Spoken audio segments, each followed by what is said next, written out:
This is Through the Dark Night, Raspberry Ridge Sweet Beach Romance, Book 11. Written by Jessie Gussman. Performed by J. Dice. Chapter 1. Raspberry Ridge, 2 miles. Shannon adjusted her grip on the steering wheel, her hands sweating. Just 2 miles until she was home? It felt like she was coming home, but she didn't want to. She left for a reason, and she hadn't looked back, taking her 2 children and leaving with her husband, heading out of the town she grew up in. Too many painful memories. Now, with her marriage blown to bits and her children scattered, leading new lives of their own, she felt like this was the only place for her to go. Sure, she could have stayed in Detroit, but who wanted to live in Detroit? She had friends there, but they were city friends, friends from the suburbs, people she waved to, saw when she was out walking, knew by first name, and that was pretty much it. They weren't the kind of friends who knew the details of her life, both the good and the bad, the ugly. Most of the time, that wasn't what she really wanted. But she missed the soul-deep knowledge that small towns had. Sure, there was gossip, and nothing was off limits. But there was a caring there, a concern, you're one of our own and we will take care of you kind of attitude that was completely lacking in the generic Detroit suburb. She swallowed hard and took a breath. Why was she nervous? Why was she scared? Maybe it wasn't nervousness or fear, but more a knowledge that the memories were here and she'd never faced them. Everyone said time healed, and Shannon believed that to be true. Surely allowing time to put a buffer between her and the sharpness of the pain was a coping mechanism that would someday be acceptable in the eyes of the world. She wouldn't change the fact that she left. She might have changed some of the decisions that she made when she was younger, but she pushed that thought aside as well. Her life was what it was, and there wasn't anything she could do to change it now. The decisions had been made, consequences had been lived through, and there was no turning back. However, sometimes a person got to a fork in the road and they had to make a decision about how they were going to move forward. She already made that decision too. She decided that she was going to sell the house in the suburbs and move to Raspberry Ridge.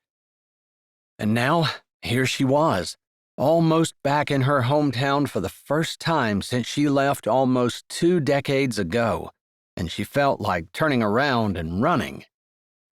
She had no idea where she would run to.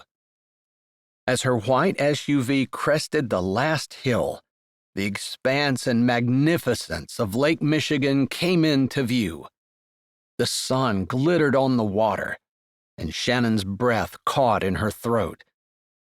Grateful that the road was deserted, she pulled to the side of the road and came to a stop, her hands resting on the wheel, her eyes on the immense and beloved lake in front of her. This was her last view as she left town all those years ago, her heart cracked and broken, and she wasn't sure she would ever be able to function without pain again. The pain had faded, although she had come to understand that it would never truly go away. One could not lose one's daughter, a child that had come from one's own body, one that she had nurtured and cared for the first 14 years of her life, and not expect there to be a permanent mark on her soul. She pulled both lips in between her teeth as she looked at the rippling water, the sunlight glistening, always moving, shimmering, and shining, then dark, cloudy, and dreamlike. She couldn't figure out whether it felt good to be home Or maybe she just felt relief. Relief that she had a soft place to land after all this time. Of course, the landing might not be as soft as what she hoped. She shoved that thought aside. She would face that when she had to, but first, she had to get into town. Taking one last long look at the shimmering lake in front of her, she took another deep breath, as though to fortify herself for the last and hardest leg of her journey, before she pulled back out onto the highway. No cars had passed. At least, that hadn't changed. Raspberry Ridge was a beautiful little gem that not very many people knew about. If tourists knew, they would flock here, although they'd have to find a different place to stay, since the old inn had long ago shut down, although Shannon could remember pieces of it from her childhood. Still, that was more than 40 years ago, and so much had changed. So much. She tried to push those thoughts aside. Change wasn't necessarily bad, but it was easier to swallow in small doses. She was face to face with the fact that because she hadn't been there for almost 20 years and had decided to come back to live without visiting first, she was going to have a lot of big doses of change. Her car moved slowly down the highway, as though she wanted to put off the inevitable for as long as she could. But soon the first houses of Raspberry Ridge came into view. The same, yet different. Older, more paint chips, more weather-beaten. They'd been through almost 20 Michigan winters, which was no small thing, especially along the lake. Winter had always been fun to her. Lots of snow, lots of things to do. Skiing and sledding and building snow forts and castles, and playing with her children in it. Even ice skating at times.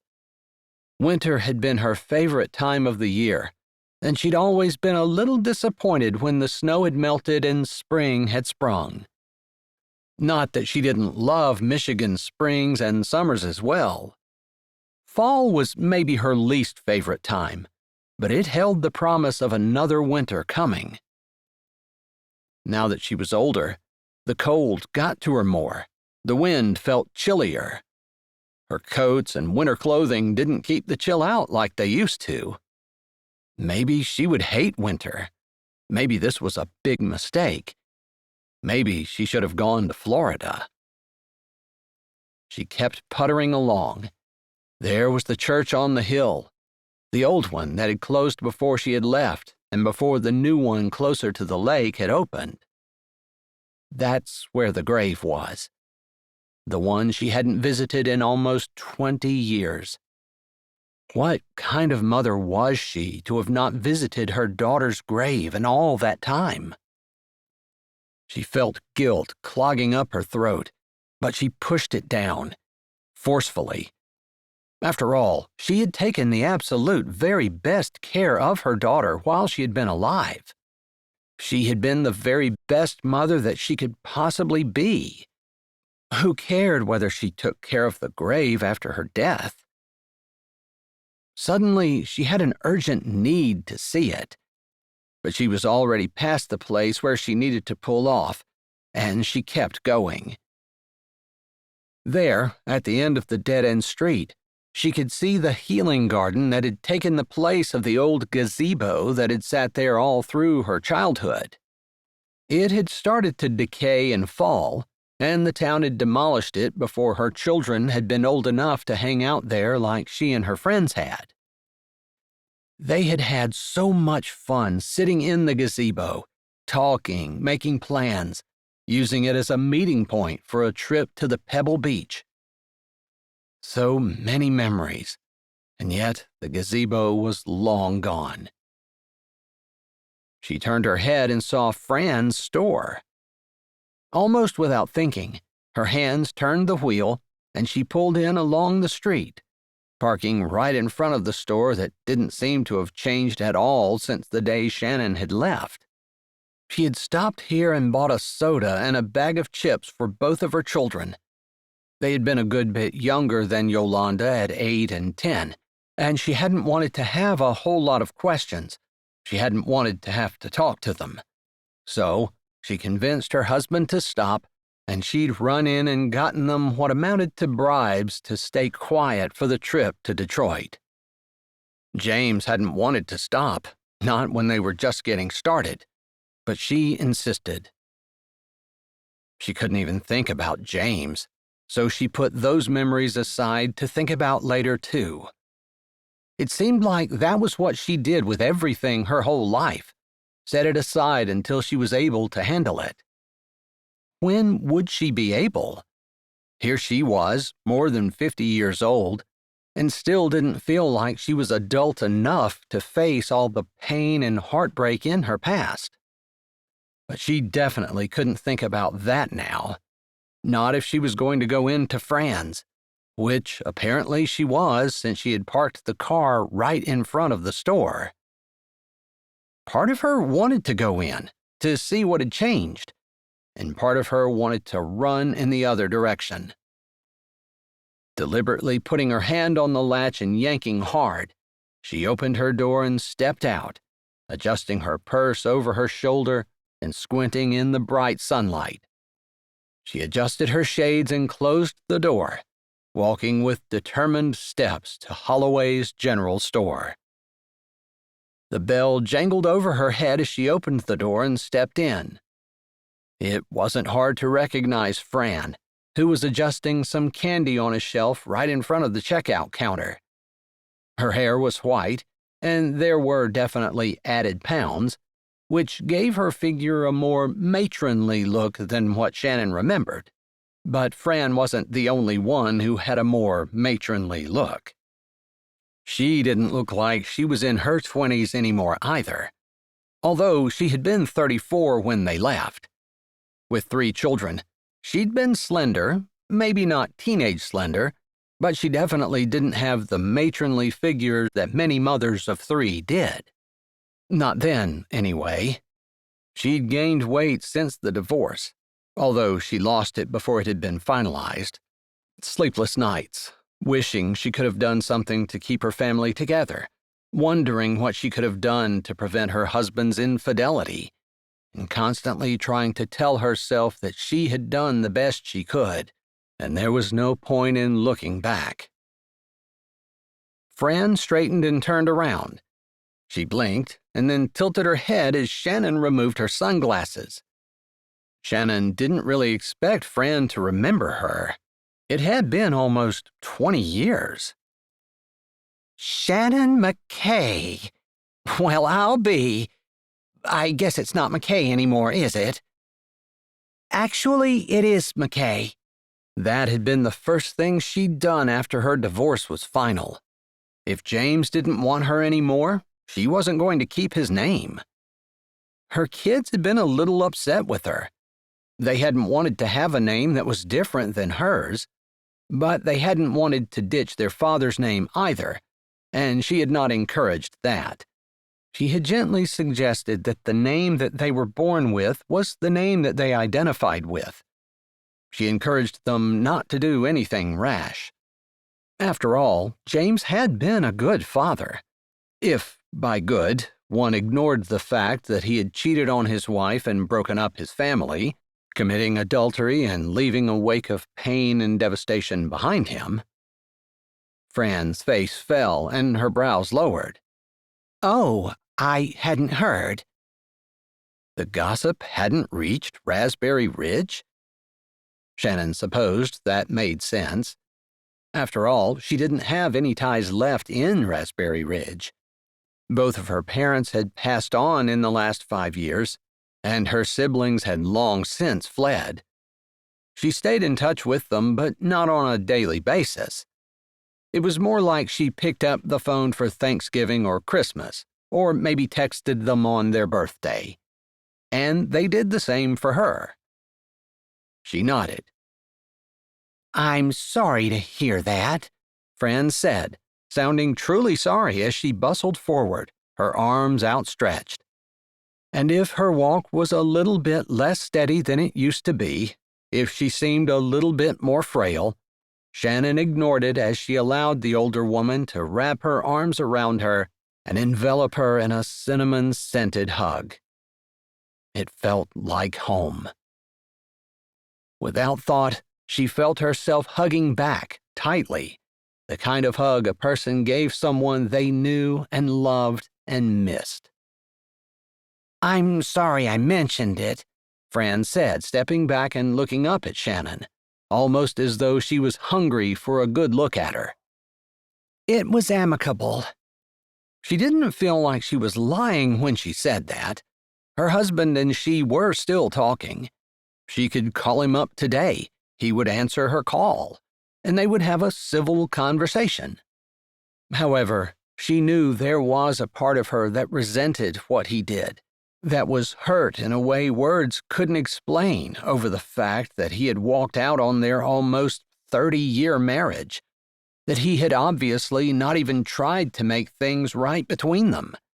He hadn't suggested counseling, hadn't even told her that there was anything wrong. She just intercepted a text his girlfriend had sent, and he'd come clean about everything and moved out that same day. "Well, that's good to hear. So many times there's so much fighting and bickering that the lawyers get everything and a person has to be careful about what they say." Fran waved her hand. "But Raspberry Ridge seems to be the place for second chances lately. You wouldn't believe the people who have come back and found love here. It's been good for my old heart to watch. That's not going to happen to me. But I am back to stay." "You are? Are you looking for a place to rent?" Fran asked, and Shannon figured that if she was, Fran would certainly know of the places that were available. But she wasn't. She thought about hedging or dodging the question, but there was no point.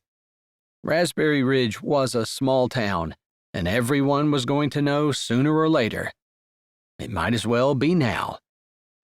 "No, I bought the old inn." Fran froze, her eyes opening wide in shock. "That was you?" Shannon nodded. She had set up an LLC and bought it under that, not necessarily to keep the townspeople from knowing that it was her, although it had that effect as well, but it was more for tax purposes. Her accountant had suggested that that was the way she should go. "Well, I'll be," Fran said, a hand going to her heart. "I can't believe it." She huffed out a breath. "Mind you, I'm happy about it, because having that old inn opened up, fixed up, generating revenue and bringing people in could be nothing but good for this town, but I would never have guessed that it would have been you."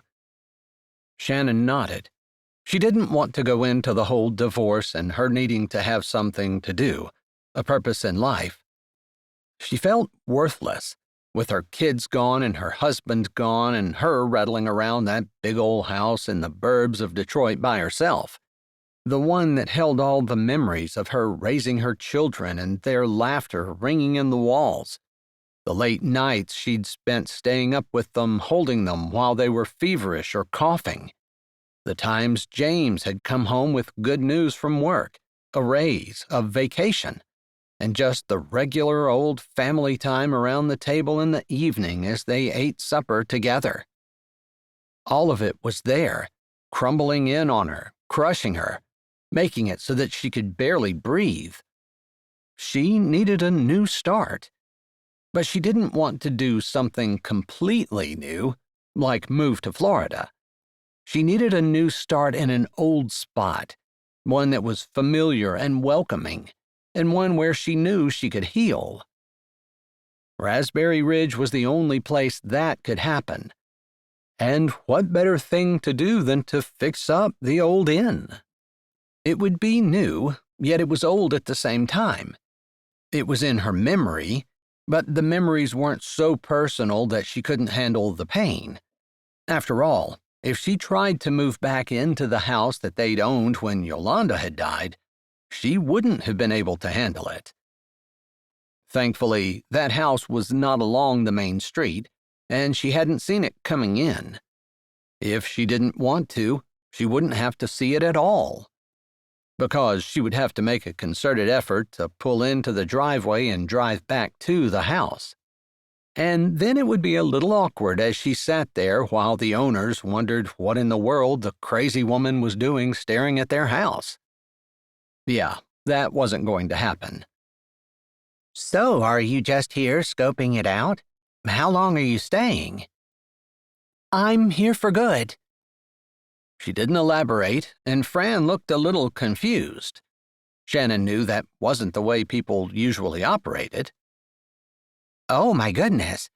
And James isn't with you? Shannon shook her head.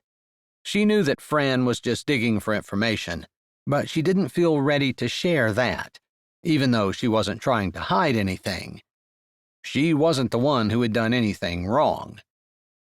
It's been a long drive, and I'm here for some coffee. Do you have some? She asked, although she could smell it when she walked in. Fran nodded and pointed at the coffee machine that sat at the end of the checkout counter. Shannon walked up and got herself a cup as Fran chattered about the changes that had been happening in Raspberry Ridge since she had left. She also talked about some of the things that hadn't changed a bit. Shannon paid for her coffee, and then she escaped out of the store without giving out any more personal information. People were going to find out eventually. It was a small town, and that's what happened in small towns, but it didn't have to be today.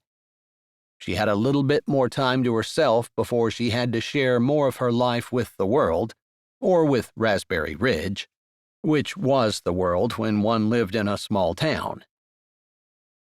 She took 2 steps toward her vehicle before the sight of the healing garden caught her eye. On a whim, she turned and walked the 50 yards to the entrance. She had heard via an article in the local paper that Raspberry Ridge had put in a healing garden. The article had been more about Dominic and Vera Miller, the award-winning duo who had built the garden, than it had been about Raspberry Ridge. But the setting had been what had caught Shannon's eye. And now, as she read the plaque that was visible from the gate, she remembered that the article had said that Dominic and Vera had lost a child. To those who are waiting in heaven for us, this is a place where we can sit and remember, wish you were still with us, be happy for your good fortune, and look forward to the day when we are reunited. She didn't remember reading about the plaque in the paper and wondered if maybe it had been added later. The words were perfect, though, because Yolanda waited in heaven, and since the day of her death, Shannon had been looking for a way to heal and had been looking forward to them meeting again. This was definitely a place she wanted to get back to. But as she saw the sun lowering in the sky, she knew she had to move on. She didn't know what she was going to find when she got to the inn, and she needed to face that for sure. With one last look at the plaque and then the healing garden in general, she turned and walked back to her car.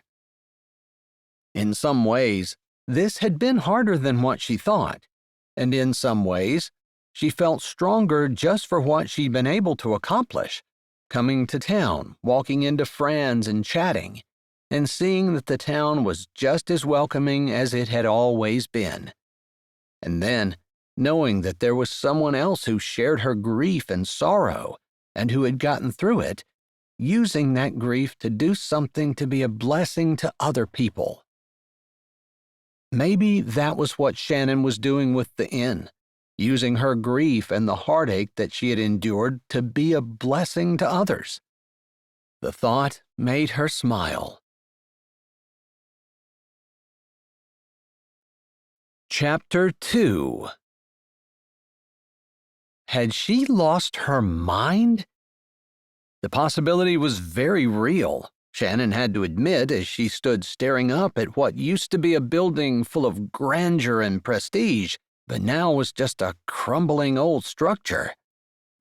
The porch dipped and swayed, the shutters hung crooked or were completely gone, and the spouting swayed in the wind, grating against the brick. It looked like it needed a new roof and about 1,000,000 other things that were all running around her head, adding up the dollar signs. She'd bought the property sight unseen 3 weeks prior when her divorce settlement had finally hit her bank account. Their house was sold, all the possessions divided, and she had gotten her half. It had been a bad day, because that really made it real. It was final. She was divorced. The life she had built from the time she had gotten married was completely gone.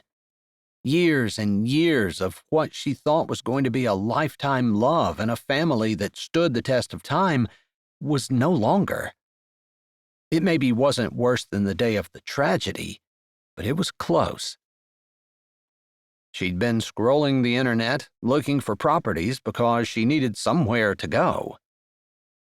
Raspberry Ridge called her name, but the only place she saw for sale there was the old inn. She couldn't click on it fast enough, and surprisingly, when she called the number for the realtor, she got a live person on the phone. At the time, she thought it was a gift from the Lord, but now, she didn't really think something like this would come from God. Something that was so broken and old and run down that the best, most efficient solution was almost certainly to bulldoze it. It was the way her life felt. The most effective solution to solve all of her problems would be to bulldoze everything. Was there anything in her life worth salvaging? Of course, her children.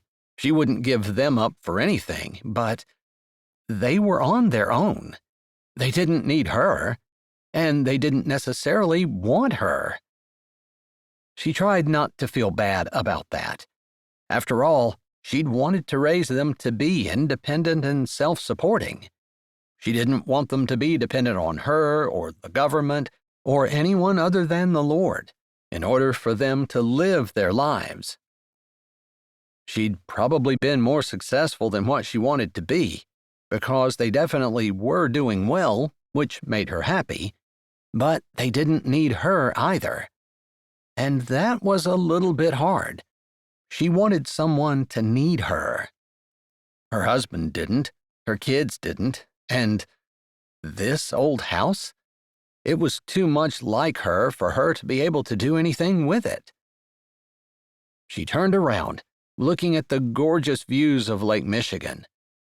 That was one of the best things about this place, the views. From every single window on the west side, a person could see the absolutely stunning majesty of the lake in the distance. Whoever built the inn put it in a perfect spot. She wrapped her arms around her waist and looked at the changing sky as the sun sank lower. She'd been staring off into space for she didn't know how long when the sound of a motor brought her attention back to the present. It must be Dominic Miller, she thought to herself as a pickup pulled into the cracked and broken but previously paved lot and stopped beside her car. The large truck had a ladder strapped to the top of it and the kind of bed in the back that contained a myriad of tools. Dominic had told her that he used to only do landscaping construction, but he'd branched off into residential and commercial building construction in order to be able to stay closer to home since he and his wife had children. She liked that. A family man. A man who put his wife and kids first. Who built his business around them instead of raising his family around his business. She turned and started walking toward the pickup. Dominic had gotten out, and they met about 10 yards away from his truck. She stuck her hand out. I'm Shannon McKay. You must be Dominic. I am. Dominic Miller. Here to take a look at the inn for you. And wow, do you have your work cut out for you." Her heart sank. She thought maybe he would say something encouraging like, "This is going to be a gorgeous place once we're done with it," or "The bones here are amazing and it won't take too much to dust it up into something really nice." Kind of along the lines of what the realtor had said as she spoke to her late at night. Although the realtor hadn't had to do too much selling. It was the only property available in Raspberry Ridge, and she was going to purchase it, no matter what. "Yeah, the pictures certainly didn't do the devastation justice," she said, trying to induce some levity into her tone. "Yeah, I don't know what you saw, but maybe the pics were doctored on the internet. Sometimes that happens. Although I do believe that's illegal for real estate agencies to do." "If it's not, it should be," she said, but she felt like she had to be honest. "I didn't see any doctored pictures, though. I just wanted the inn, and no one could have talked me out of it." Dominic raised his brows and nodded, lifting his eyes to the big building in front of them. "She is grand, isn't she?" "I vaguely remember in my childhood it being a bustling place, but even then it was slightly derelict. I remember my parents saying it would be nice if someone would restore it to its former glory. I think they remembered it when it was really something to see." "I think there are some pictures in the Blueberry Beach Library of it in its glory days. That's probably something you might want to look up if you're interested in restoring it to a similar state."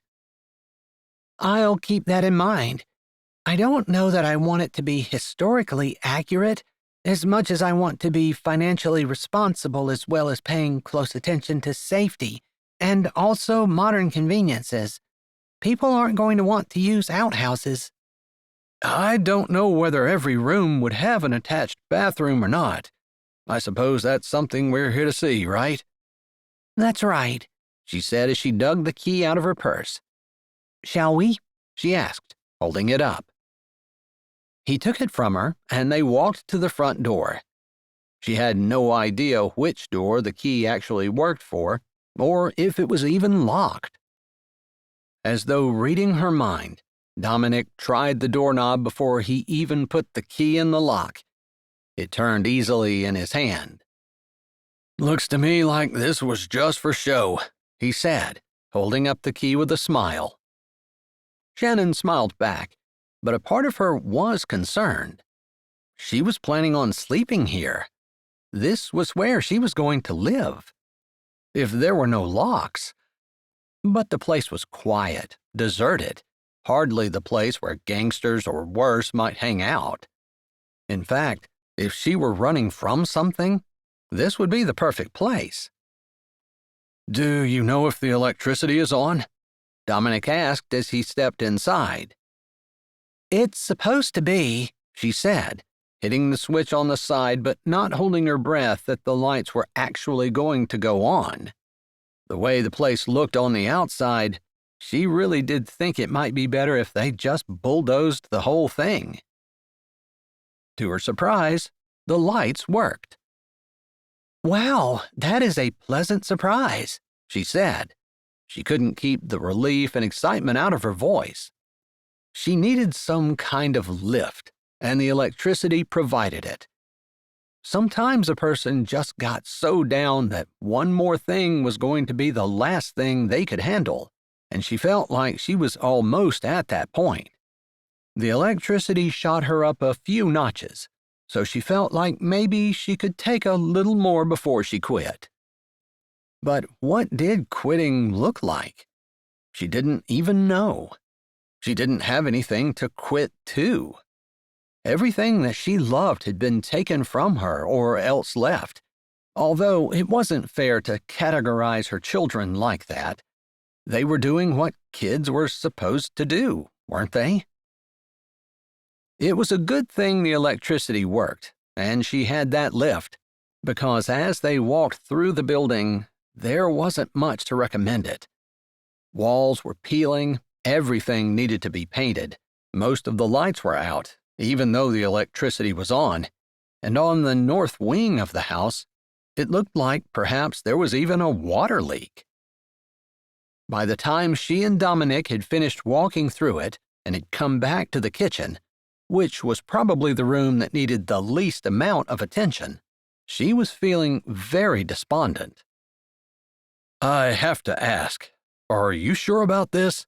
Dominic said as they walked into the kitchen and stopped at the island. She put her purse on it and looked up at him. "I'm just asking because this is a lot of work. It's going to take a ton of money. You're going to have something amazing when we're done, but the time and the work and the money, you're looking at least a year probably. You might be able to open a little bit at a time, but it's going to be a year before everything is done." That wasn't what she wanted to hear, although the part of her that really wanted to be successful, to recover from the tragedy that had been her life so far, and to actually build something worth having, said yes, absolutely. She could do this. "So you think it's too much?" she asked, looking at him steadily. She could handle it if he said yes. It was his professional opinion, and while she might get a second opinion, she wasn't going to discount what the man said. He did this for a living. "There's endless potential here. It's a historic property, and it's perfect for someone who believes in second chances." Shannon blinked. She wasn't expecting him to go there. That was almost word for word what the description had said on the real estate website. "My wife, Vera, always says that broken things can be made more beautiful than they ever were before. If you look at our lives, we lost our son, and we almost lost each other. And now our marriage and our family is more than I ever dreamed it could be. Sometimes I think Vera is prophetic, because she's right. Sometimes something has to be broken before it can be made whole, if that makes sense." "You're starting to sound like a poet, and I wasn't expecting that from my contractor." Dominic grinned, a little self-effacing. "You can blame my wife. She's the reason for all the goodness in my life, along with the Lord." "I think she's wise." "If you're really interested in doing this, you might want to talk to my wife about the design inside. I think she would cut you a pretty good break. She specializes in healing spaces, and that seems to be like something you might be interested in." Shannon wanted to smile and agree with him, but she felt her defenses going up. She didn't want to be that vulnerable with anyone, let alone a complete stranger. Someone she was going to have to see every day for the next year if his estimations were correct. "I'll think about it," she said, and her words came out very cool, very standoffish, very much protecting herself from any kind of vulnerability. Dominic didn't seem to notice or mind. "It's going to be kind of hard to get you a quote for the entire building, but if you don't mind going piece by piece, I can give you some ideas and some quotes to get started." Dominic went on to say that he felt like they should do a thorough inspection of the foundation and the bones of the building, and mentioned some other things while Shannon listened, feeling bad that she had been so cool when he had been so open and vulnerable with her. He'd admitted that he'd almost lost his wife, and she wished that she knew more about that. Not that it would do her any good now. Her husband wasn't interested in coming back, and she wasn't even sure she wanted him. Did she really want someone who cheated? And honestly, once she got over the sadness of seeing everything that she had built get torn to shreds, she knew that she hadn't married the best man anyway. The best man had stayed in Raspberry Ridge, and she hadn't seen him in decades. Dominic got her contact information and promised to send an estimate over in a reasonable amount of time. Then he left, and Shannon wandered back down to the once grand entranceway to stand at the top of the stairs and watch the sunset.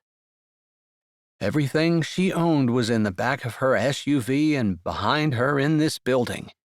This was what she was staking the rest of her life on. She had a little bit of cash coming from the sale of a few other things that had taken a bit longer to arrange, and she wondered if maybe she was being crazy for spending it all on fixing this up. But there was a part of her that already knew that it was what she was going to do no matter what. Maybe it was foolish, maybe it was crazy, maybe she was just reacting out of depression and desperation. But this was where she was going to settle, and this was where she was going to build the rest of her life, at this inn. And it wasn't just going to be Dominic and his crew and whatever subcontractors he hired. He'd mumbled about all of that stuff, but Shannon had done her share of painting at least, and she had done some DIY projects around the house over the years. She enjoyed working with her hands. Maybe it wouldn't cost as much as what Dominic was thinking, because she would pitch in and do everything she could to bring this old place back to its former glory. And maybe, somewhere along the way, she would heal herself while she was at it. But as she watched the sun slowly sinking past the edge of the lake, she realized that it wasn't just about herself, and it wasn't just about the building either. In her mind, she could see families smiling and laughing coming up the stairs, couples finding romance, maybe a second chance, like she would like to have had, or maybe couples who made the right decision the first time. Laughter and dancing and smiling faces and people being enveloped by the inn and its charm and its stately grandeur, giving them a restful place from the world. Maybe it wasn't just about restoration. Maybe it was about looking beyond herself and creating a place where other people could find joy and happiness, and maybe even some healing as well.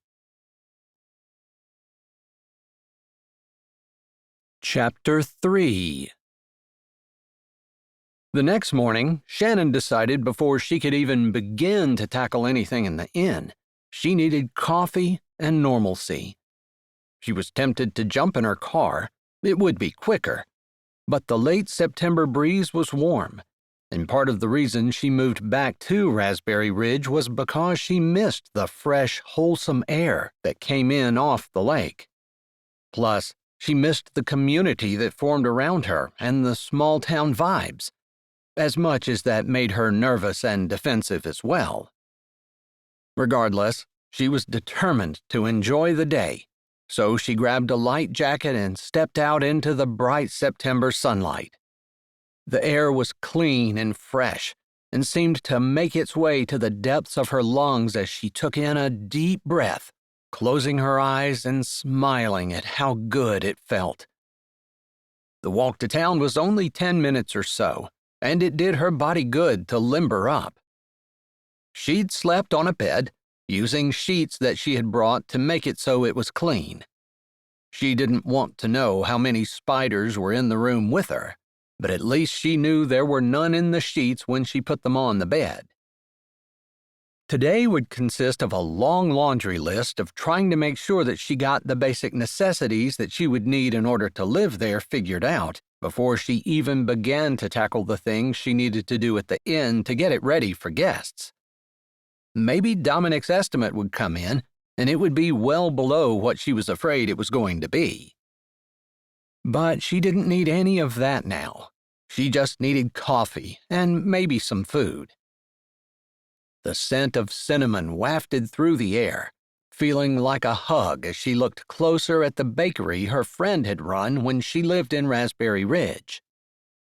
She couldn't remember her name, but she remembered Lauren, who had been Yolanda's friend, although she hadn't been there the day of the tragedy. Still, that had been forever ago, and the cinnamon smell drew her right in. The bells jingled above her head as the door closed behind her. A woman in her late 20s stood up from behind the counter. "Lauren?" she said carefully. Mrs. Callahan? Lauren said tentatively. It's McKay, but you're right. I'm Yolanda's mother. She stumbled over the name of her daughter, and she wondered if it was even wise to say anything when she saw Lauren's eyes flicker. In order to get past the awkward moment, she continued to talk. I bought the inn, the Sunset Inn on the hill. I'm planning on restoring it. Almost as though Lauren sensed Shannon's nervousness, her uncertainty, or maybe just how difficult the last year had been for her, she smiled warmly. I have fresh apple cider donuts, and they're on the house, especially for anyone brave enough to take on the old inn. That would be amazing if you're able to fix it up and have guests. That's your plan? She said, bustling around behind the counter, getting a plate, and setting 2 steaming donuts on top of it. They glistened with a sugary glaze as Lauren looked up. Coffee? Please, Shannon said. And I can pay for it. I'll charge you for the coffee, but the donuts are on the house.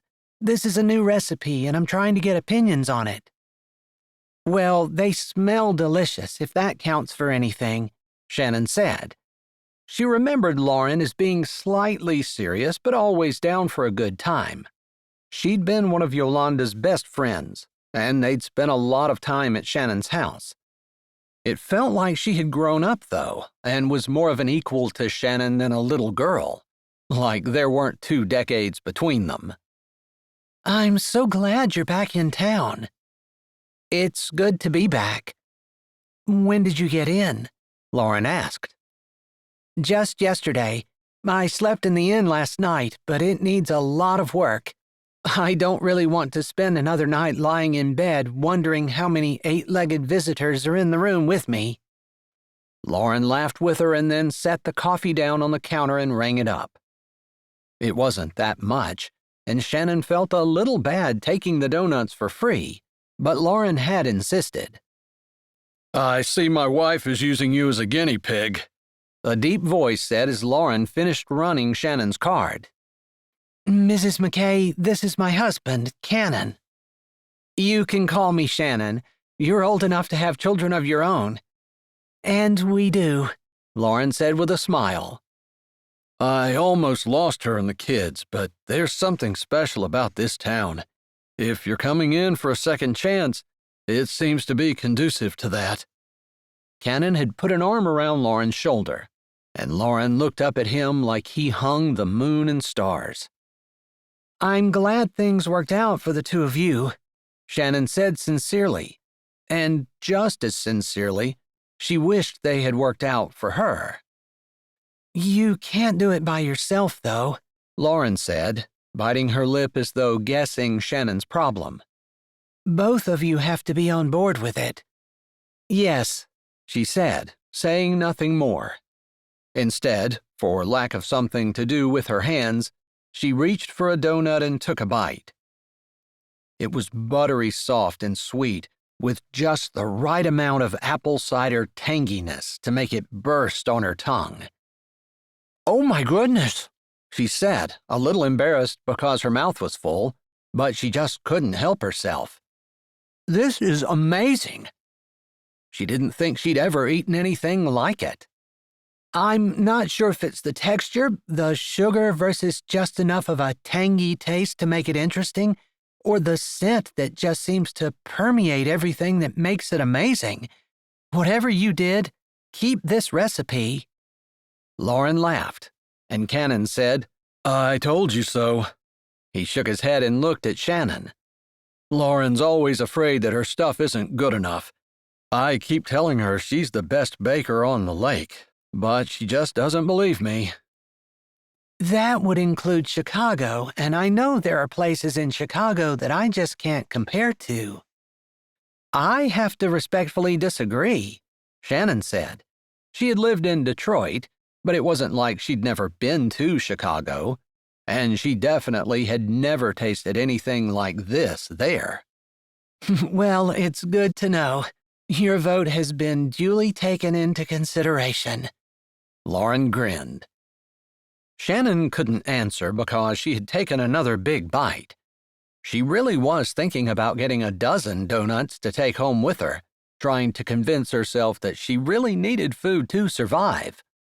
Which was true, but she didn't need to eat donuts all day. She didn't come here in order to gain enough winter fat to be mistaken for a bear come spring. I'm glad you're back in town. Grace and Claire are both back as well, and I bet that both of them would like to meet with you. I think it would provide some closure for us, if you're ever willing. I definitely think that would be something that we could do in the future. Let me get my sea legs under me first.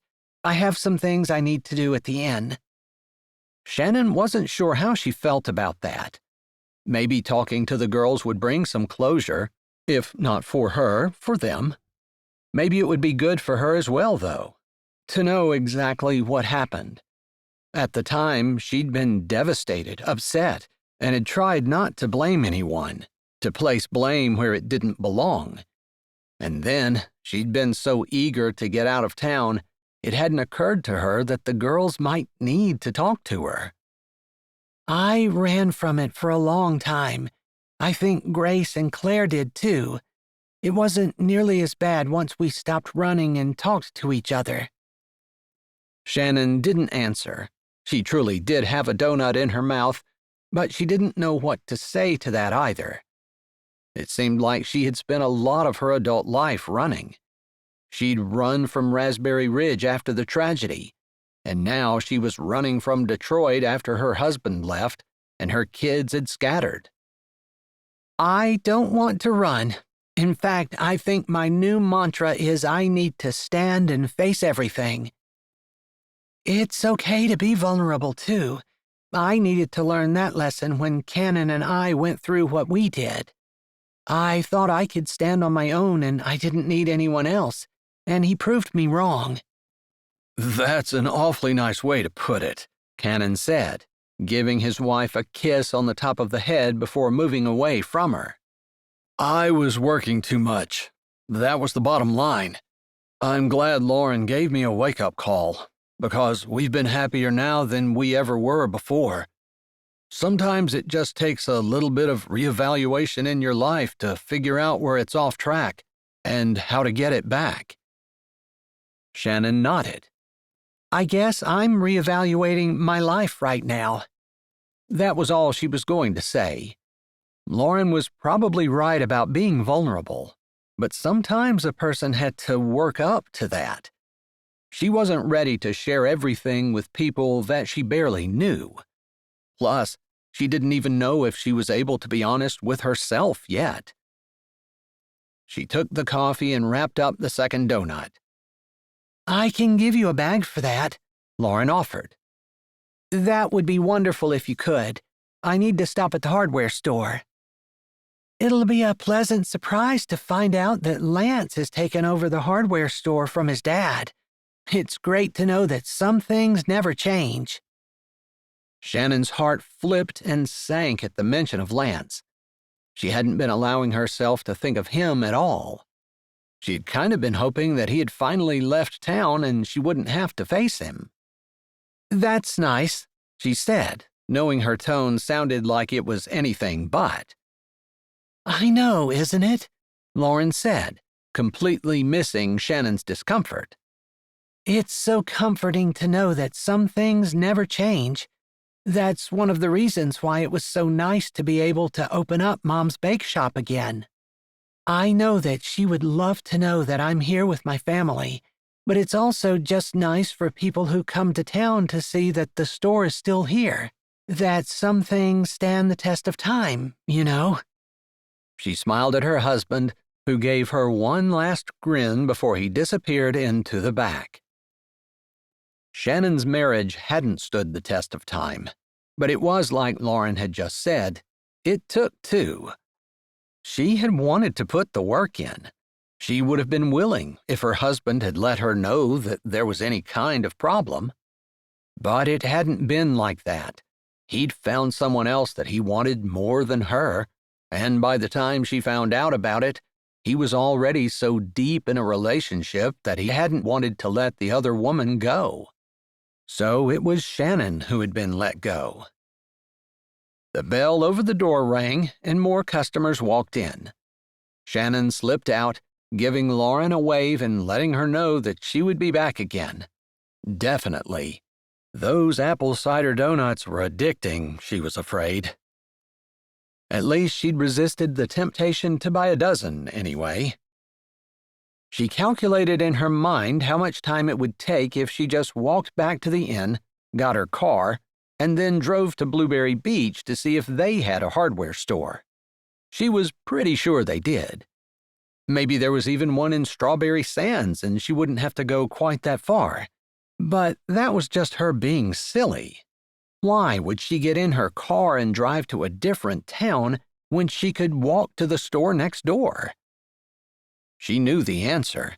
She would do it just to avoid Lance. But she wasn't such a fool as to think that she could live in Raspberry Ridge and avoid Lance forever, so, dredging up what little nerve she had left, she walked a few steps down the street to the hardware store and opened the door. She wished she hadn't opened it with quite such force, because the bells seemed to clang and jangle above her in extra loud tones. It still sounded the same way it did decades ago when his dad ran the shop. She remembered trying to think of excuses to go to the hardware store back then, just in case Lance was working the counter after school. Lance, a man, it had to be Lance, looked up from helping another customer. Shannon had heard the phrase, "time stood still," but she never really experienced it before. She definitely experienced it then. It was Lance. Same kind eyes, same strong nose, same tanned face, although maybe just a little older, a little more weather-beaten, and there was silver lacing his hair now. Shannon? There were decades of questions in his tone. She had forgotten to breathe, and her lungs screamed at her just in time as the edges of her vision grew black. She sucked in a breath. "Lance," she said, wishing her tone sounded normal but knowing it didn't. She cleared her throat and tried again. "It's been a long time." "Too long," he said, his eyes narrowing, and there were still questions in his tone. It was like he had forgotten the customer in front of him. She wandered off, maybe knowing that whatever was going on between Lance and Shannon deserved to happen without interruption. "How are you?" he asked, and there was definitely concern and caring in his voice. He'd always been sweet and kind, even as a teen. He'd been extra considerate and one of the best people she knew, man or woman. She had no idea why she had turned him down and chosen James. No idea. She had been a fool. But, true to form, Lance didn't seem angry, and he wasn't carrying a grudge. "I've been well." She figured that was the truth. She hadn't been good. She'd actually been pretty bad, considering all the things that had happened to her, but she hadn't been sick, so her words were true. They were still staring at each other, and with the presence of the other customers in the store, Shannon felt like she needed to say something. "So you took over your dad's store?" He nodded. "They passed away, and Katie needed me, so I stayed here." He looked like he might have been going to say something more, but he didn't. "Are you back to stay?" he asked, and it seemed like there might have been hope in his voice. But that was ridiculous. There couldn't have been. Their relationship, what it was long ago, and he couldn't still be holding a torch for her.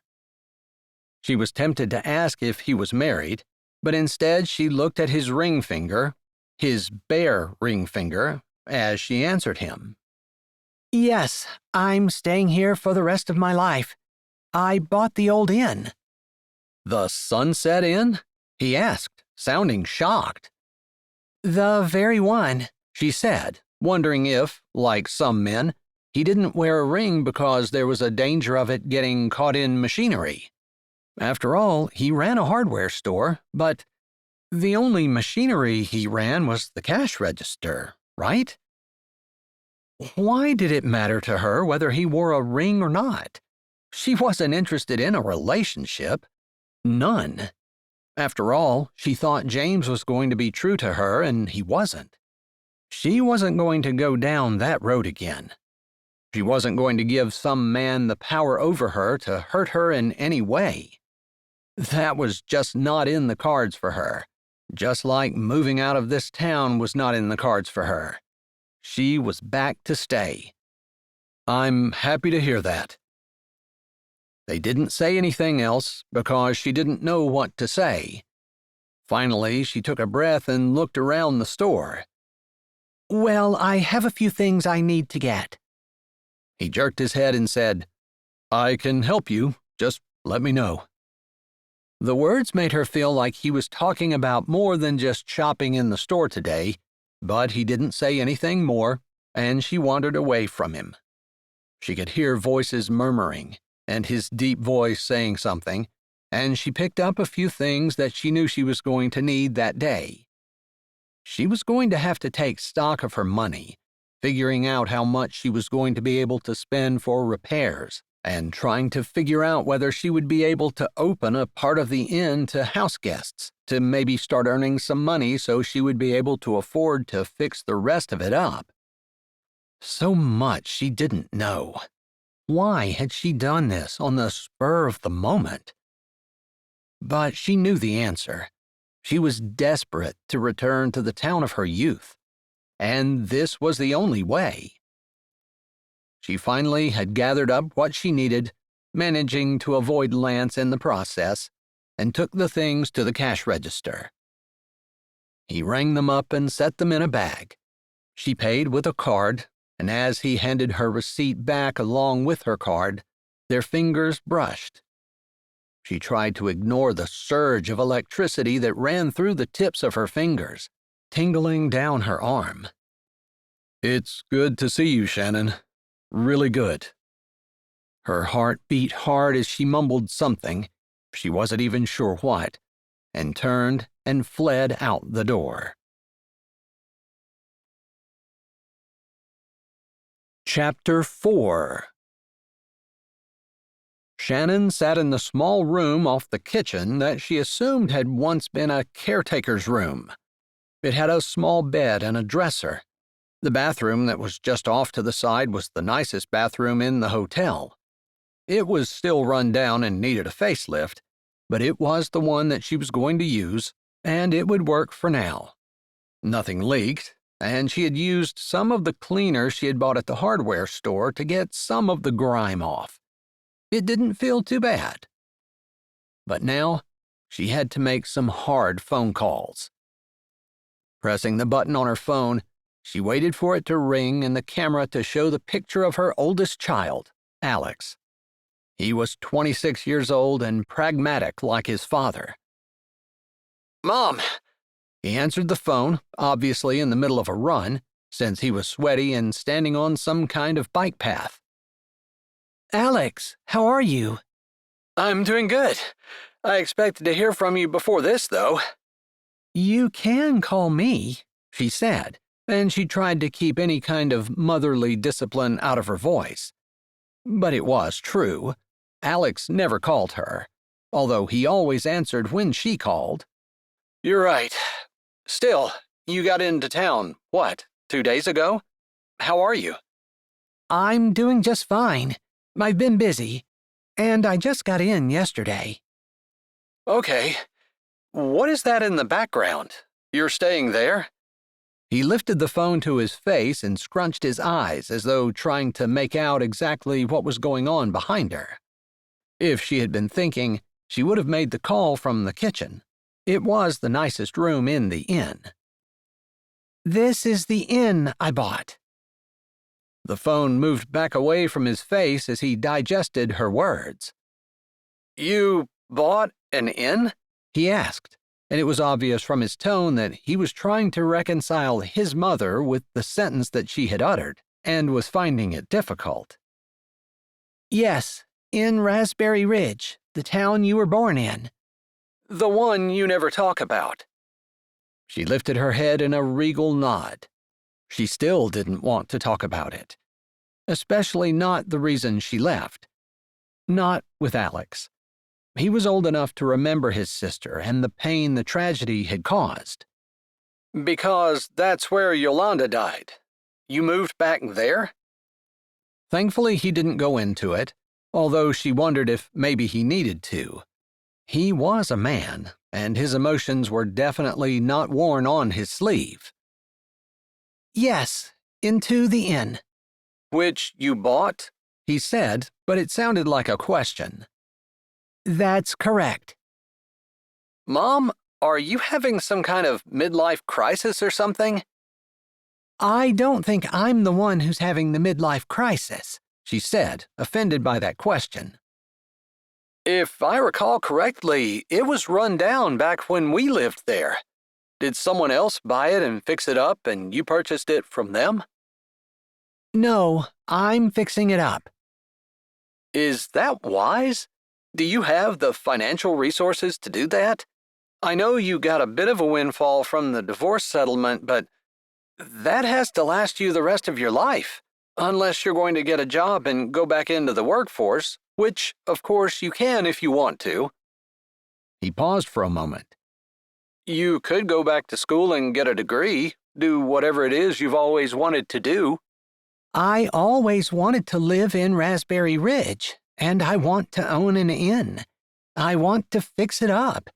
I want to make a place where people come and are happy. That should answer all of his questions, although probably not satisfactorily if she knew Alex. Mother, I'm a little concerned about you. This is not like you at all. You're the cautious one, the one who doesn't take unnecessary risks. The one who's faithful, the one who doesn't cheat, the one who does what she says she's going to do, no matter how hard it is. She probably shouldn't have said that, but it was the truth. And she just wanted to remind him that there were reasons why she was doing what she was doing, and they weren't of her choosing.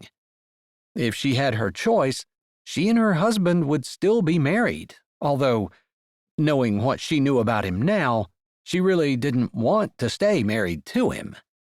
All right, I hear you. Well, you know I'm here if you need anything. I know. He had just finished law school and started practicing law in the last year. He had gotten married in his last year of law school, and not only did he have his school bills to pay, but he was setting up a home for his future family, since his wife was now expecting their first child. She would have to be really hard up before she would ask Alex for help with anything. Is your car running okay? He asked, which she almost laughed about. Her car was the least of her worries. It's only a year old. If anything happens to it, it's under warranty. That was one good thing about her husband. He had an excellent job as a lawyer, and he'd been very generous with his money. She didn't want for anything.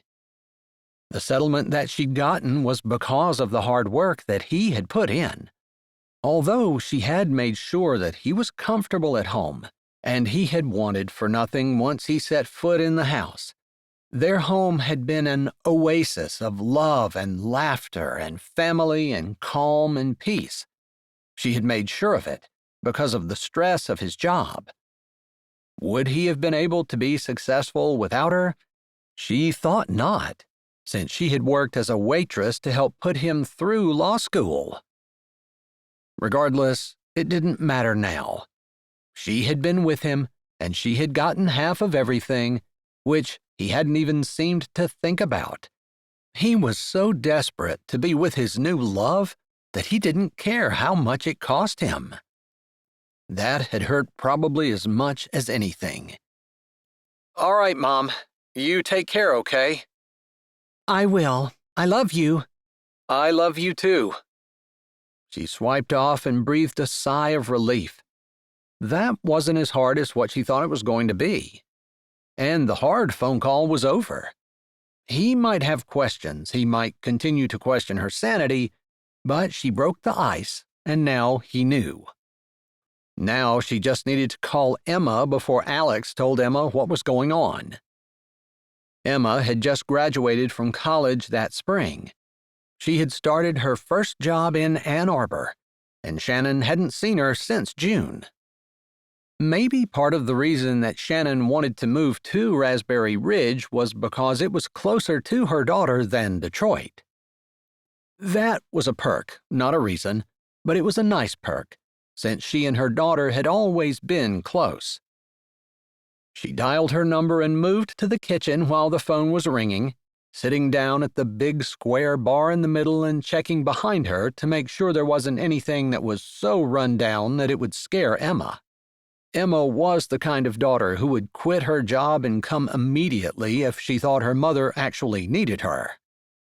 Shannon would have to be a little more careful with her. There wasn't too much chance that Alex was going to do something so drastic, but Emma had been a little bit more protective of her and held a lot more hard feelings toward their father. Hello?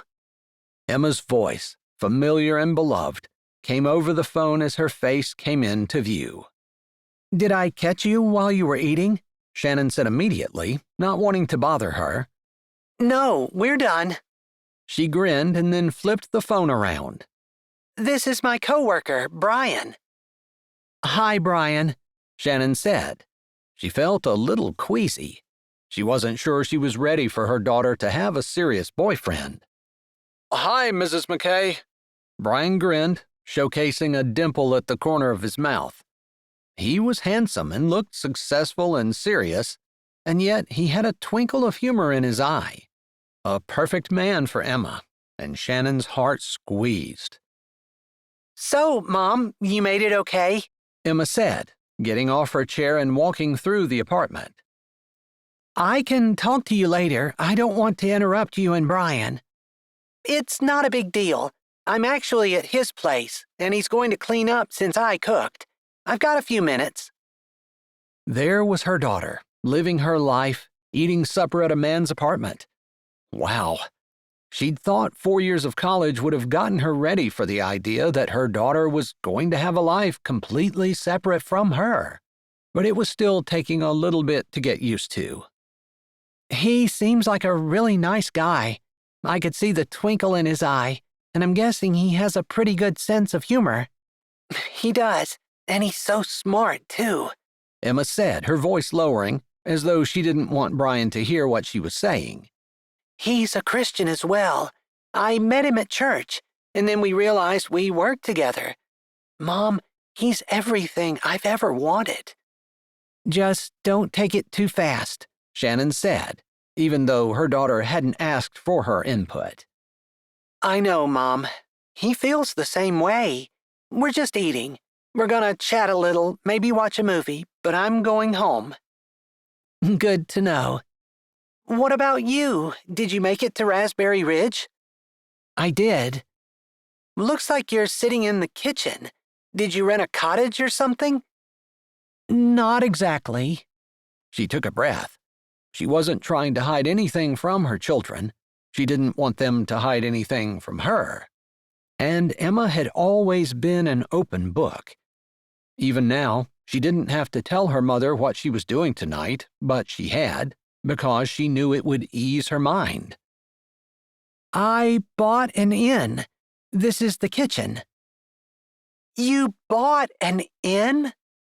Yes, it needs a little bit of fixing up, but I'm feeling really excited about it. Okay, Emma said, and she seemed thoughtful. Mom, you seem kind of sad. Emma could always read between the lines and see more than she should have been able to.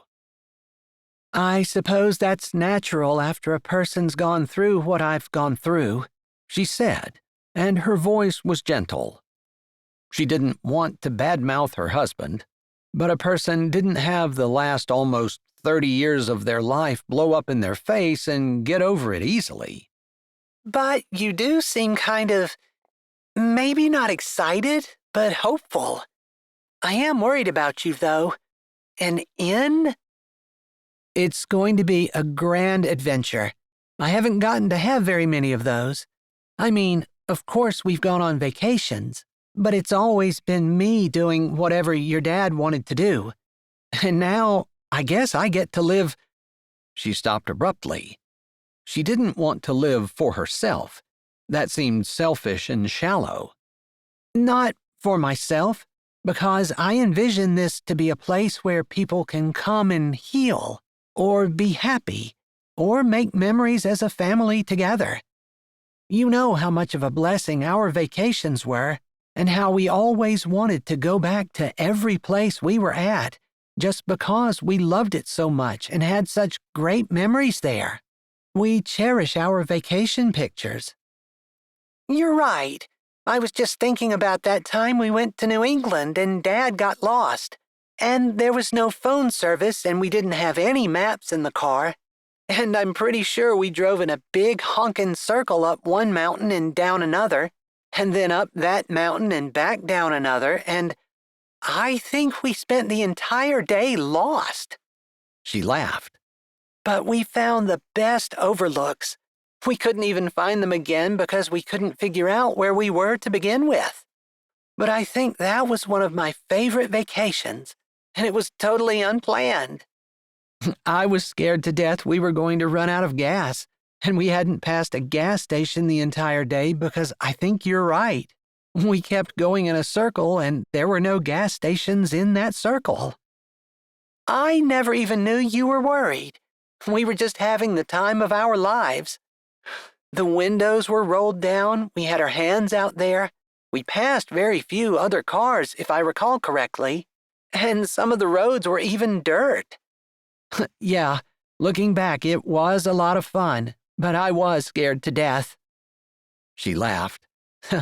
But you're right, the views were amazing. We saw so many things that we would never have seen if we had a map or phone service, or if we hadn't taken a wrong turn somewhere. Yeah, I don't know that Dad really enjoyed it, but he kind of joined in with us and pretended that everything was okay. That's what parents do sometimes, Shannon said with a grin. Is that what you're doing now? Emma asked, and the question was unexpected. And Shannon felt her smile slipping a bit before she propped it up deliberately. No, it's not. I'm excited about my future and about this inn. And it might not work out. It might be a total bust, but I'm going to have fun while I'm doing it. I wish I would have enjoyed that day on vacation so long ago instead of worrying the entire time about gas. She lifted her shoulder. Everything worked out in the end.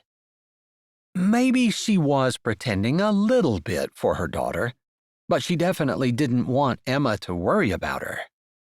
I'd like to come see you some weekend soon, Emma said, and Shannon didn't have to fake her smile. I'd love that, she said, and she didn't have to fake any happiness about it.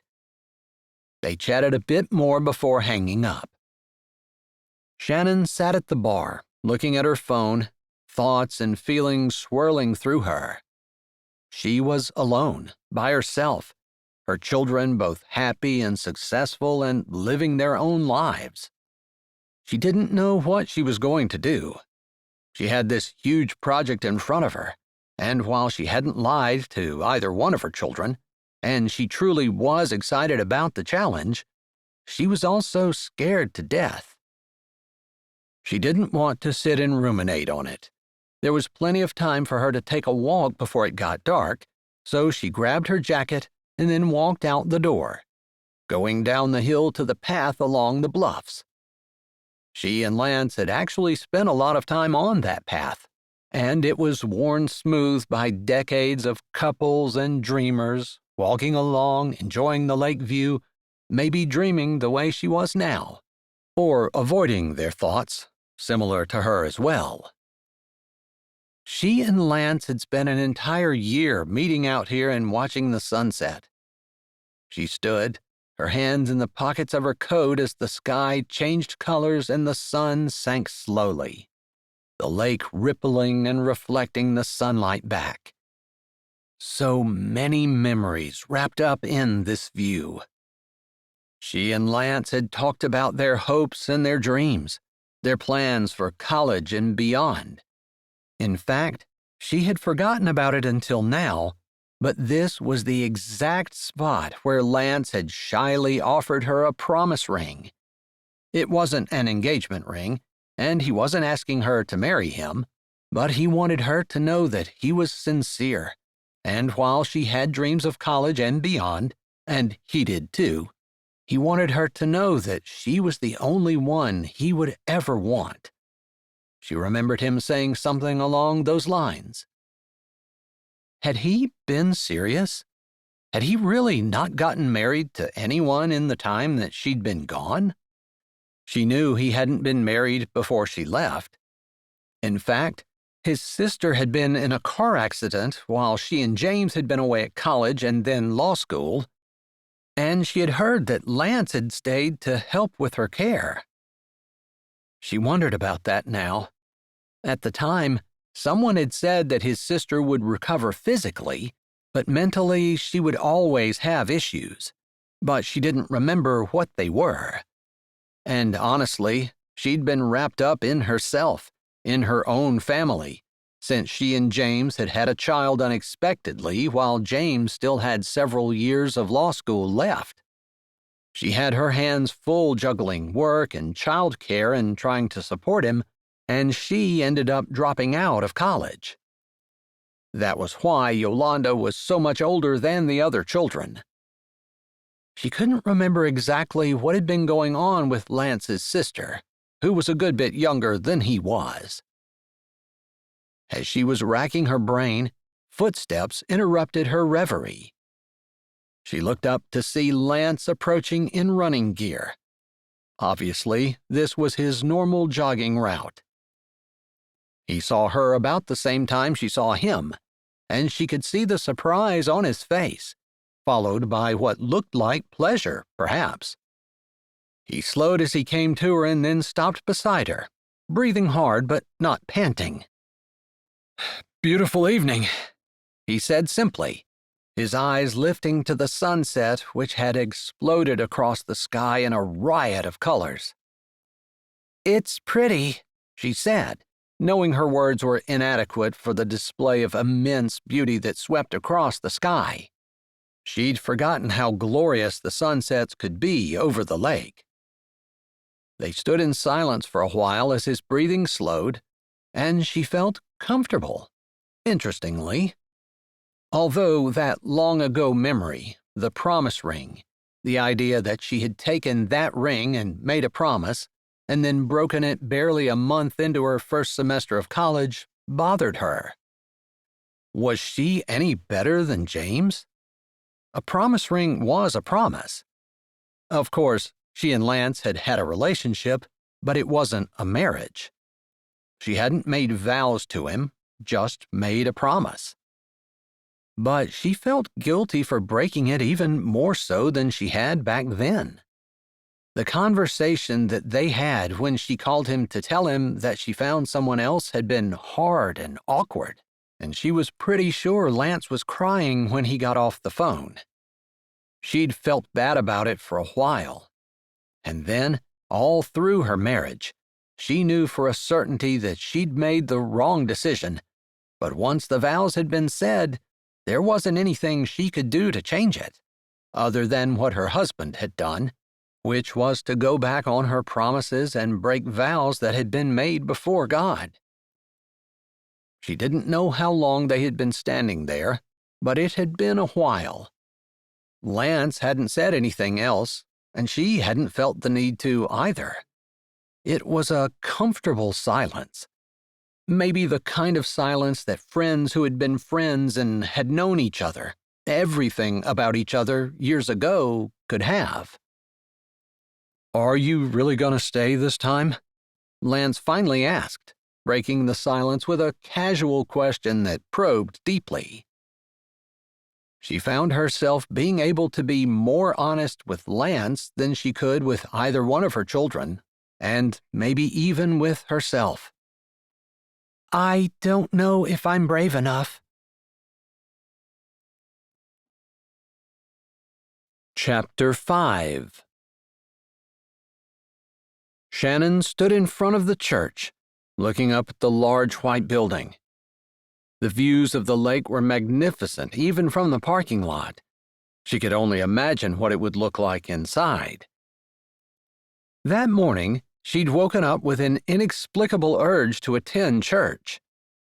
She'd done so regularly as a child and as a new married wife, even when her husband had been too busy. Finally, with his job as a lawyer, she no longer even asked if he wanted to go. She'd gone by herself for years with the kids, and then somehow when Emma left for college, she quit. It hadn't been something she'd deliberately chosen to do. She just hadn't gotten up to go anymore. But this morning, she felt a longing like she hadn't had in years to step inside the familiar walls, sing the familiar hymns, feel the peace and serenity that always washed over her when she stepped into the Lord's house. She also longed to be challenged from God's Word. She had been a regular Bible reader for years, but that had fallen by the wayside too. Perhaps her husband's betrayal and the divorce wouldn't have been quite so hard if she had been closer to the Lord through it all. Still, she stood at the entrance, feeling a little insecure. Going to church was something she had always loved to do, but stepping foot into a new church, or at least one that she hadn't been to in almost 2 decades, was intimidating. She noticed a couple getting out of their car, and she stepped aside, as though staring at the lake, admiring the view. Like that was the reason she hadn't walked into the building. To her amazement, instead of walking around her, the couple walked right up to her and stopped. "Hello, I'm Homer Aiken. This is my wife, Skylar. I don't think we've seen you around here lately." His tone was polite, his words gentle. Shannon immediately felt at ease. She put her hand in his and shook it, and then shook Skylar's hand. I'm back after a long time. I think I remember you, Homer. You live right next to the healing garden now. There used to be a gazebo there, and brambles and scrub brush when I was growing up.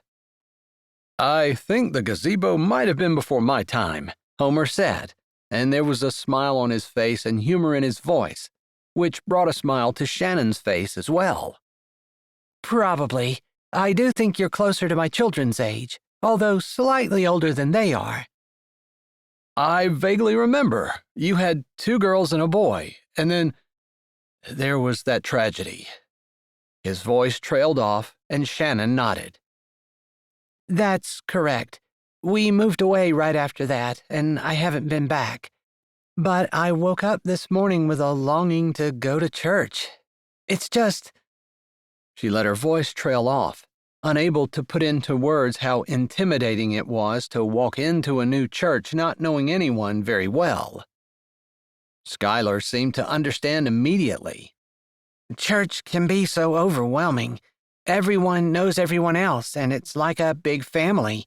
That can feel a little exclusive to someone who's stepping in for the first time in a long time. I'd love it if you'd sit with us. Shannon looked down at the little girl who held Skylar's hand, and then at the baby in Homer's arms. Such a sweet family, full of hopes and dreams the way she had been with her little ones. Although most of the time her husband hadn't been with her. She appreciated their hopeful expressions and felt like maybe she would be intruding since her family had blown up so badly. But they didn't know that. Not yet, anyway, although it was a small town and soon they would. Still, she appreciated Skylar reaching out and extending the invitation to make her feel welcome. I'd love it if that would be okay. As long as you don't mind that the little ones are going to be with us.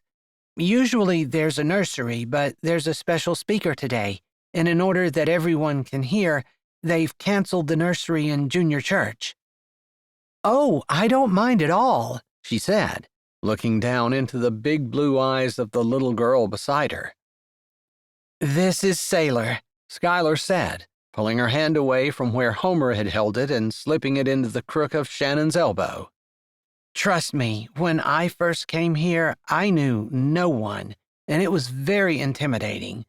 At least you've lived here at one time, and kind of know what to expect. You were from a big city? Shannon asked as Skylar gently led her into the building. Yes, Chicago. It was definitely an adjustment coming here. Intimidating, too, since I didn't know anyone. But people were wonderful and so welcoming. That was a few years ago, and things haven't changed. In fact, if anything, we've had a rash of second chances here lately. Perhaps you're next. Perhaps, Shannon said, but inside she was laughing hysterically. There wasn't a chance that she was next. She was just running from her life and coming here. Although it felt like coming home. She really didn't know what she wanted, what she felt. She just knew she needed to be in church. Skylar guided her to a seat and sat down beside her with Sailor on her lap. Sailor seemed to be charmed by Shannon, who had always been rather good with children if she did say so herself. She'd volunteered in the church nursery and taught the preschool class at Bible school and for Sunday school for years. But as her children grew and she had more responsibilities during their high school years, she handed those responsibilities in the church over to other people, which made it easier for her to leave, since no one was going to miss her and she didn't have to find anyone to cover for her. Maybe it was good to stay involved. It kept a person accountable. Regardless, she stood, singing the familiar hymns, barely needing the hymn book. When one had grown up singing all the verses of hymns all her life, a person had a tendency to memorize, and Shannon was gratified to note that the hymns came easily to her lips.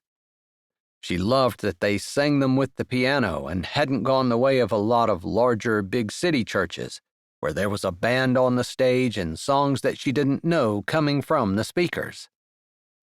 Maybe that was another reason she felt pushed out of church. It hadn't been anything that was familiar to her, and she'd missed the edifying words and beautiful melodies of the old hymns, knowing that they had withstood generations of testing and encouraged millions everywhere. Regardless, she pulled her Bible out and opened to the passage. The pastor had them stand while he read.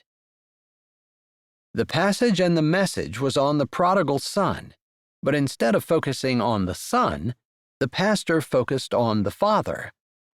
He talked about the father's love for the son, no matter what the son was doing, and spoke on how God didn't love us because we were worthy, but it was his love that made us worthy. It was something that Shannon hadn't thought about for a really long time. God loved her. He loved her no matter what happened and no matter whether her husband did or not. Having her husband toss her away like so much trash had made her feel less than. She hadn't even realized it until just then, as tears pricked her eyes. She felt like garbage. But it wasn't James who should or could make her feel worthy. It was God. It was what God thought that mattered, not James. A soft hand touched her cheek, startling her out of her thoughts, and she glanced down to see Sailor putting her hand on her cheek. She smiled softly at the girl, who climbed from where she had been sitting and coloring with her crayons in the pew to Shannon's lap.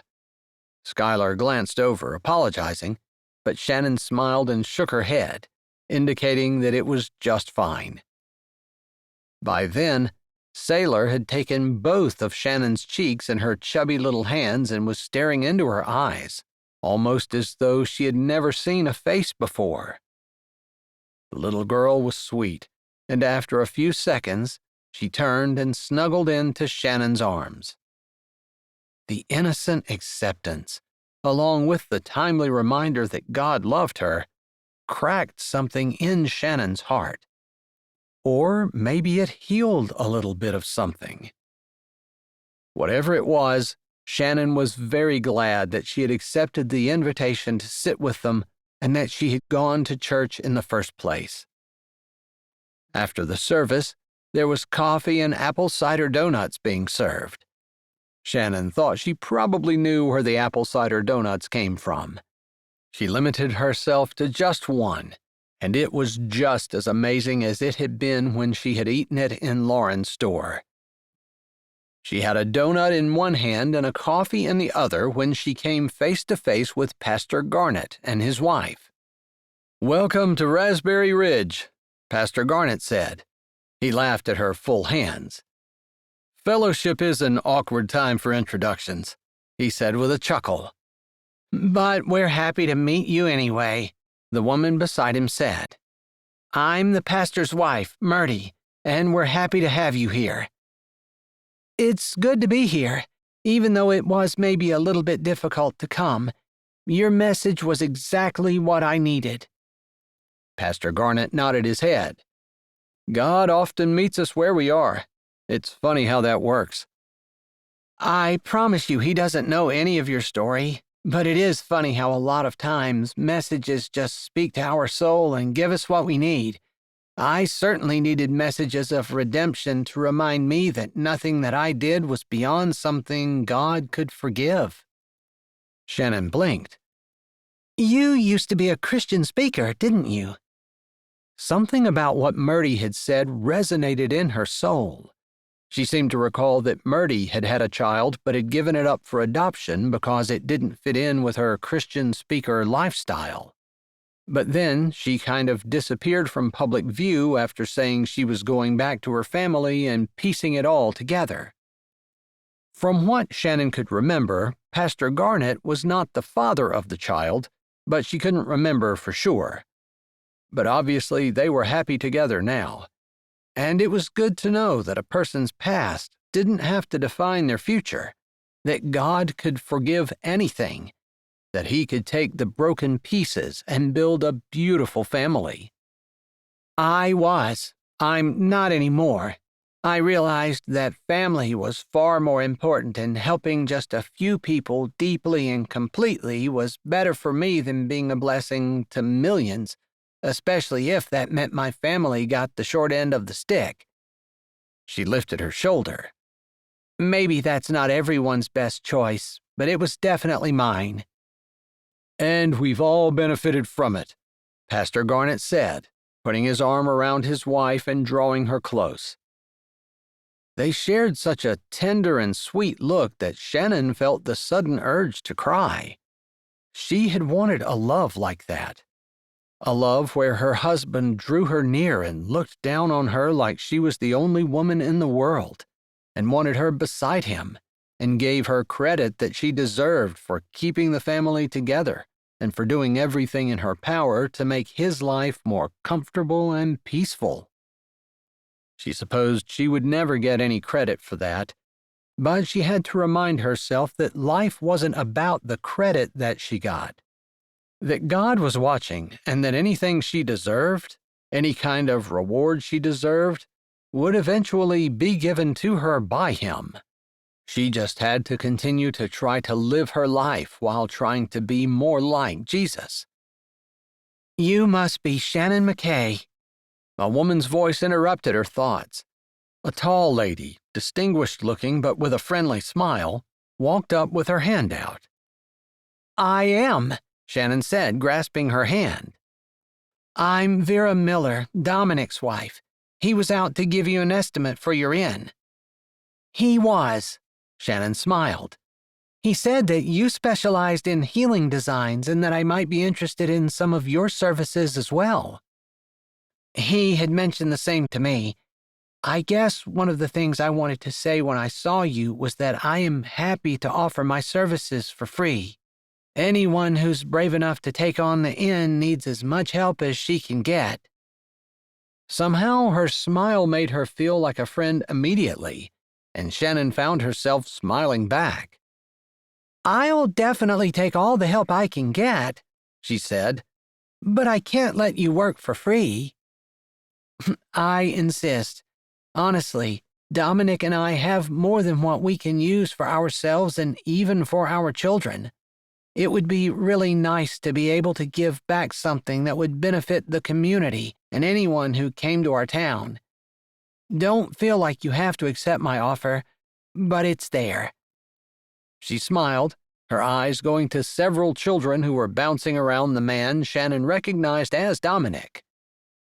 "Before my kids claim me again, I also wanted to extend an invitation to our women's Bible study.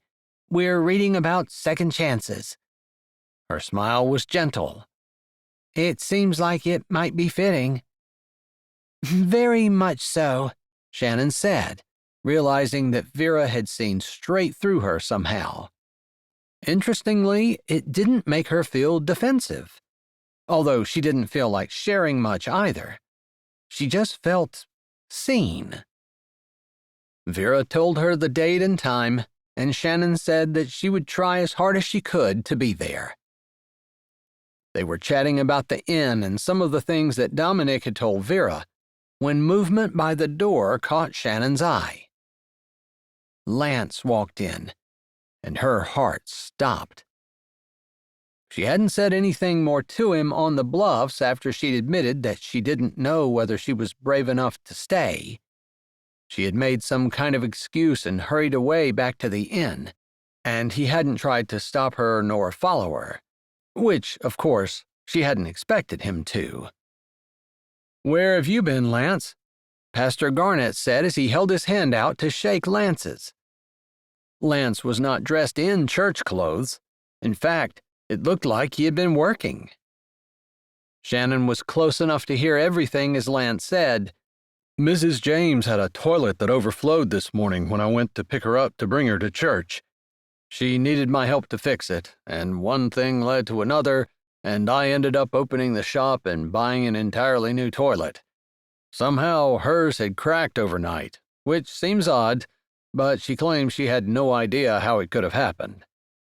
"Well, that sounds like a mess," Pastor Garnett said.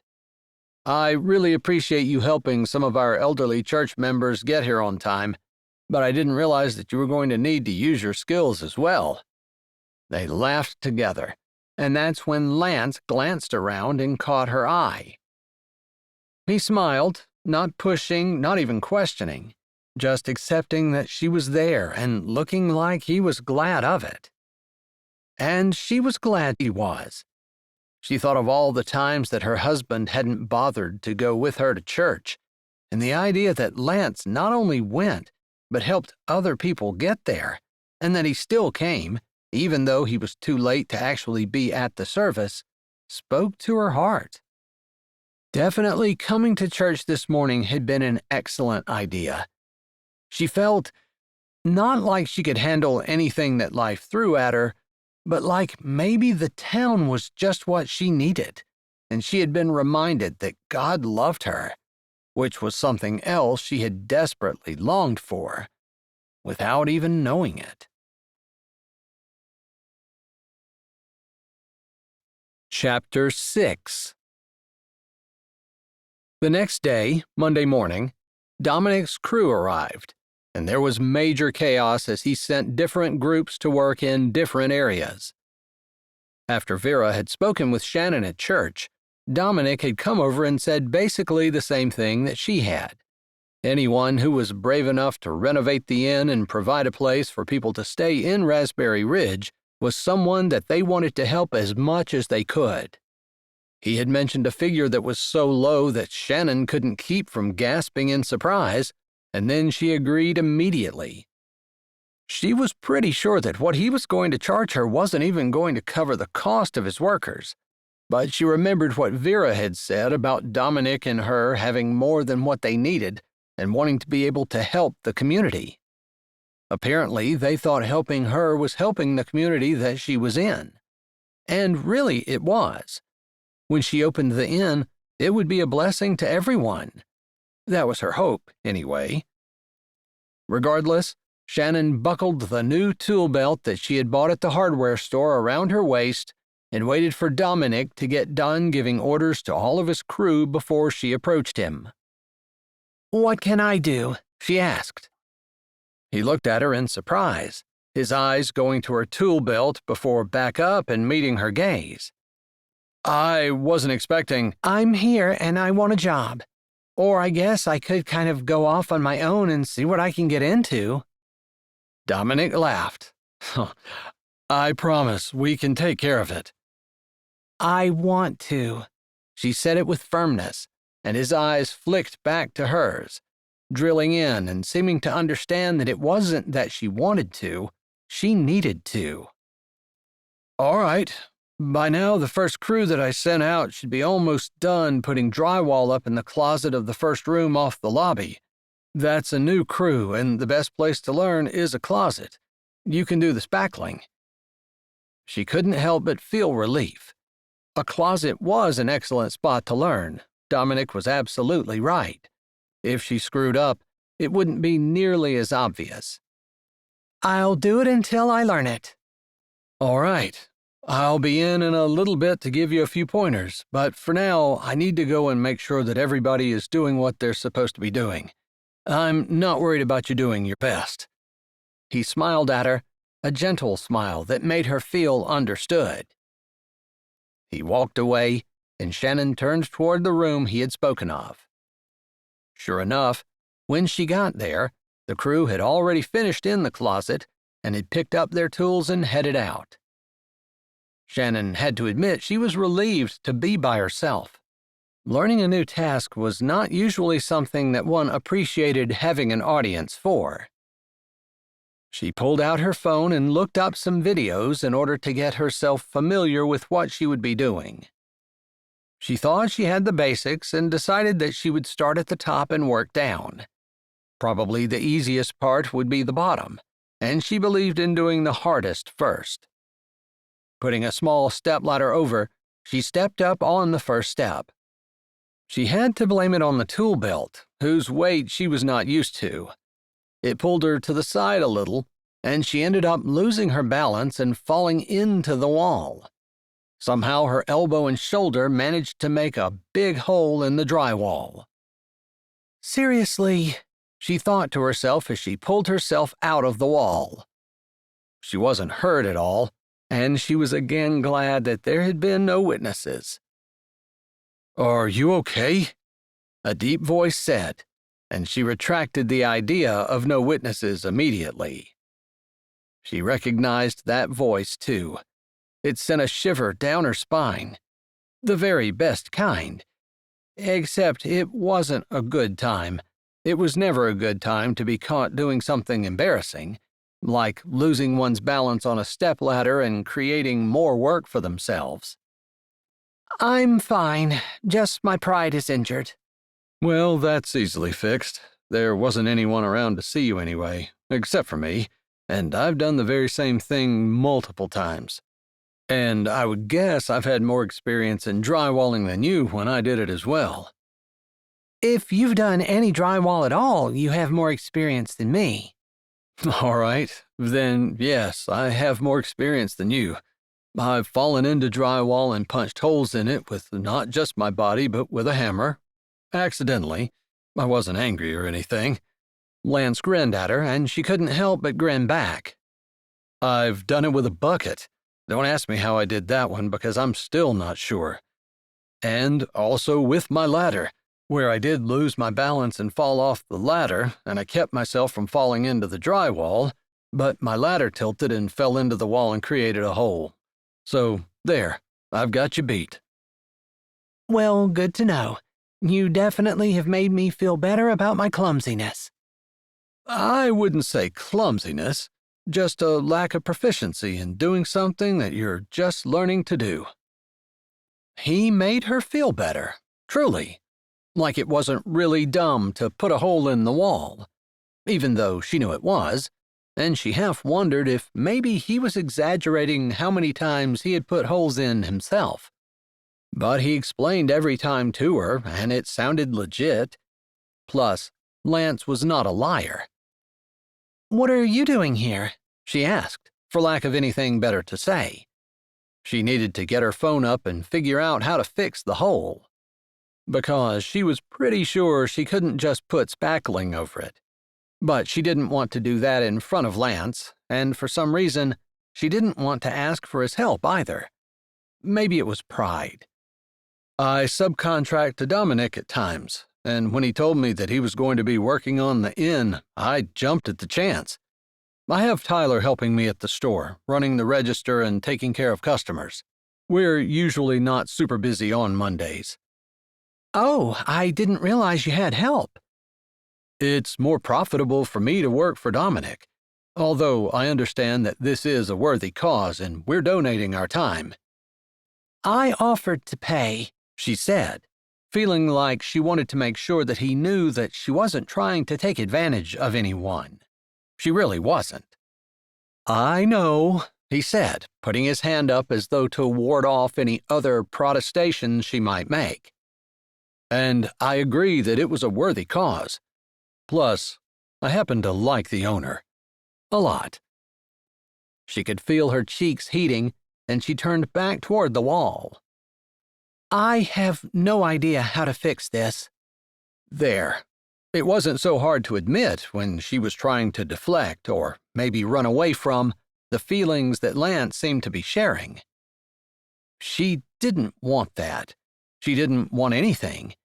She just wanted to be left alone, but not be left alone, if that made sense. "Well, it's a good thing I know, and I can show you how." He paused, as though a little afraid of his next words. "That is, if you don't mind." "No, of course not. I want to learn. I need to help with this. I can't just have everyone else doing everything while I sit around." "Well, it wouldn't hurt for someone to make some food.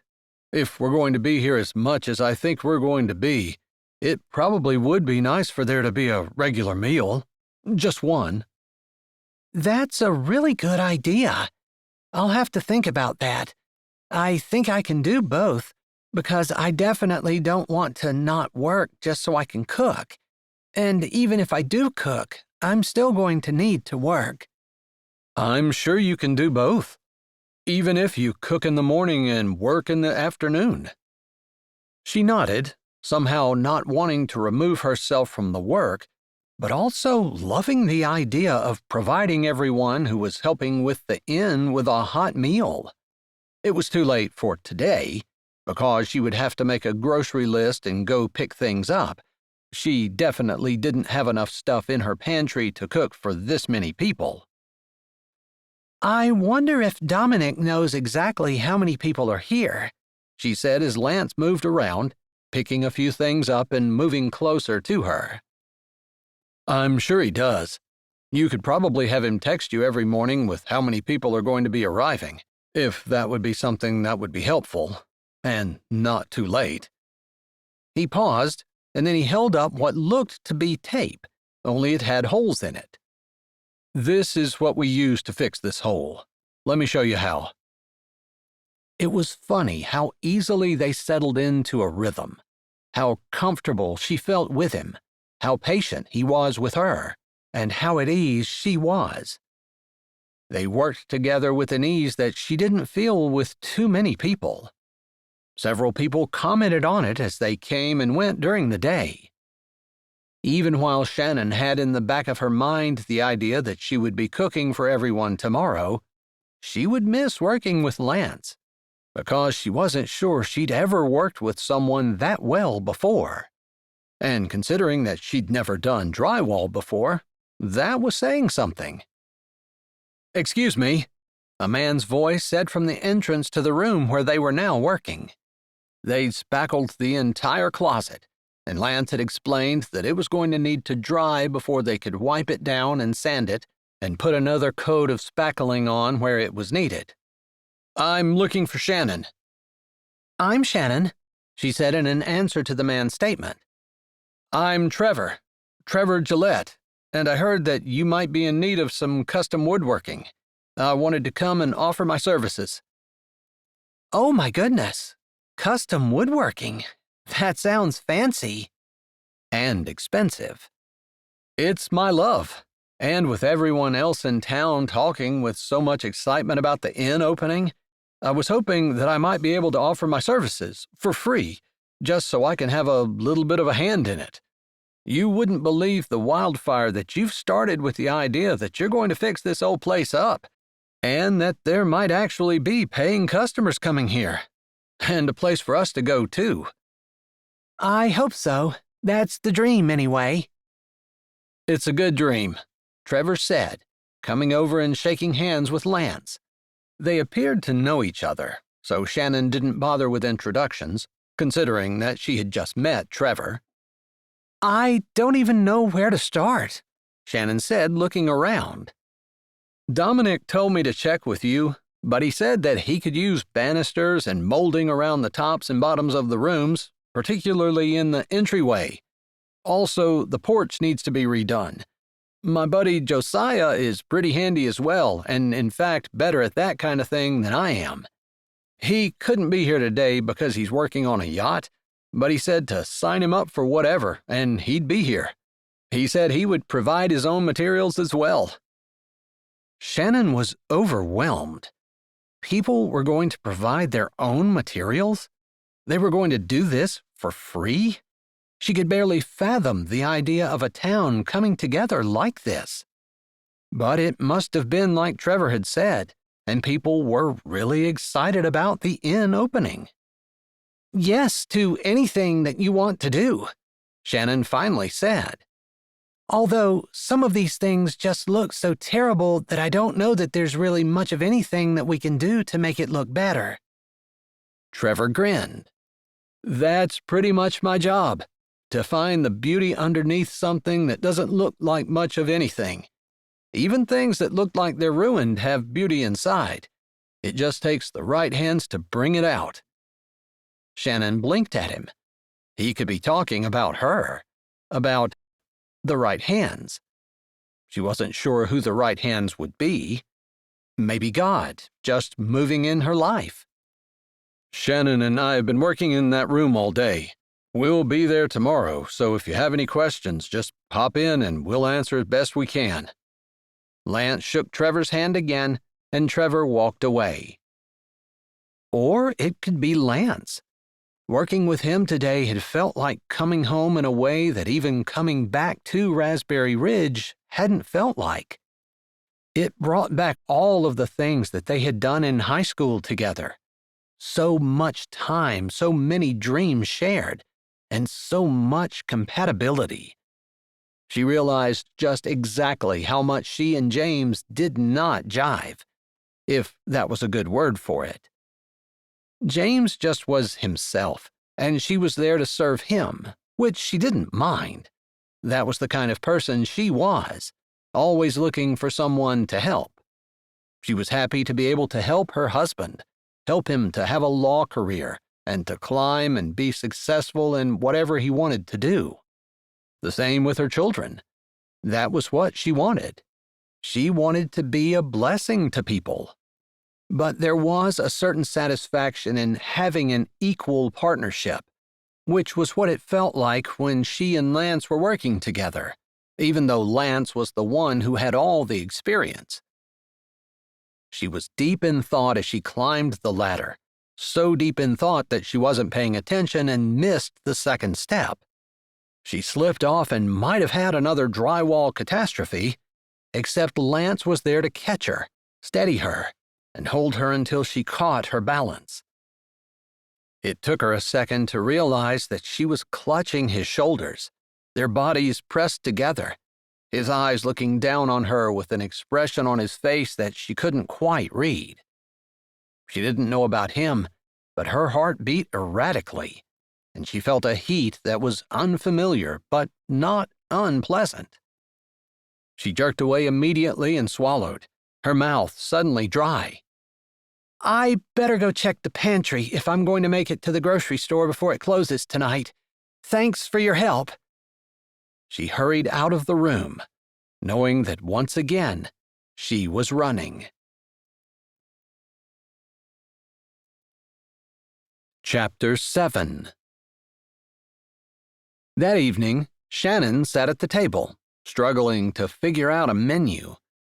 She didn't know why it was so hard. Maybe because she'd spent most of her time castigating herself for running away from Lance. It had been almost quitting time anyway, but the guys had been gone for more than an hour, and she still hadn't come up with meals and an ingredient list. What could she make that would serve everyone and would still allow her to have time to work? She had a crock pot, but one crock pot wasn't going to be enough. Dominic had told her that usually there would be around 10 to 12 men there every day. That included Trevor and Josiah. She still hadn't figured it out when there was a knock at the front door. Who in the world would be here now? It was only 6 o'clock and still a little bit light out, but even so, a tiny shiver went down Shannon's spine. She was here by herself, and the town was a 10-minute walk away. It was only a couple of minutes by car, but still, she was pretty far off the beaten path. Like she had thought the night she got there, it was a great place to hide out, but it was also a great place to commit a crime? Is that what she was thinking? That someone was here to commit a crime? She tried to reason with herself. Someone who was here to commit a crime would not be knocking on the front door. With that thought bolstering her courage, she marched to the door and almost yanked it open. Standing in front of her was a well-dressed woman, but she had the weary look of someone who was running from something. Hello, Shannon said. Hi, my name is Marina Castellano. The woman's voice was cultured. I'm recently relocated from up north. I have extensive fine dining experience, and I understood from overhearing a conversation in town that you might be looking for a chef. She gave a nervous smile. I believe I can handle all of the demands that might occur, including breakfast, lunch, and dinner, no matter how fancy or plain you might like it to be. That was quite an introduction, and Shannon couldn't believe God's providence. Really? She was struggling with a menu, and Marina knocks on her door and offers her chef services? That seemed a little too good to believe, but sometimes God worked that way. And here he was, orchestrating everything now so that people were inspired to donate their time, and she wasn't dipping into her stash of money quite as much as what she feared she would. Well, I don't know what to say. I don't think there's much to say. I could cook for you right now if you'd like, using whatever ingredients you have in the cupboard, and you can see for yourself whether you think I will be any good for you or not. I'm not sure I'll be able to pay you. She could probably pay her something, since she wasn't spending as much on everything else. But a chef was a wish list item, a fantasy item, something that she didn't actually need, and she didn't want to spend money on that until she knew for sure she wasn't going to have to spend it somewhere else. I can start immediately, and I'll just work for room and board. We can continue with that arrangement until you're ready to discuss salary. If it were up to Shannon, she might think that the woman was being a little bit evasive, although her confidence was almost overshadowing everything else. But why else would she be willing to work for room and board? Shannon recalled the old saying of not looking a gift horse in the mouth. Perhaps she should not question too far. The woman was obviously well-dressed and well-spoken. She came from some type of upper class, Shannon would bet, Whether it was just working for them or belonging to them, Shannon wasn't sure. Not that it mattered. It was her cooking skills that really mattered, and Shannon thought her offer of making a meal on the spot was a pretty good one, considering there was a very limited amount of groceries in the pantry. All right, I'll take you up on that. Come on in. Maybe it was her imagination, but Marina seemed relieved, excessively so. She was pretty sure she didn't imagine the fact that Marina looked over her shoulder before the door closed behind her. It was on the tip of her tongue to ask Marina if she was running from something, but she didn't. After all, Marina could ask her the same question, and if she were being honest, she would have to answer yes. She was running from more than one something. She was running from her husband and the divorce and the life that had imploded back in Detroit. But she was also running from the feelings that she had felt for Lance today. She hadn't offered him any other explanation but had run out of the room, and he deserved better. He hadn't done anything wrong. He'd saved her from making a mess in the drywall again, and she hadn't even thanked him. Just run away. He must think she was the most horrible person ever, although she knew that wasn't the way Lance was, and he didn't think any such thing. This is the kitchen, and you are the one who offered, but I do have to warn you that there are not very many ingredients with which to work. She went over to the cupboard and opened it, showing the few items that she had bought recently. There was nothing else.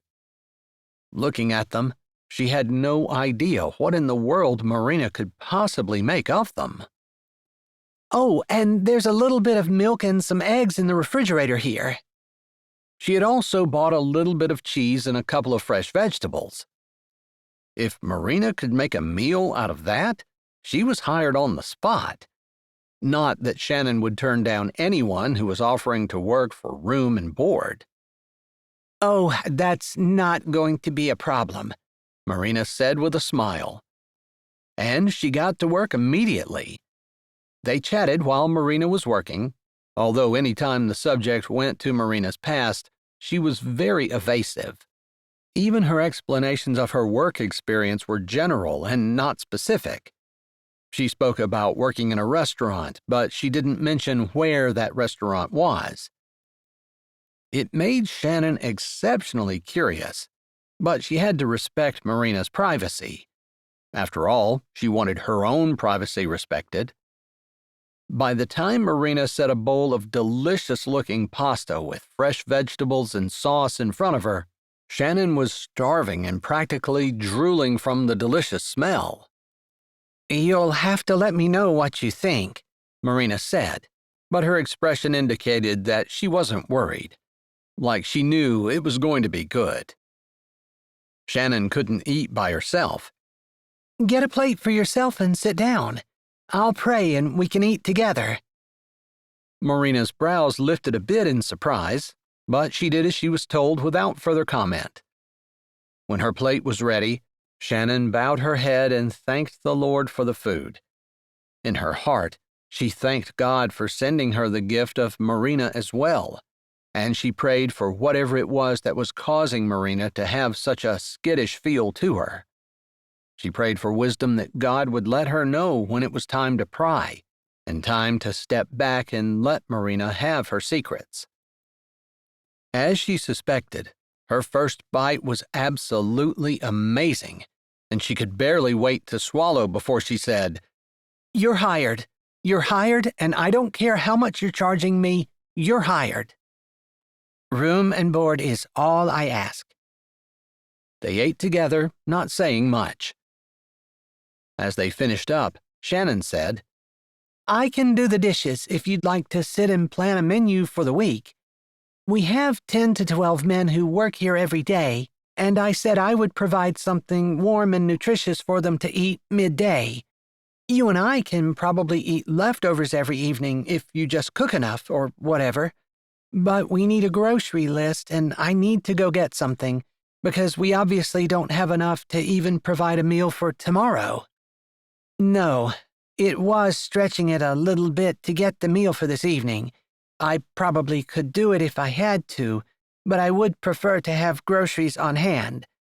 And staples as well. I take it there's no flour or sugar? No, and I don't want to have extravagant five-star restaurant meals, but we could provide lunch and dessert every day, as well as tea and water to drink. Maria nodded her head and pulled her phone out of her purse. As Shannon did the dishes, Maria worked on her phone. Before Shannon had finished, her phone buzzed, and Shannon turned around in time to see a panicked expression cross Marina's face. She glanced up and immediately tried to smooth it over. I need to get this, she said softly. Then she stood up from where she had been sitting at the bar and walked casually outside of the kitchen. Perhaps she was trying to keep Shannon from hearing, but Shannon caught a little bit of the conversation. She didn't really mean to eavesdrop, but when she heard Marina say, "No, I told you I won't come back. Do not have me followed," she felt like she had to say something. As Marina stepped back in, Shannon was finished, and she leaned against the counter, her hands in her pockets, trying to appear non-threatening. She wanted to help Marina if she could. Is everything okay? She asked, hoping Marina would confide in her. Sure, everything's fine, Marina said, obviously trying to make it so that if she said it was fine, it was actually fine. I thought I heard you say something about being followed. Marina's eyes grew wide, and then she shook her head. No, not really. It's complicated. An ex, you know how they can be. But I'm fine here. All right, but if you need anything or you need me to help, I'm here. Shannon didn't know what else to say. She couldn't make Marina confide in her if she didn't want to, and it mirrored her own situation. Although she wasn't afraid for her life or afraid for anything, she was still running, still trying to get away. And she had her own secrets. She felt very protective of Marina and her secrets. If you give me your number, I can text you the groceries that I'll need. If that's too much, I can try to pare it down. She waved a hand. There's a lot of staples that we need to stock up on, and I wanted to make sure I got them all, plus things like ketchup and mustard and that type of thing. I get it. We're basically stocking a kitchen for the first time. It's bound to be a lot. Don't worry about it. She paused for a moment. I was going to go this evening for the groceries. Would you like to come? Immediately, Marina shook her head. No, thank you. I'll just stay here if that's okay. Of course, that's fine. Let me show you where you can stay. I thankfully have one more set of clean sheets and one room that is mostly put together. We might have to move you around a bit to completely finish it, but thankfully it's livable. She had been tempted to use that room herself, and maybe she should have, because it wouldn't hurt for Marina to be sleeping close to the kitchen if she was going to be working in it. But for now, it would work. She showed Marina the room, and Marina seemed grateful for her own space, thanking Shannon multiple times. Shannon felt like she and Marina were going to be really good friends, but she wished there was something she could do to help the woman with the problem she obviously had. If you're okay, I'm going to leave. I'll be fine. I'll probably be in bed when you get back, because it's going to be an early morning. I assume you're going to want breakfast? I didn't even think about that. It's okay. I just put ingredients for waffles and pancakes and eggs on the grocery list, because I assumed you would want to eat a morning meal as well, especially if you're going to be working all day. And you need to eat too, Shannon said. Marina smiled gratefully and nodded. Shannon thought about it as she drove into town, but she put it out of her mind as she drove through Raspberry Ridge. Her eyes caught on the sign for the gym along Main Street. She couldn't imagine that the gym had many members in a town as small as Raspberry Ridge was. And then, on the spur of the moment, she stopped. She needed to stay in shape. After all, she couldn't help anyone if she were sick and didn't keep up with her own health. And since she had saved so much on the inn and the whole town was rallying around her, she could pass it on. She could buy a membership at the gym, and then after spending that kind of money, hopefully she would be inspired to make the trip a few times a week to work out. She got out of her car, opened the door, and walked in. As she thought, the gym was almost deserted, with just 2 people on machines in the back. Mateo, whom she had met at church, stood behind the counter. It was difficult to forget him, since he was so tall, with almost a military bearing. He smiled when he saw her. "Shannon, come on in." "You remember my name," she said. "Of course. Everyone's talking about you and the inn and how excited they are that it's going to be opening. You're the talk of the town." "Oh my goodness. I feel like I might let people down if it doesn't work out." "I'm sure people will be disappointed, but I wouldn't let that worry you." He seemed very casual and at ease. "Is there something I can help you with?" "I want a membership. I think I'll pay for a year if that's okay." A year seemed good. Maybe she should pay for 2. She should ground herself here as much as she could and not be tempted to run again. She needed to learn to stay and fight her battles, and Raspberry Ridge was the perfect place to take a stand. "I'm happy to hear it, not just for the business, but because it sounds like you're going to stay." "Yes, I am." It wasn't as honest of an answer as she had given to Lance, but Mateo wasn't Lance. Lance was special. "I'm glad to hear it. It's interesting the way the Lord sends exactly what we need. I was just sitting here trying to think of how to drum up a little more business. I think maybe I need to figure out a plan to accommodate your inn guests."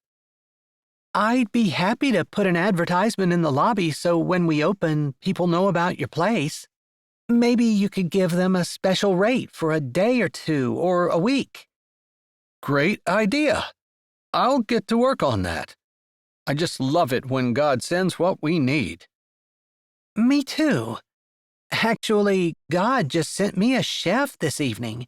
I was wondering how I was going to cook and still work at the inn, and Marina showed up at my door." "Marina? Italian, dark hair about this tall?" Mateo said. He described Marina to a T. His interest was endearing. "Yep, that's the one. Do you know her?" "I met her on the street.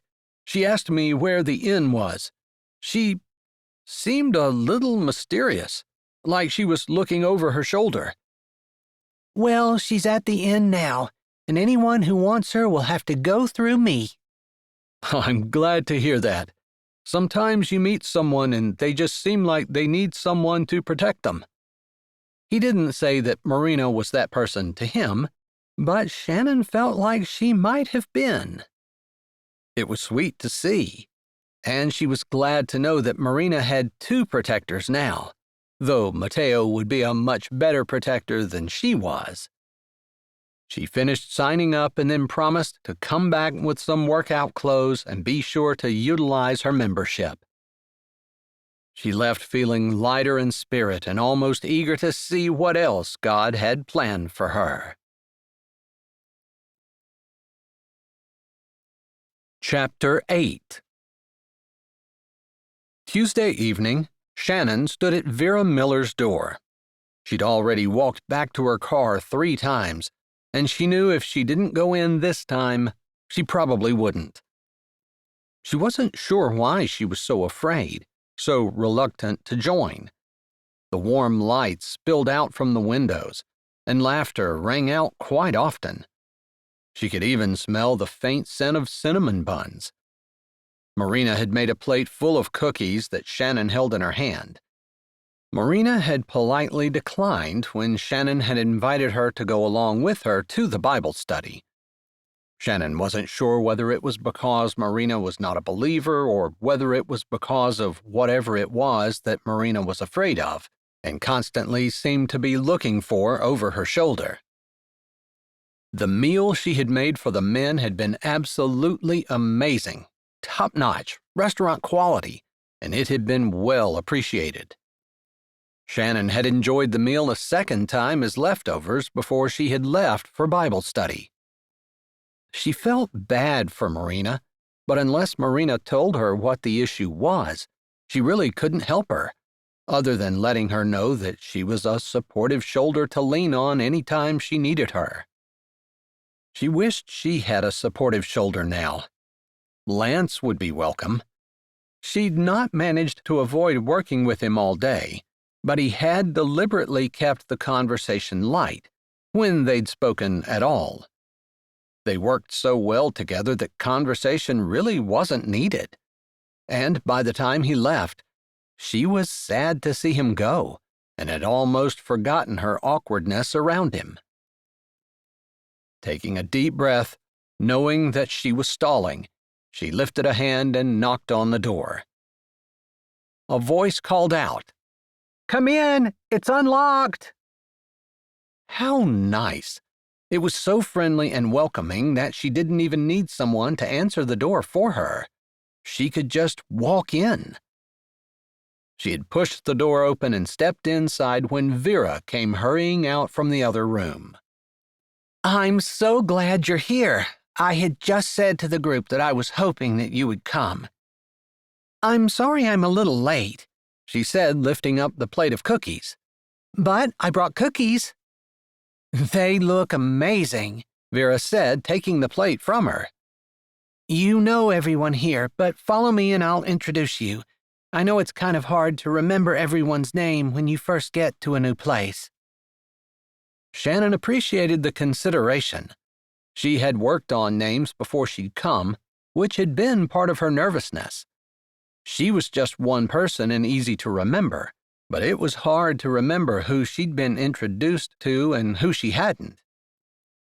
She followed Vera into the living room where 5 or 6 ladies sat around the coffee table, which was filled with snacks from desserts to crackers to chips, and it seemed like everyone had a drink in front of them on a coaster.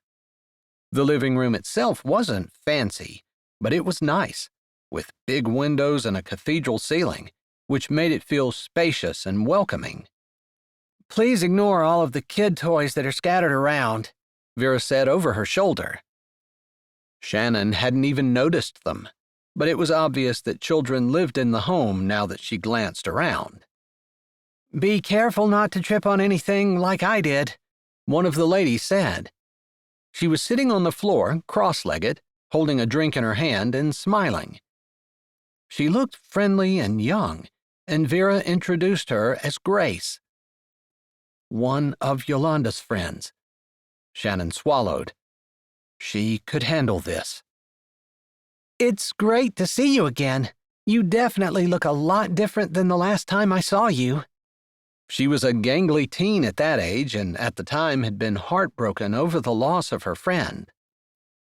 "And smiling again," Grace said easily. "And a lot bigger." She laughed. Vera introduced Murdy, whom Shannon remembered from church, along with Skylar and Olive. She also introduced Bertie, who was not a permanent resident of Raspberry Ridge but had a vacation home there. "My work takes me away more than I like, but my husband and I come back as much as we can. This is our safe space," Bertie said with a friendly smile. She had movie star good looks, and Shannon bit her tongue rather than ask if she had ever starred in a movie. Surely the movie star that she was thinking of wasn't Bertie. But come to think of it, wasn't there a singer? It didn't matter. Bertie didn't mention it, and neither did anyone else. And maybe it was one of those things that, like Shannon, Bertie had things she'd rather not talk about. Shannon could respect that for sure. I understand you're back after a long time. That pretty much describes all of us. Olive, who hadn't said much, spoke from where she sat with her feet curled up underneath her on the recliner, a plate of snacks on her lap, and a glass of what looked like milk in her hands. Yeah, I'm back after almost 20 years. I hope to stay. I hope you do too, especially since you're fixing up the inn. I'm looking forward to more business and tourists, Grace said. Shannon nodded. I think opening the inn will be good for everyone. The only thing is, I love the small-town atmosphere and the close-knit community. I hope that the inevitable expansion the inn will cause doesn't destroy the sense of community you guys have here. I felt welcome almost the second I set foot in town. That means we're doing our job, Murdy said, and everyone nodded. Shannon had settled into one of the comfortable chairs after grabbing a few snacks from the table. She noticed that everyone took one of Marina's cookies, and she hoped they were as good as they smelled and looked. After a little bit more chatter, Vera motioned to Murdy, and she began the meeting with a prayer. She prayed like someone who knew God personally, which was the way Shannon always wanted to pray but didn't typically feel like she attained. It was no wonder that Murdy used to be a popular speaker. And she taught from the Bible like someone with a solid faith and lots of confidence that God was good and that she knew him personally. When we look at the woman at the well, she was ashamed of what she had done and what she was in the middle of doing, but that didn't keep her from talking to Jesus.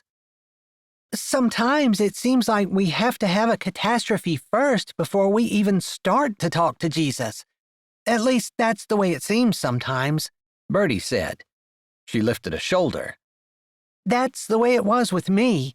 Every time in my life I've had a major catastrophe, it's brought me closer to the Lord.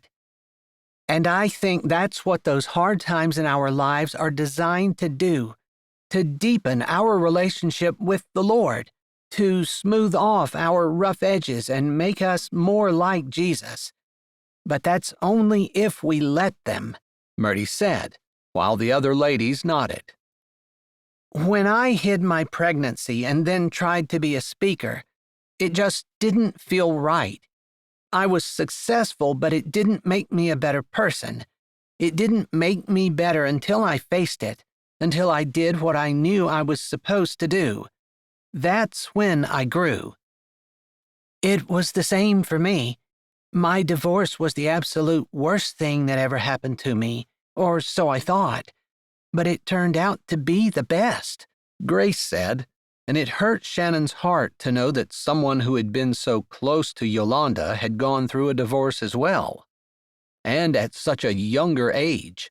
At least Shannon had 30 years of good memories with her family, and her kids were grown.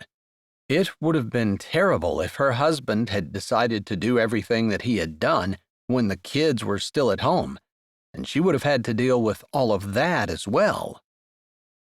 The ladies were talking, discussing Grace's divorce and the benefits that had come out of it, and listening as Bertie shared about her trials as well. Everyone had something to say, except for Shannon, who had been quiet. Finally, there was a soft pause, and Murdy looked at Shannon. I know you're new, but please don't be afraid to speak up if you'd like to share something.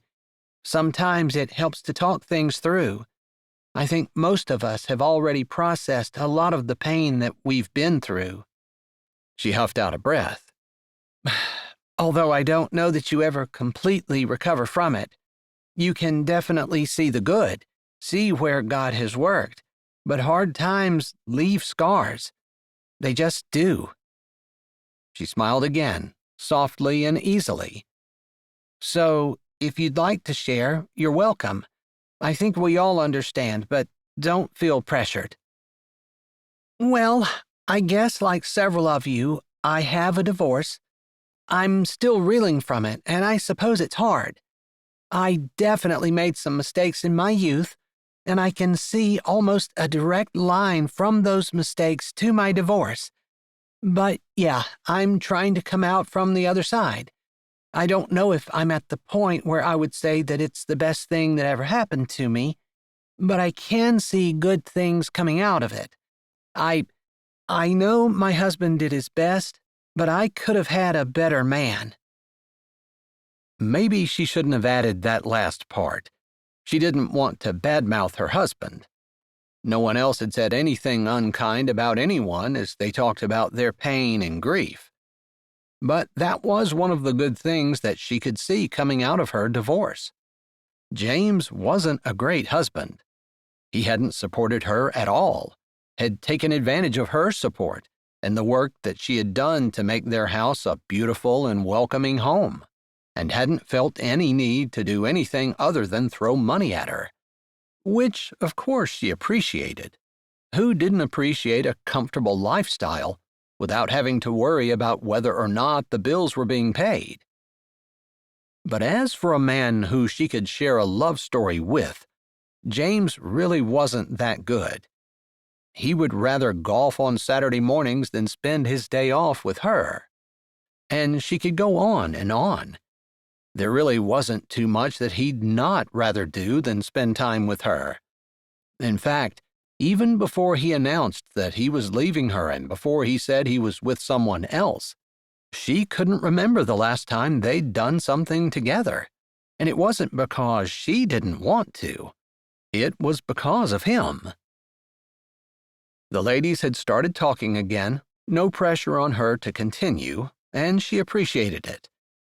The way they accepted her, the way they told her that they understood about divorce, and that it was hard, and that it would take time to come to grips with things, made her feel almost overwhelmed at the amount of love and acceptance being poured out.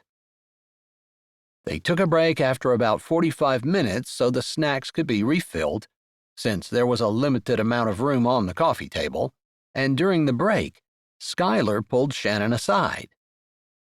I know I told you I had my own story, and all the ladies here have already heard about how I was abandoned. My fiancé just drove away without me. In fact, it wasn't somewhere random. It was here at Fran's. I wandered over trying to find some shelter for the night, and I went into labor. That's how far along I was. Oh my goodness, your boyfriend was a monster. He wasn't a good guy, that's for sure. But if it hadn't been for that, I wouldn't have met Homer, who is a good guy. And out of that, the pain of being abandoned when I was carrying another man's baby and so close to giving birth, when he should have been protecting me and making sure that I was okay, something beautiful was born.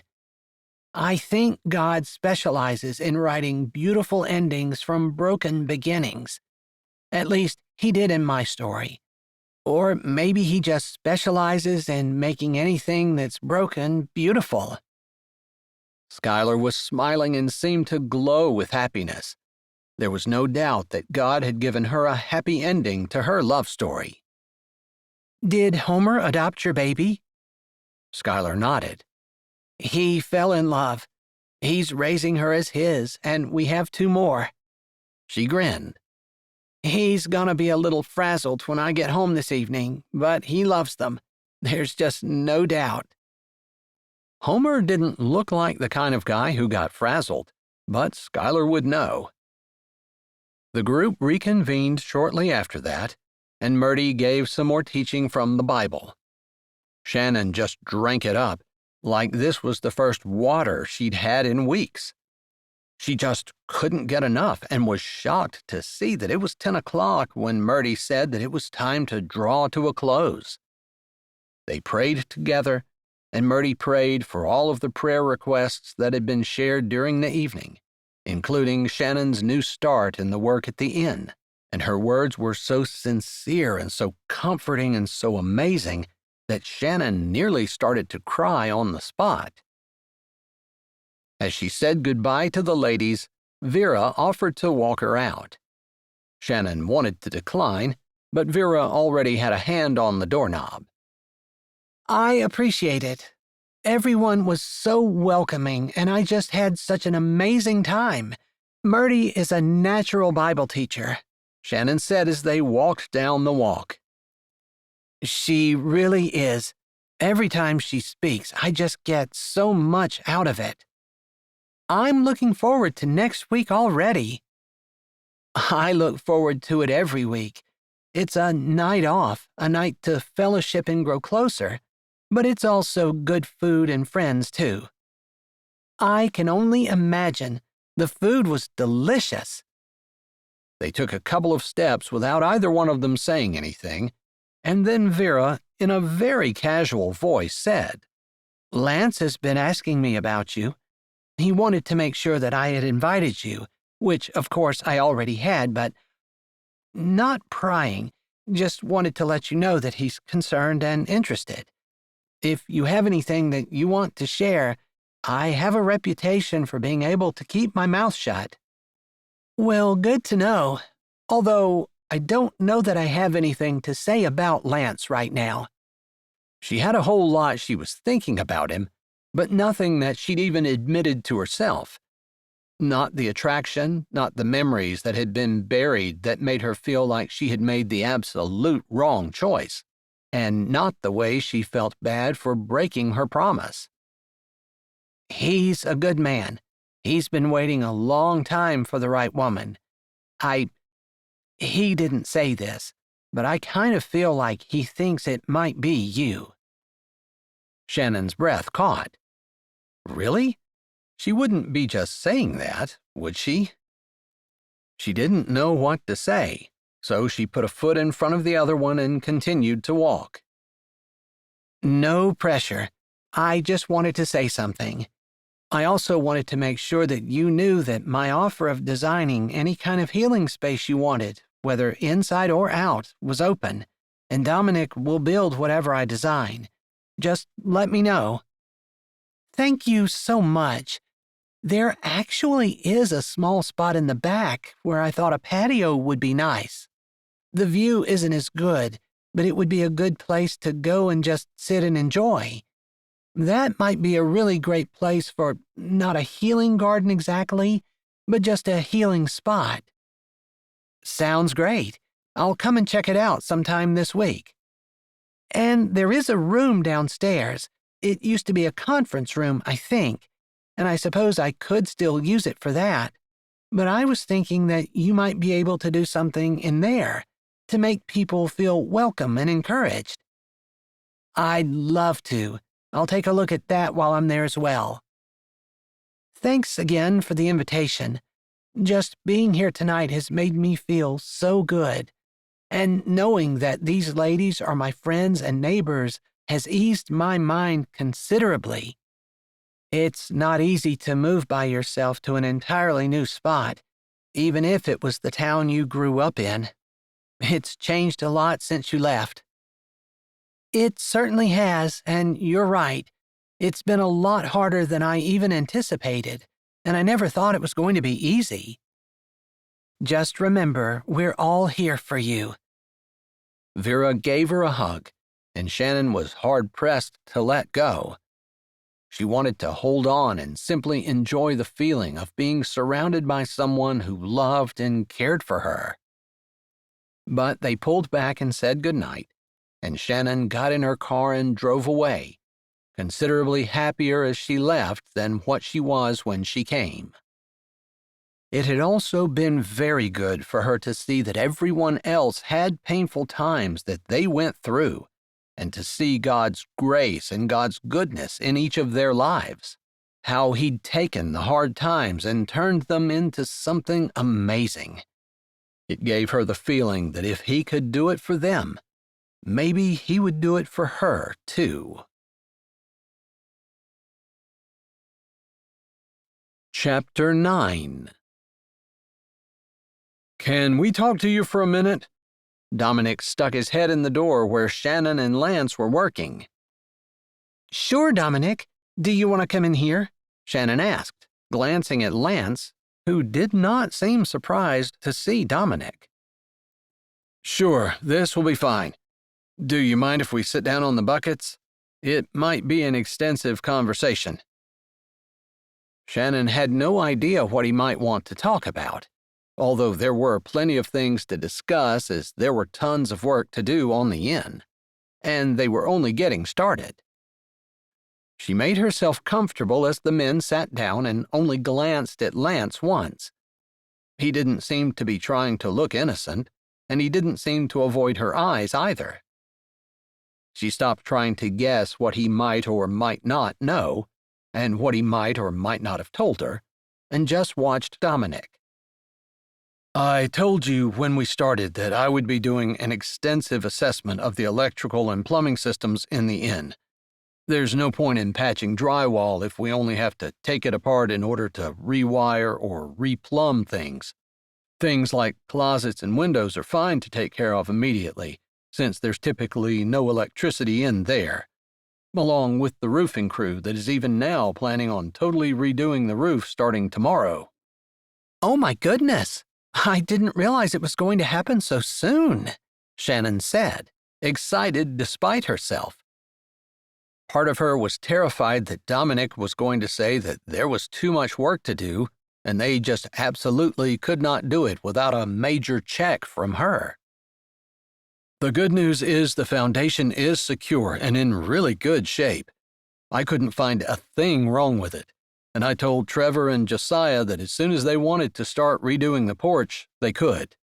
I think they said they would order the material and start tearing the old one off immediately. Wow, things are really happening, she said. Yeah, we can reside the house when they have the porch off, and that should be done by the end of next week or possibly 2 weeks, depending on the weather. I really wanted to get as much done outside as we could before the weather gets bad. Snow could put an end to our work for a while. Do you think we can get it all done before the snow comes? Shannon asked, realizing that they were closer to that than she wanted to admit. Yes, I think we can, as long as nothing unexpected comes up. I wouldn't have been able to say that until we did a thorough investigation into all of the other systems. But since the foundation is good, and the roof has not been leaking long enough to rot any of the rafters, I think we're in really good shape. Better shape than I would have hazarded to guess when we first looked at the inn. That's excellent news, she said, realizing that he had said that he was going to give her the good news first. By default, that meant there was some bad news. Yes, and the bad news isn't terrible. Lance? Oh, you get to deliver the good news and I get to talk about the bad. Is that the way it goes? Dominic just laughed and Shannon smiled, but her eyes narrowed. So Lance did know something, and he hadn't told her. Dominic asked me to go and look at the wiring and the plumbing. I have more experience in that than he does. Okay, she said, trying not to hurry him along. He could take his time and say what he wanted to. So, the electrical system seems to have been replaced on the first and second floor, but on the third floor, it looks about 1930s work. Oh. I actually don't know the year. I just know that it's not in good shape. And I feel the best thing to do, the safest thing, would be to totally rewire the entire third floor. The plumbing also could use some work, but if we're trying to get things done by maybe the holidays? He stopped and lifted his brows at Dominic and then at her. In my heart, I was kind of hoping we could have a soft launch at the beginning of November, but I didn't want to do that and push people, especially people who are donating their time and a lot of materials. I am just grateful for whatever you can do. Well, rewiring the upstairs will be a big enough job for me, so we're going to hire out the plumbing. That might be something that you'll have to pay for, although Dominic and I haven't come to a firm decision on that. What he's trying to say is both of us can do it, but neither one of us are sure that we have the time. If we're trying to open anytime soon, it would be best to hire out. So basically, you have a choice. Do you want to pay for it and have it take a shorter time? Or are you okay with Lance and I doing it together, knowing it just might take a little bit of extra time? While you're doing the third story, the first and second story can be completed and rented out? She asked. This is where she wished she had someone to talk to. These were decisions that she wasn't used to making on her own. It was times like these where she felt the most alone and vulnerable. That's exactly right. You could. We can focus on the first and second story and get those done. I believe Lance would be best served by starting the wiring, and then he'll be available to help with the plumbing as well on the third story. Okay. I was assuming that you would be able to help me, Lance said. He lifted his brows and waited for her answer. What Vera had said the night before came back to her. Something about Lance being interested in her. Was it possible? Or was he really in need of a helper and she was the only one who could be spared? I have no experience in wiring anything. She felt like that would be the honest thing to say. Lance chuckled. I really didn't think you did, but I don't need someone with experience. I need someone who can grab tools for me, get things that I need, hold things, and just be a general right-hand man for me. You don't have to have any experience. That will save us from taking someone else off a different crew and putting them to work on the third floor, which will make it take longer to get the first 2 floors done. Well, then, of course. Yes, absolutely, I'll help you, and let's do that. We'll save the money and you guys can do it, if that's okay with you. She didn't want to put them out, but she couldn't tell from what they had said whether they actually wanted to do it or were just doing it because they felt like they had to, now that they'd volunteered for it. If you have any work that's pressing. I don't, Dominic said immediately. Neither do I. Tyler's at the store, and I've already spoken with him. He's perfectly fine working as much as I need him to. As long as you guys are okay with it, I'm in. And I'll help you. That was an easy decision. She wished they were all that easy. All right then, I'll manage the crews to get the first floor done and then the second floor. We might even be able to open the first floor at the beginning of November. I'll try to figure some things out and give you a solid date later this week. Perfect. I don't need a whole lot of advance warning, but once I know that I can put it up and start advertising, I'll do that. She had a little bit of experience in advertising, although not much. She'd worked for an agency for a while once the kids were in school. All right. I'll work on making at least one room picture perfect so you can have some photos for your ads. Dominic stood from the bucket where he had sat down. I appreciate that. Sure, and I'll try to keep an eye on things, and when I'm sure that you can count on an opening date, I'll let you know. Sounds good. As soon as I know for sure what I can count on, I'll start trying to sell rooms. Sounds good. He said a few more things to Lance before he walked out of the room. Are you sure you're okay with that? Lance asked in his normal, considerate way.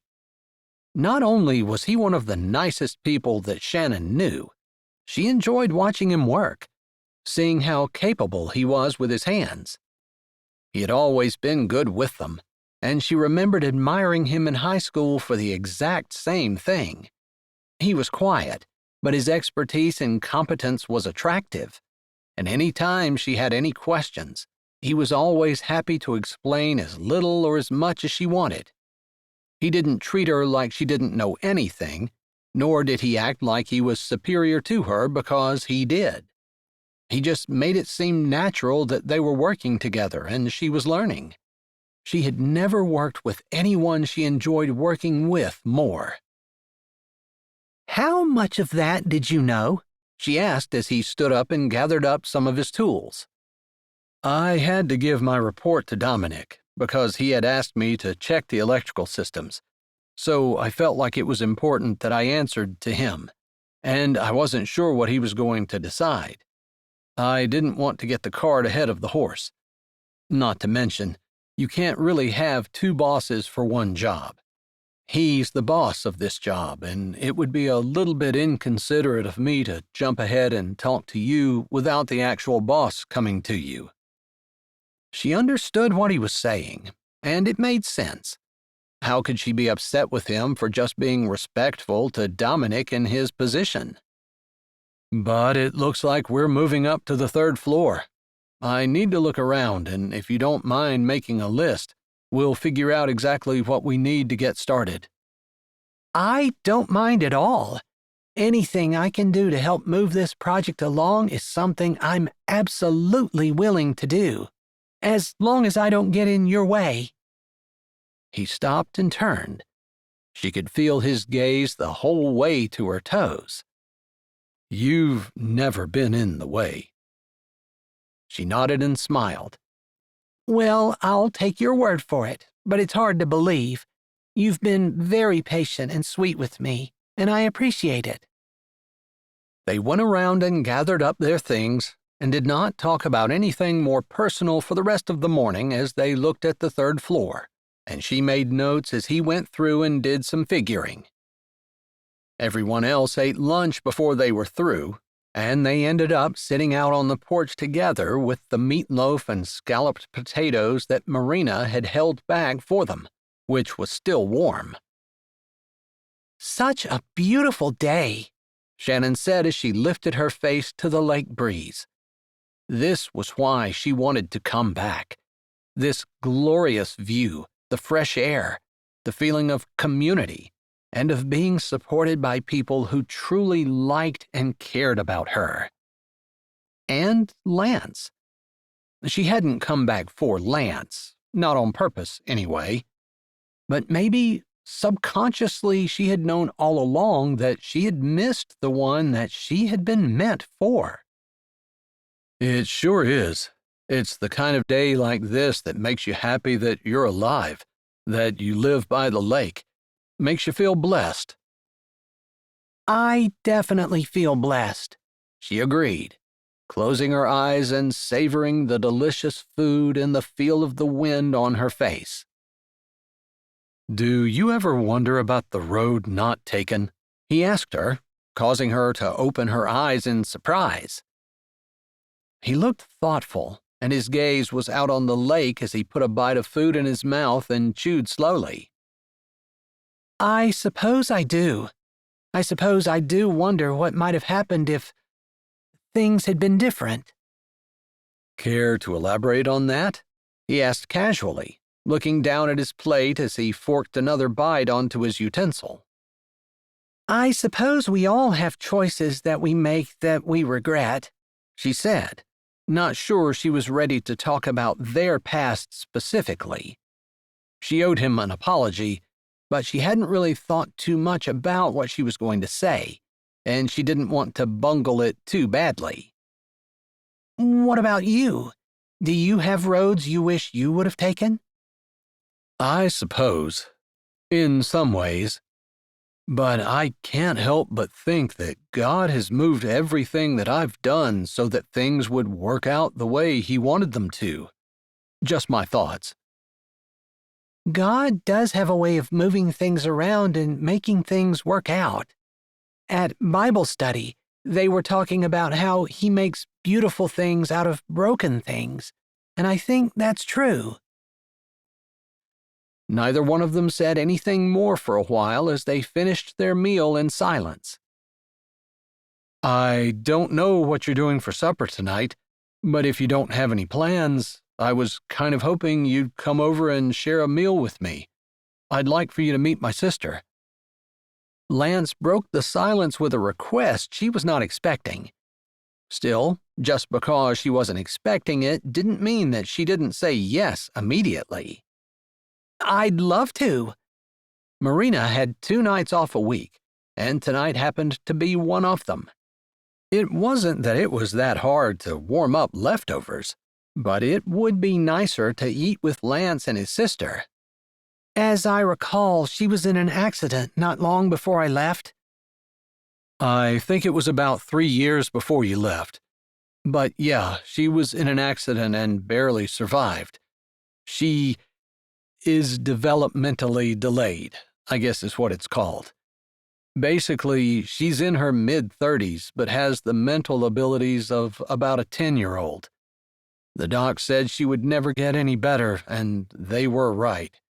As much as I wished it was different over the years. It was hard to see her never be able to get married or have a family of her own. And you gave up everything in order to stay and take care of her? Shannon said slowly.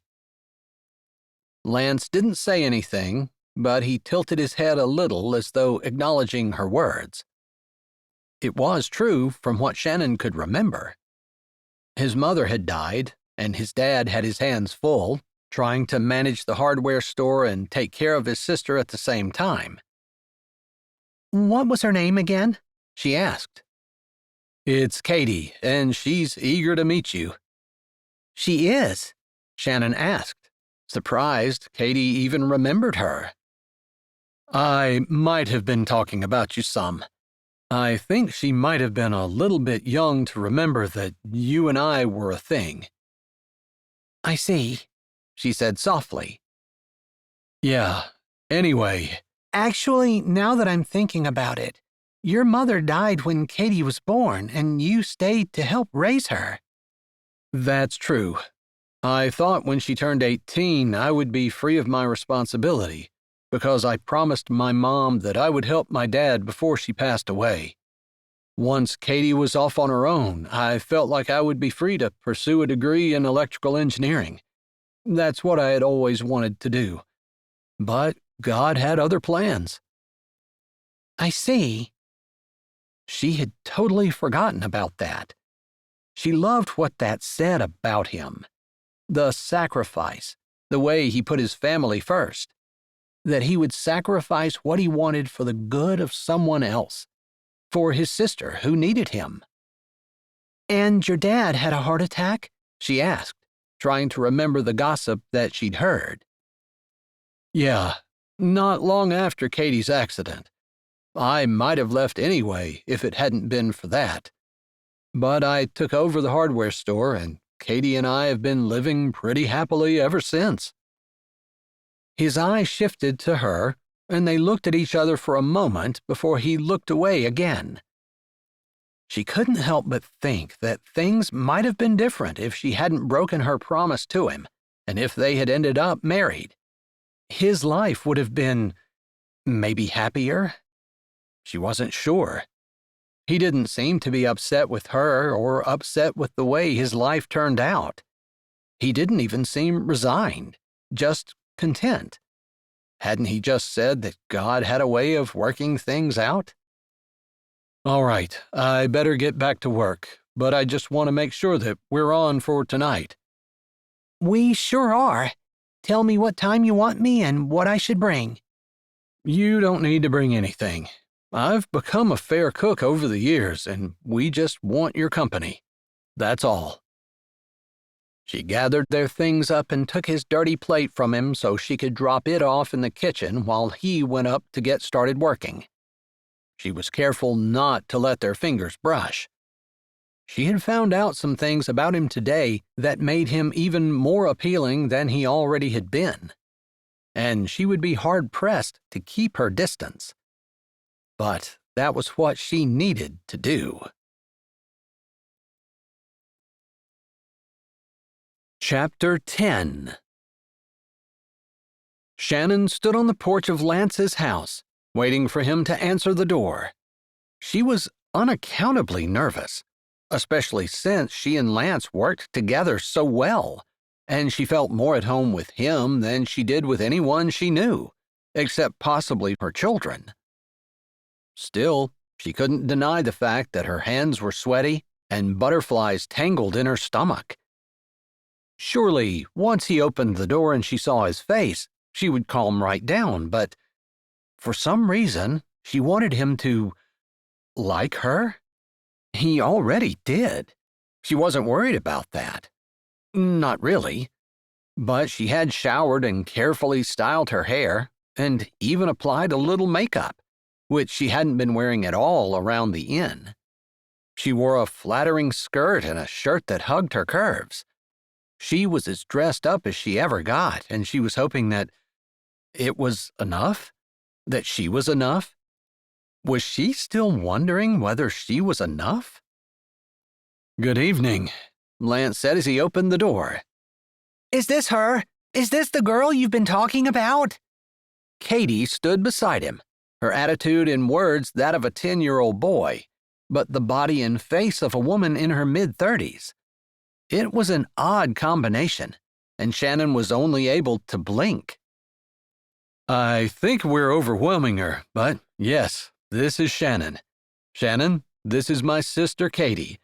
She's excited," Lance said, patting Katie's head like she was much younger than the mid-30s that she had to have been.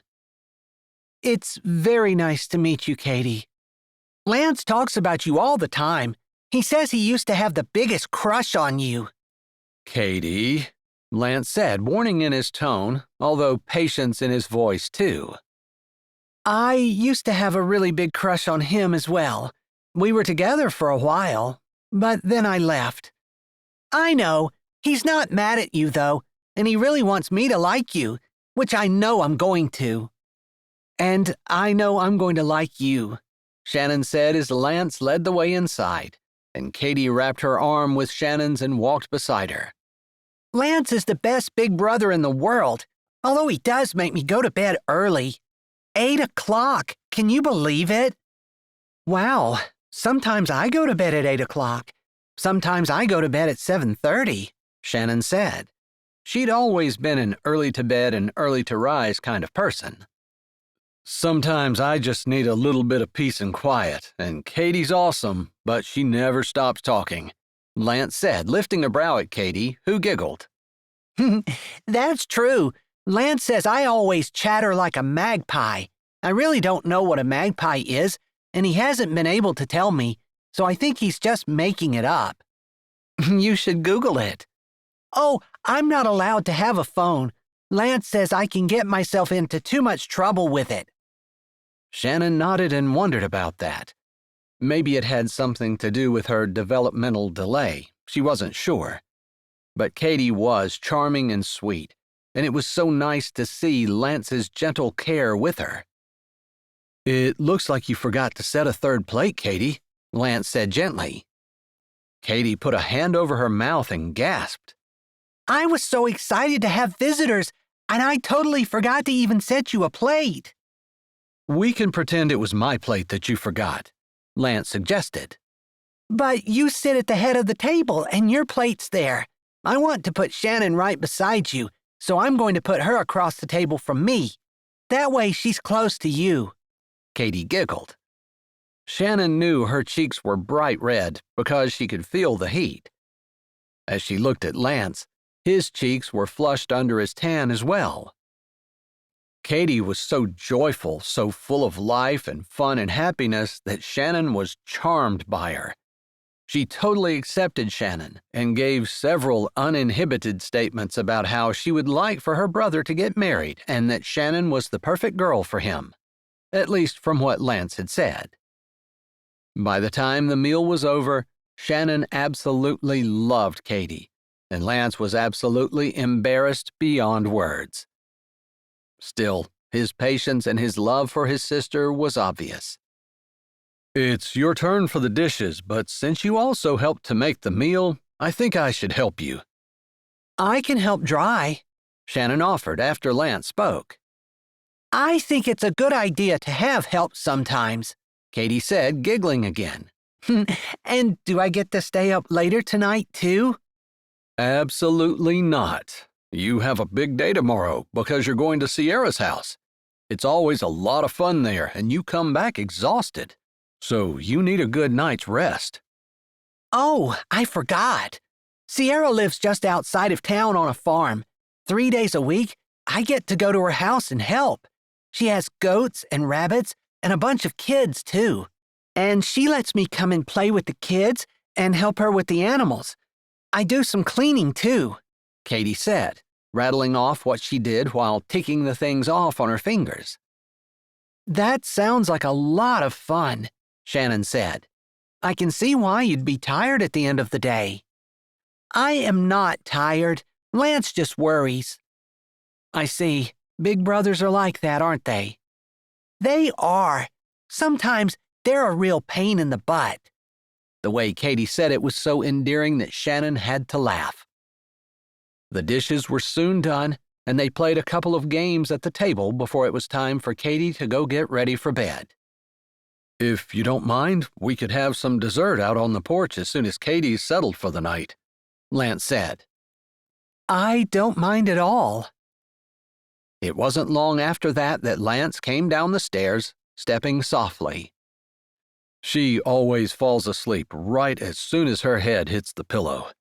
Sometimes I wish that I could be that innocent and totally carefree, because I'll lie awake thinking about things for hours some nights." Same, she said, thinking that it would be nice in some ways to be like Katie, joyful, happy, giggling over everything with not a care in the world. But not everyone is blessed enough to have a big brother who will put their life on hold or completely derail it in order to take care of them. She wanted to tell him how much she admired that, how impressed she was at how selfless he was. But the words just wouldn't come. "I guess I didn't have a choice." You sure did. She could have gone to an institution. You could have given her over to the state or something. "I suppose I could have, but I just couldn't have done that. Even now, I worry sometimes about what's going to happen to her when something happens to me." Do you have things set up for her? "I do, and I have some money put back that will hopefully pay for it all." Is Sierra a babysitter? She asked carefully. Lance didn't seem like he was easily offended, but especially when a person was talking about family, one never knew.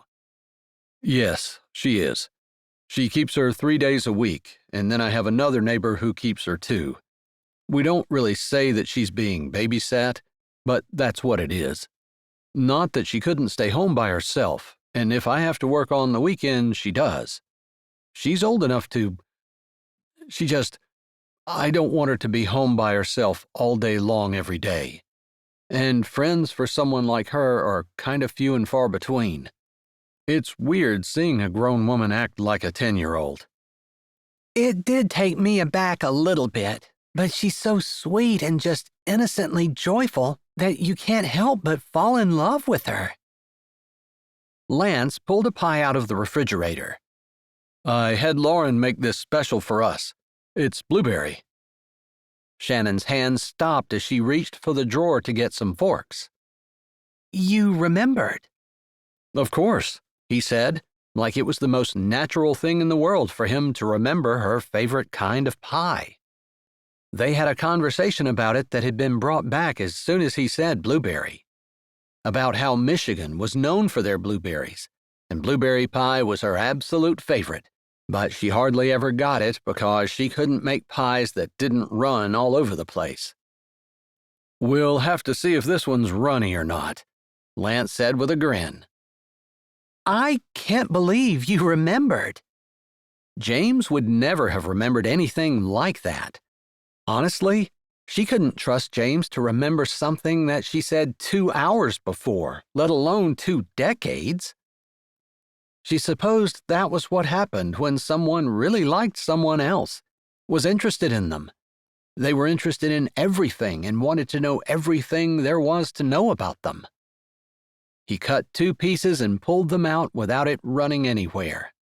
Lauren said if you let it cool, it has a tendency to not be as runny. I wonder if I knew that back then. Maybe that's why you could never get them to turn out the way you wanted them to. You were always too impatient to cut into them. If I recall correctly, any time you knew that I was making blueberry pie, you were there with bells on well before I brought it out of the oven.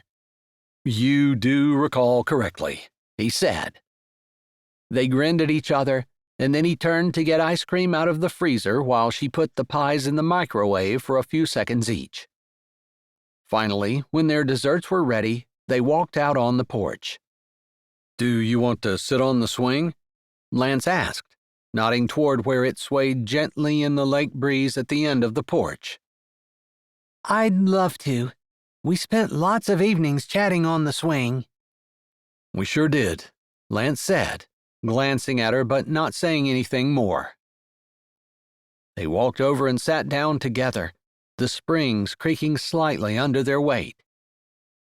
It's so impressive the way you take care of Katie, the obvious love that you have for her, the patience you show her. No wonder you're so patient with me while we're working together. "You're a lot different than Katie," he said, and he gave her a look that said in more ways than one. She didn't know what to say to that, so she didn't say anything. "She's all the family I have. Of course I love her. Of course I'd be patient with her. I love her." He lifted his shoulder like it was that simple. It's not that easy. There are a lot of people who would not have sacrificed what you did in order to take care of a sister who could have been sent to an institution. They might not have been able to wait to get rid of her. And yet, you rearranged your entire life. I love that. It's beautiful. I don't know if it's beautiful or not, but I guess I just don't feel like I wanted to make any other choice. It wasn't a hard one. I mean, sure, I was looking forward to getting out of the house when she was born, and when my mom was dying, I promised her that I would take care of her. I promised I wouldn't leave Dad alone. Do you really think your mom expected you to keep that promise? I've wondered that over the years. If she would have known that she was making me promise that the next 18 years of my life, I wouldn't go anywhere. He paused for a moment. I wanted to follow you to college. Sometimes I wonder if I would have gone, if things would have been different. He was saying he wanted to know if he would have gone, whether she would have kept her promise if he'd been right in front of her. I owe you an apology. I gave you a promise and I broke it. Maybe that's why I admire what you did so much. No, you don't owe me an apology. We were, 17? You didn't know what you wanted to do with your life? And then you went to college and I stayed here. You didn't know what I was going to do, whether I would be able to support a family without an education. I don't blame you at all. You're more magnanimous than most people would be. I don't know about that, Lance said, and she realized something else. He was humble, too. Still, when Katie turned 18, you could have dumped her on someone else. No, I couldn't. I just wouldn't have. It wouldn't sit right with me. You realize that you're 50 years old and you've never left this town because of your sister. Is it because of my sister? She stared at him. Or is it because of God? Because of the way He worked in my life? Maybe it was His will that I stay here, that I take care of her, and that I needed to grow and become more like Jesus by taking care of Katie, by giving up what I wanted, by not being bitter and angry about it, by not resenting the fact that she had maybe stolen from me what someone else would have thought that I deserved. I'm a different person than I used to be, and it's all because of her, and the way God has worked in my life. Wow, that's such a mature and spiritual way of looking at things. She hadn't even thought about it like that, but it was kind of the conclusion that she had been trying to come to about her divorce, that God was allowing the trial in her life in order to make her a stronger, better person. She wanted to believe that, but in order for that to happen, she had to choose not to be bitter or angry, but to choose forgiveness and love and joy and peace. All the things that seemed to come so easily to Lance. I suppose the one thing I do regret is that when you came back, you were married, and I'd obviously missed my chance. If there was one thing I could change, it would have been to chase after you, but I'm not sure that that would have been the wise thing to do. After all, you needed to make your own choice, and you didn't choose me. I should have, she said, and her words hung softly in the night air. She shouldn't have said them.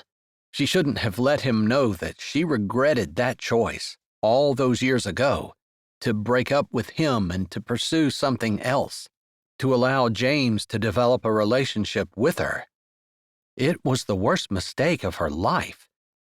But ever since she'd come back to Raspberry Ridge, it seemed like the Lord had been trying to teach her that He could make beautiful things out of broken things.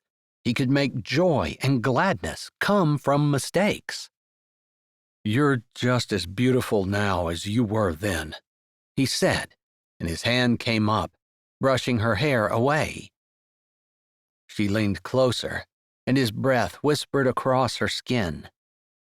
It felt perfect and right, the same way it had all those years ago. Except her ex-husband was between them, and Lance wasn't anything like him, and maybe that was what jolted her out of her trance, because she moved, dropping her fork on the floor with a clatter. "Oh, goodness, it's late. I need to go." She jumped up from the swing and almost got hit in the head with it as she leaned down to pick up the fork. "Thank you so much for the meal and the company. Everything was really nice, but I have to run." She shoved her plate and fork at him, and he took it, but she could tell by the look on his face he was confused. Whether he was confused about how she felt, confused about why she was leaving so fast, or just confused because she was obviously confused, she didn't know. And she didn't take the time to tell him. She just knew that she needed to get away, even though a part of her was saying that she was running again. Chapter 11. Shannon still hadn't fully recovered from her evening with Lance. She managed to work with him all day without having any kind of personal conversation, but she was unable to shut her brain off. So, after supper, when Marina went to her room, Shannon continued to work. She was getting pretty good at spackling drywall, although she had been spending the last few days helping Lance with the electrical work. Still, there was always something to do, and she would rather keep her hands busy and her mind occupied with what she was doing. She was so involved in her work that it took her a while to realize that thunder had been slowly getting closer and closer, until lightning flashed and thunder crashed almost immediately afterward. A storm was upon them. She thought immediately of the tarp that was outside, covering some of the work that the guys had been doing, and hoped that they had realized that there was going to be a storm and had tied it down. She figured that it was one of those lake storms that would blow through pretty quickly, and so she went back to work. A couple more crashes of thunder and flashes of lightning, and then the lights flickered. No, the lights couldn't possibly go out. She hadn't finished that thought when they flickered again, and the entire room went dark. Thankfully, she had her phone and its flashlight and was able to put her tools in some semblance of order as the wind whipped at the windows, rattling them, and rain pounded. It almost sounded like there might have been some sleet or hail or something mixed in with it. She thought about checking on Marina, but if Marina was sleeping, she didn't want to wake her. In her experience, since Marina had come, once she went into her room, she didn't come out. She had a feeling that Marina slept like the dead. Which would have been a nice thing to be able to do on a night like tonight. Then she wouldn't realize that the lights had gone out and the wind was blowing so strongly it shook the entire structure. Suddenly, she heard glass crashing from the downstairs room that they were finishing for the pictures. It was the one that was the most done, and even though Shannon could barely see by the light of her phone, she went running to it. Thankfully, she didn't trip on anything, and she was able to get there in time to see that she needed to do something fast, or the rain was going to ruin the drywall they had just installed. Of course, somebody was going to have to do something about the broken glass, but it looked like the frame of the window was good, the little she could see with her phone. Frantically, she started to dig around for the tarp or the plastic that she knew had been stored somewhere, since they were painting in different areas of the inn. She had no idea how she was going to hold it up herself, and again she thought about waking Marina, but she just couldn't bring herself to do it. The poor woman worked ceaselessly from the time she got up in the morning until the time she went to bed at night, and Shannon couldn't ask her to do more. Then she saw lights, headlights bouncing over the rough blacktop of the parking lot below. Who could be here this time at night? The inn was practically deserted, and now they had no electricity. Why hadn't she thought about this before? But then she saw a light pop on and could see from the glow that it was Lance. From the flash of another strike of lightning, it looked like his strong nose, and she thought she recognized his hat as well. He jumped out of the truck and went running for the front door. She hurried out of the room and was there to open it when he got there so he didn't have to stand in the rain. The front porch wasn't finished, and the tarp was blowing wildly, threatening to blow off. "Maybe you can come out and give me a hand with this tarp," Lance said in lieu of a greeting. Maybe you can help me in this room first. The drywall is in danger of getting soaked. "Oh no," he said, stepping further in and closing the door behind him. She turned and hurried to the door to the room. With two of them, they got the window sealed off in hardly any time. "I don't even know where that branch could have come from," Lance said. "Do you mind coming out in the rain? You're probably going to get soaked, but I'm not sure I can get this tarp held down by myself." Yeah, I can come. I would have thought the storm would have blown itself out by now. Same. But when the lights went off at the house, I immediately thought of you guys and wanted to come out and check on everything. I appreciate it. I admit I had a few moments of total fear as I thought about how remote we are, and the idea of no electricity.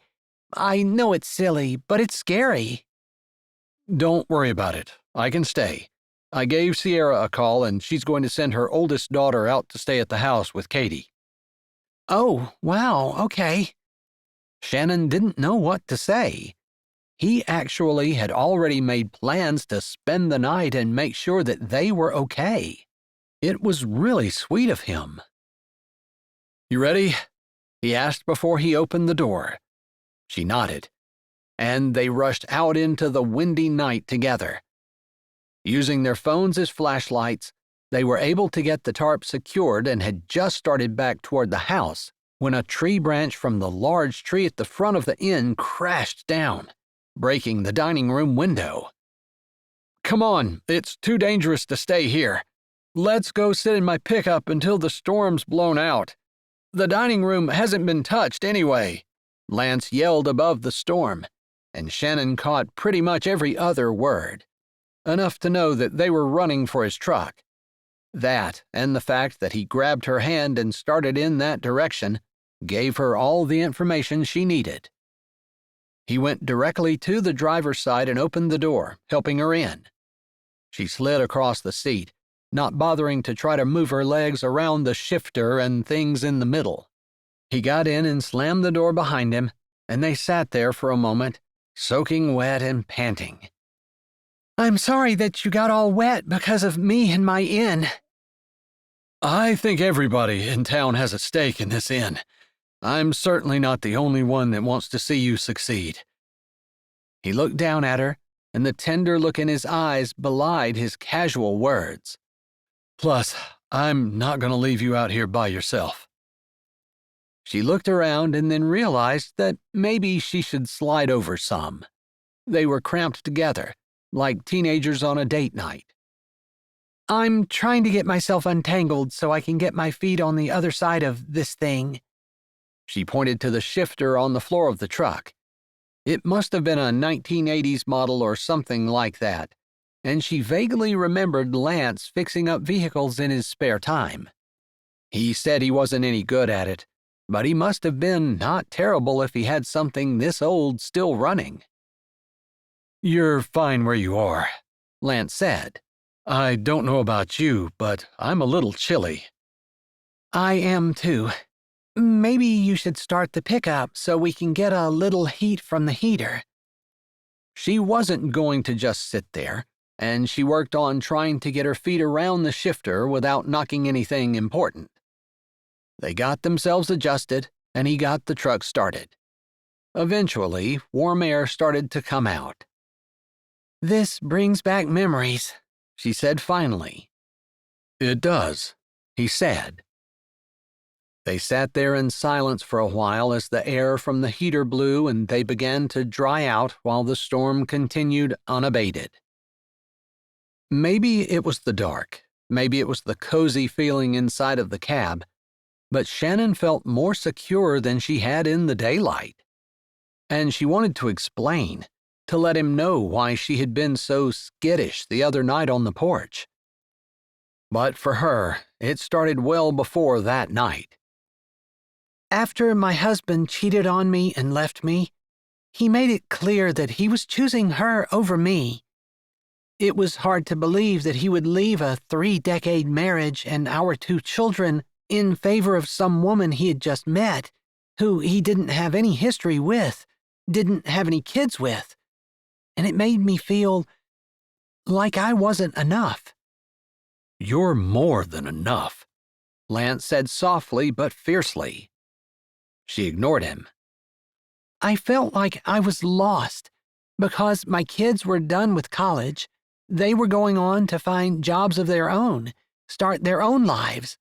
And here I was selling everything and having to start over again. I just felt like I didn't have anything to hold on to.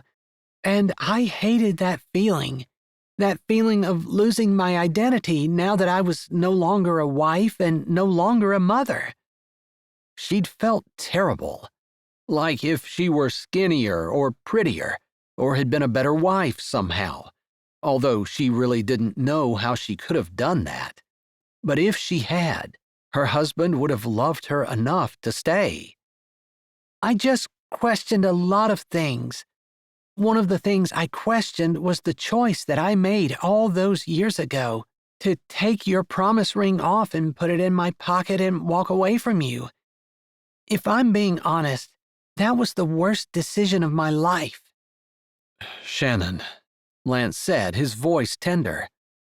His arm came up and lay across the back of the seat, his fingers just touching the hair on her ear, pushing it back. She wanted to lean into his hand, to borrow from his strength. Lance, there's something about why I left town, about what happened. Something I should have told you. Just then, a flash of lightning hit, and it had to have hit something in the yard, because there was a huge crack and immediately thunder crashed, shaking the pickup as they sat. Shannon almost thought that the inn would be catching on fire and burning up before their very eyes, and she knew they would have to go in and get Marina. Hopefully that terrible crash didn't awaken her. Somehow she had jumped when the lightning flashed, and she was closer to Lance than she had been, almost cradled in his arm. "Shannon," he said, his voice a caress that wrapped around her, making her feel warm and happy, and so totally cared for. He had left his warm, safe, comfortable house, and the sister that he loved, to come work in the rain with her and make sure that she was safe. She couldn't imagine James leaving anything that was comfortable to do anything kind for her, and she appreciated it so much. She put a hand on his cheek, feeling the roughness of his day's worth of beard under her fingers. "Lance," she said softly. Just then, another flash of lightning lit up the truck, and she saw the look in his eyes, which could only be labeled as absolute adoration, before thunder crashed and it sounded like something exploded.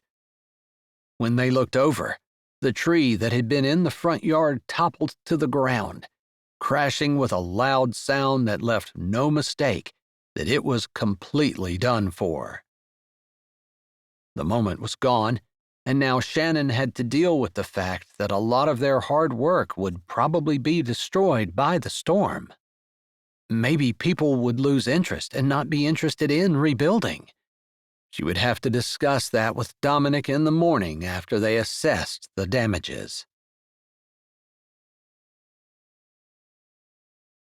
Chapter 12. The next morning, Shannon arrived in the kitchen, blurry-eyed and with the knowledge that there was a lot of work to be done that day, only to see Marina standing in the middle of the room, a thoughtful look on her face. "Good morning," she said wearily, wondering if Marina had realized how bad the storm was. As far as Shannon knew, the other woman had never even woken up. "That was quite a storm that went through last night. I slept through it all, but I saw the damage this morning when I got up." Marina was always up before she was, and sometimes she was already cooking in the kitchen when Shannon walked in. It was early this morning, though. "It was quite the storm. Thankfully, Lance came by and helped me get everything tied down, although once the tree branch broke the dining room window, we retreated to his truck, and then that big old tree in the front yard fell, and I'm not sure what we're going to do. You could have gotten me up. I would have helped." "I know. I hated to wake you, then Lance was here and I didn't need to." Marina nodded. "I was wondering if you'd like me to whip up some breakfast for everyone." "We don't have any electricity," Shannon said, wishing there was some way Marina could do it. "There's a camp stove in the shed. I saw it the other day when I was looking through trying to find a Dutch oven. If that's okay with you, I can make a fire outside and get something mixed up. I'm guessing that the crew is going to be pretty hungry. Most of them might not have electricity, and they might be coming to work without anything to eat." "Good thinking. If you don't mind, I would love it. Actually, we might be able to use some of the wood from the tree to make the fire." It would be soaked, but they could figure something out. "You let me worry with that. If I can't find enough broken sticks, maybe someone will come with a chainsaw and give me a hand.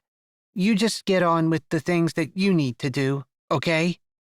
Marina looked at Shannon with a smile. Shannon had to thank God once more for Marina.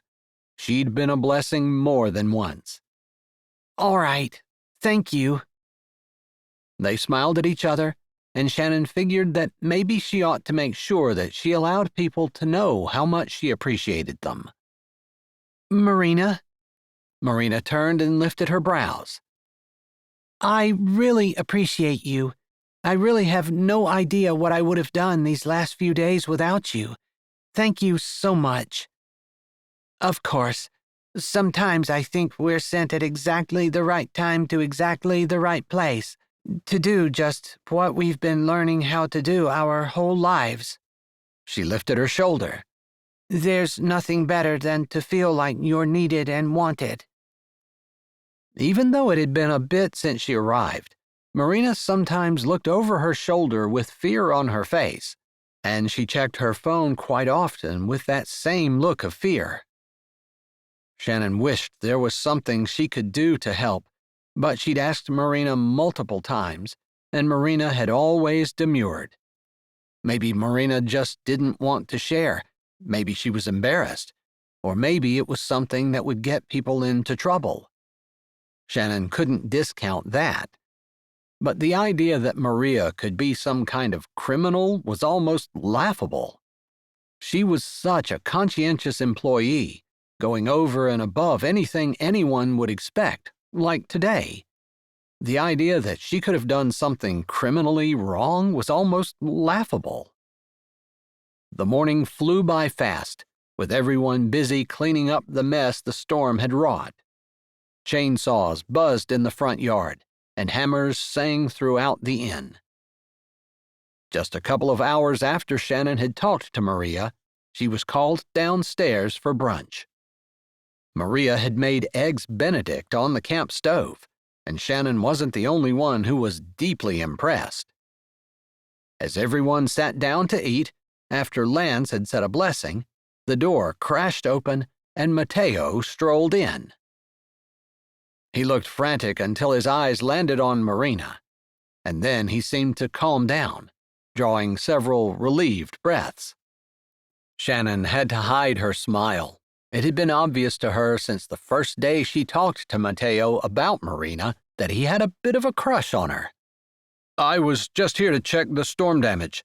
I had heard some rumors in town that there were some trees down and there was damage at the inn, and I wanted to make sure everyone was okay." He looked around the room at all the people who were sitting and eating. "Help yourself to some eggs Benedict. They are amazing, and Marina made them on just a camp stove," Shannon said, watching as Mateo's eyes widened, and he looked exceptionally impressed. His gaze landed on Marina, and she met his gaze shyly before she looked down at her lap. Marina set her plate aside as she got up and made a plate for Mateo. People murmured in the background, but Shannon was watching as Marina handed Mateo his plate along with silverware.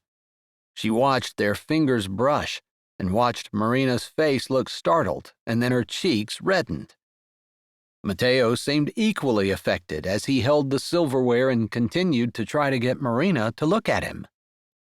It was cute to watch their interplay, but Shannon had to finish her meal quickly because there were things at the store that she needed to go get.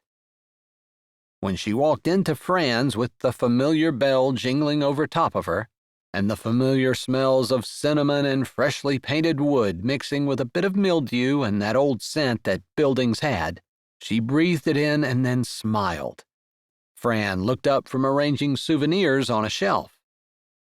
"Quite a storm last night, wasn't it?" Fran said. "It sure was. It sent me to you this morning because we have a few things that we need to get in order to fix things up. I heard there was a tree down and some damage to the inn." "There was." She had been so afraid that people would say that it wasn't worth redoing, but no one had said anything of the kind. In fact, everyone had come determined to get things fixed immediately. She had totally forgotten her fear in the hustle and bustle of all the activity at the inn. "So tell me," Fran said, coming over to stand beside Shannon as she looked at Fran's supply of thumbtacks. "Yeah?" Shannon said, looking at Fran, considering her a friend. "You have that mysterious chef. I've been hearing some things about her, and I guess I'm just curious about her background. Do you know where she came from?" "I don't have any idea," Shannon had to admit. "She's pretty tight-lipped about her past. Dominic had mentioned that he knew a few people who owned restaurants in Chicago, and they might know of her, if you'd like me to pass her name along, or talk to him about her." "Why would I do that?" Shannon asked. "Just checking out her background, making sure everything is on the up and up. She looks like a sweetheart, but references are always a good idea, just from one business owner to another. I've had people that worked here that I would have sworn were clean as a whistle, who ended up walking off with stuff I couldn't afford to lose." Shannon nodded. She really didn't think there was anything wrong with Marina, but Fran was right. She probably should get her checked out. "I'll ask her tonight. I haven't probed too deeply, but it would be good to have something on file. She's not technically on payroll right now, so I'm not worried about that, per se. But when the time comes, I'm going to need to have something." Oh, definitely. You need to have an application on file that always includes references. Anyway, we don't have to go into it now, and I just want you to know that I haven't seen anything or heard anything at all negative about her. In fact, she seems like a really sweet girl, woman, but she does seem a little bit afraid as well. Fran's voice lowered, and it seemed thoughtful as she said her last sentence. Shannon couldn't argue with her. She'd noticed the same thing. Probably even more than Fran had, since she worked with Marina so much. Plus, it's possible that she's running from something, and depending on the situation, the town will want to protect her. That made Shannon smile. The idea that Marina, who had only been there for a short time, was already someone the town loved and wanted to protect just warmed her heart and soul to her very bones. She loved her small town. Thank you. I know that would make Marina really happy to hear that. Of course, Fran said. Now, is there something I can help you find? She asked, and Shannon showed her the shopping list. It was longer than usual because of the storm, but Dominic and Lance had both seemed confident that they would be able to have the inn back in shipshape shortly and continue on with the work, continuing to aim for an early November soft launch. The thought of which gave Shannon a little tingle of nervousness, plus excitement, plus fear, and the knowledge that she needed to get to work on her marketing plan. She was thinking about that as she walked into the inn later. She delivered the supplies where they needed to go and found Marina sitting in the kitchen, writing something down in a notebook. She had just noticed Marina glancing fearfully at her phone and then sigh, almost in relief, before she glanced up and jumped off her chair, shocked to see Shannon in the doorway. I'm sorry, you scared me, Marina said with a hand to her chest. I'm sorry. This seemed like the best time to talk to her about it, so before Shannon could second-guess herself, she said, I can't help but notice that you seem to always be looking over your shoulder. Is there something I should know? Marina shook her head. Shannon thought maybe she should take a slightly different tack. I just talked to Fran, who told me that Dominic said that he could maybe check some references in Chicago. I actually need to have an application on file if I would ever put you on payroll. No, that's not necessary. I'm between stages in my career. I just would prefer not. Marina's voice kind of trailed off, and Shannon could see she looked vulnerable and a little scared. All the protective instincts in Shannon came out, and she walked over and put an arm around Marina. All right, you don't have to talk to me about it, and maybe it's not smart on my part, but I trust you. You've been a huge blessing to me, like I said this morning, and if there's anything I can do to help you, just let me know. I appreciate that. It's been a long time since I felt this safe. Chapter 13. Shannon watched as Emma's car pulled into the lot. A shiver of excitement wrapped around her ribs. She always enjoyed spending time with her children. There had never been a time when she hadn't. She had to admit she was a little nervous. What would Emma think about the huge changes she'd made in her life? Emma, being pragmatic and protective, might not think that she'd made the best choices. She didn't want to allow her daughter to talk her out of what she had decided to do. After all, she had always been her daughter's biggest cheerleader, even when Emma hadn't always done everything she thought she should. Emma's car came to a stop, and Shannon hurried over to it, enveloping Emma in a huge hug as soon as she got out of her car. I'm so glad to see you, Mom. Emma said as she hugged her back, just as tightly. They'd always been close, and the divorce had seemed to make them closer, even as Emma had pulled away, starting her own life. At one point, Emma had volunteered to move back, to give up everything she'd started just to be with her mom and take care of her in her time of need. But Shannon had put on a brave face and told Emma in no uncertain terms that Emma was to go live her own life, and if Shannon needed her, she would let her know. So what was it that you wanted to show me here? Emma asked as they pulled away. This is it, Shannon said with a little bit of pride and a little bit of fear mixed together. Emma stared with her mouth open. Obviously, she hadn't thought the inn behind them was the one that Shannon had talked about. Mom, there's a blue tarp covering half of it, the half that doesn't look like it's completely crumbling to the ground. And is that a broken window? They hadn't been able to get the window fixed. It was something that had to be special ordered and wasn't going to be in for a couple of weeks. They'd put clear plastic over it in the meantime. And the porch is a mess. Emma turned to face her and put a hand on both of her shoulders. Please tell me that the inside looks a lot different, like it's not decrepit and doesn't look like it belongs in a 1980s horror movie. Shannon bit her tongue. The inside was worse. But can't you see the potential? Can't you see happy families going up and down the stairs, smiling and laughing and enjoying the lake view? Can't you see them having vacations the way we did, making memories that will last a lifetime? I mean, don't you remember the vacations that we took when you were little?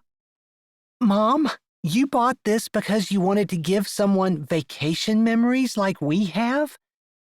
Emma looked like she was at a loss for words. Mom, you could have bought a functioning inn, not an inn that looks like it needs to be completely bulldozed and rebuilt. Emma bit her lip as though she knew she was crashing her mother's dreams to the ground. I mean, it's your life, but... She started out, sounding a little unsure of how she wanted to phrase it, like she was drawing on the persuasive speech instruction she'd gotten in college to try to convince her mother that this was a really bad idea. Are you sure you can handle this financially? I mean, this has to be a huge money pit. But more than that, Mom, emotionally, are you capable of the stress? I mean, you've been through a lot in the last year. Shouldn't you go somewhere to rest and recover? This is definitely not going to help your emotional state. Shannon listened and allowed Emma to talk. What else could she do?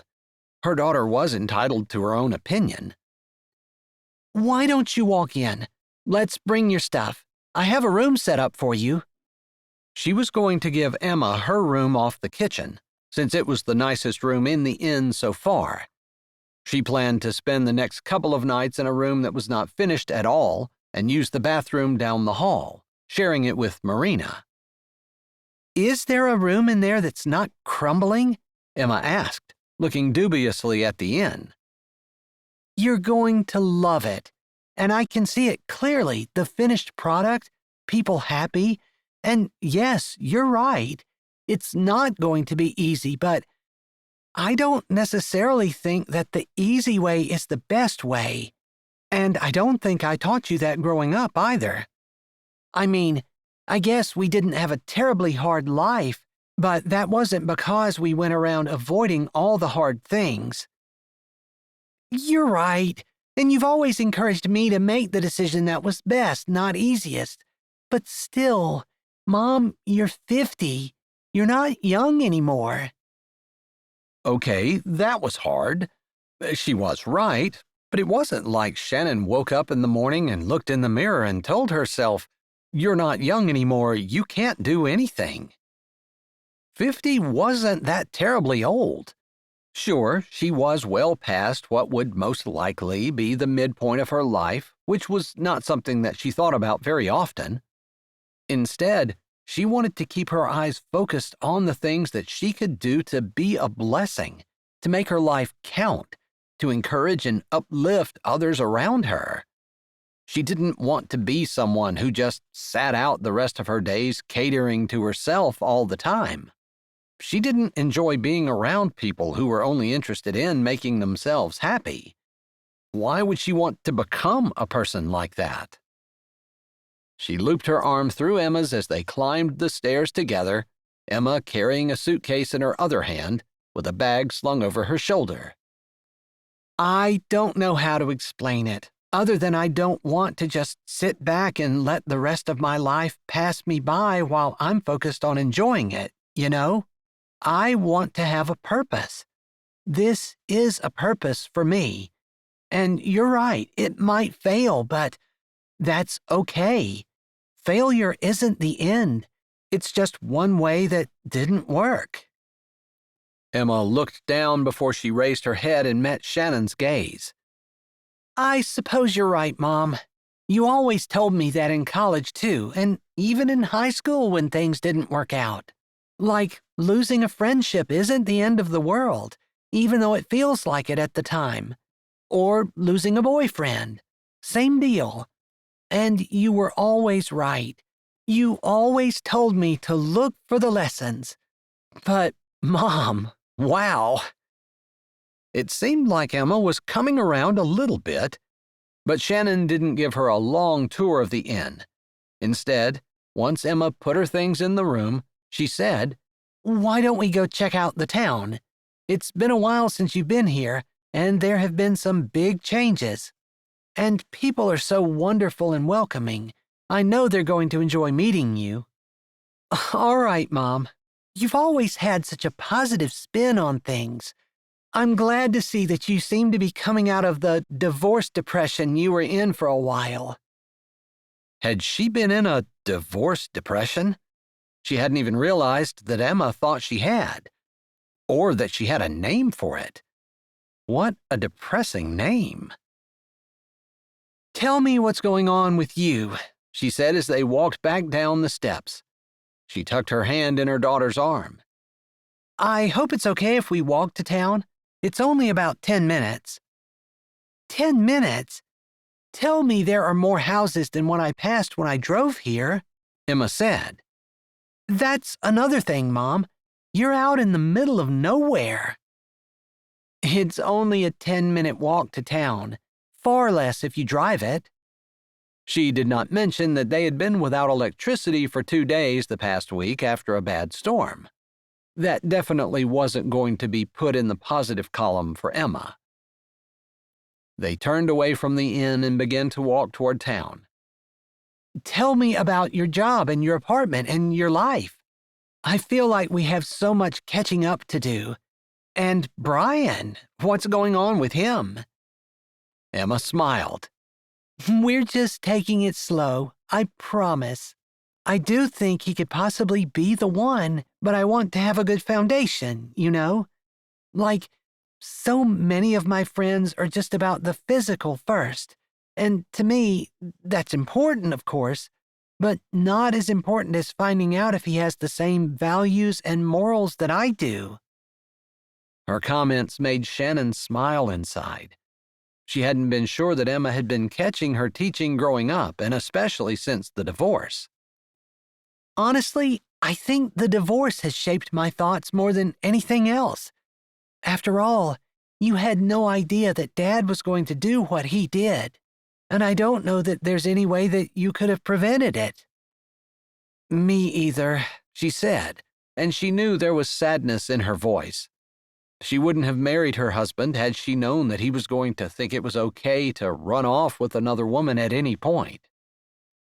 "So I guess I just want to know that Brian doesn't think that divorce is an option, that keeping his word is the most important thing, that when he gets married, it's for a lifetime, not just for now until you find someone better, you know?" It was obvious that Emma had been deeply affected by the divorce, but it was also obvious that she had taken the teaching that Shannon had given her in her early years and used it to try to find positive lessons in it. She could have focused on the devastation, how she was now a product of a broken home, how her parents weren't together anymore, how her life had changed and not for the better, how she now had to try to somehow assimilate her dad's girlfriend into her life. But Emma seemed to be focused on the positive lessons that she could use in her own life. It was impressive, and Shannon felt proud that she was her daughter. Emma went on about her work and the things that she was doing and how she was not really using her college degree, although it had been a prerequisite to get hired. They stepped onto the main street and started walking toward the lake. I want to show you the healing garden. That's definitely a new development since we were here, and it's just absolutely beautiful. You know, Mom, you never really talked about this place after we left. Was it something to do with Dad? Were there things going on with you two that I didn't see or know? That was a good question. Shannon had often wondered if she had missed signs. I didn't talk about it because of your sister. That was hard for me. I still haven't gone to her grave. You haven't? No, I know that sounds terrible, but she's not really there, and seeing it, I guess, will just bring back the memories of the funeral and how much I just wanted to leave. I needed to get away. The lake felt dangerous to me, and I can understand why. That totally makes sense. But it didn't have anything to do with your dad, or his job, or anything. I've actually asked myself that a lot. Did I miss signs? Was there something there that I didn't see? Yeah, same. And this move was just kind of shrouded in secrecy and pushed to the side like we couldn't talk about Raspberry Ridge anymore, and after things happened with Dad, it just made me wonder. No, it was the way I coped with Yolanda's death. I just needed time in order to face it. You know what they say about time heals all wounds? Yeah. Well, I guess it didn't really heal the wound, but it made it less painful every time I kind of pulled it out and poked around at it. And finally, after your dad left, I felt like I could get it out and face it and accept the fact. Not really accept the fact, but think about Yolanda again. The memories weren't so painful that I couldn't have them anywhere near me, you know? And the lake? Emma said as they reached the gate of the healing garden and stopped. The lake looks beautiful to me. I don't even feel a little bit of malice or anything other than a deep respect for it. I admire the beauty, the grandeur, and the majesty, while keeping in mind that, like anything else, it could be dangerous. I don't look up at the cliffs and think, oh boy, it would be dangerous to be on that cliff, you know? Yeah, like you don't blame the lake for her death. No, I've come to understand that God has a reason for everything, and His timing is perfect. And as much as I don't understand why God would take her, I do understand that there are things that I don't understand, and I might not ever understand until God explains them to me. And that's not just with her death, that's with anything. There's so much I don't know. Why would I expect to know everything about why someone might die? That's a good point. Emma took a breath and blew it out. I love talking to you because you always show me something I hadn't thought about before, little gems of wisdom, and as I get older, they become more and more pertinent and valuable to me. She laughed a little. Sometimes I wish I could remember everything that you said to me growing up, because I know I could use it all now. I just don't remember. Well, I'm here, just a phone call away. You know that. Emma had a way of making her feel like maybe she did treasure her and find her valuable, even though she was forging her own path. You know, Dad said that you seemed relieved about the divorce, almost like you were escaping something. Emma gazed at her steadily. I just think you seem sad.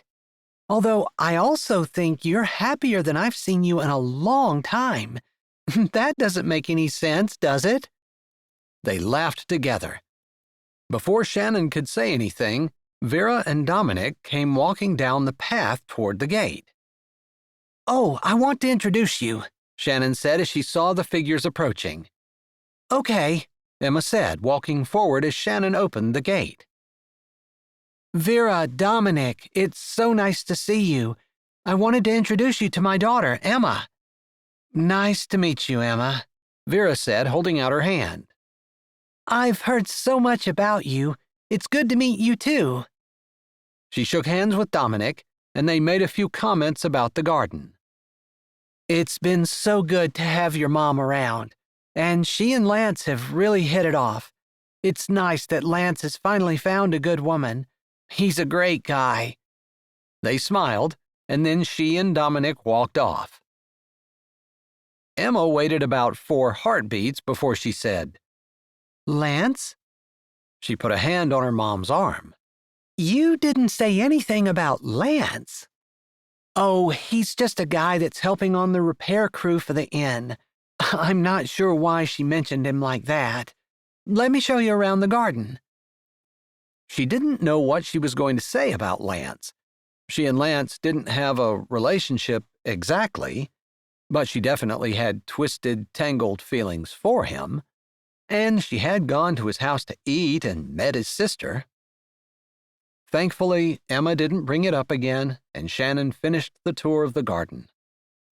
As they were leaving, they noticed that Homer and Skylar were in the yard playing with their children. They walked down the sidewalk and stopped at the fence. Homer and Skylar came over to the fence while their children continued to play, and Shannon introduced Emma to them. Nice to meet you. Your mom's been a great addition to the town, Homer said, shaking Emma's hand. She sure has, and I know that Lance in particular has enjoyed her company, Skylar said before adding, It's always great when townspeople get together. Then she mentioned church and the potluck dinner and said that she hoped that Emma was coming. They chatted for a bit but didn't stay long and kept walking up the sidewalk. Shannon wanted to show Emma the store and possibly even the church. They mentioned Lance too, Mom, Emma said after they walked a few steps. Yeah, I suppose they did, Shannon said. I don't suppose you remember Fran's store, she said as she opened the door, the familiar bell jingling overhead as they walked in. I remember the smell, Emma said as they walked in.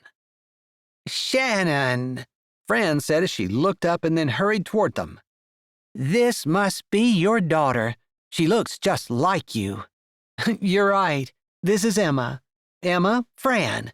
She's owned the store for as long as I can remember. That wasn't entirely true. She thought Fran's mother had it when she was little, but definitely Fran had run it for all of Emma's life. She turned back to the conversation just in time to hear Fran saying, And she and Lance have spent a lot of time at the inn. Of course, Dominic and his crew are helping too, but I've heard that your mother and Lance have been doing most of the electrical work themselves. Mom, an electrician, Emma said, looking at her. Oh, I didn't mean it like that. She's just with Lance, you know, Fran said, waving her hand in the air. The conversation went on about the renovations to the inn and how Fran hoped that it brought visitors to the town. This must be your daughter, Murdy said as she joined the conversation from several aisles over. You two share a lot of similarities. Well, thanks, Shannon said, and she introduced the two of them. They chatted for a bit, and Murdy said, I hope we'll see you at church and the potluck supper. I know Lance and your mom will be there. She smiled and then said, I need to hurry off. They bought a couple of coffees and a bag of their favorite chips to enjoy later, and Emma didn't say anything until after they left the store. Mother, everyone we meet mentions Lance and you like you're a thing, but you told me that you weren't. I don't know that I said we weren't, but we're really not. I guess I've been as surprised as you are, Shannon said, unsure how else to answer that.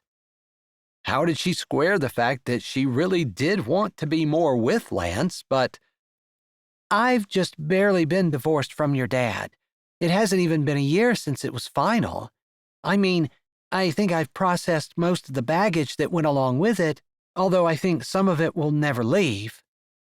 No, I've come to that conclusion too. But another man? There is nothing going on, I promise. She thought about the almost kiss in his truck. If it hadn't been for the tree falling down, she would have kissed him, and she knew she would have enjoyed it. So, Lance is someone you just met? He and I were together in high school. It was a long time ago.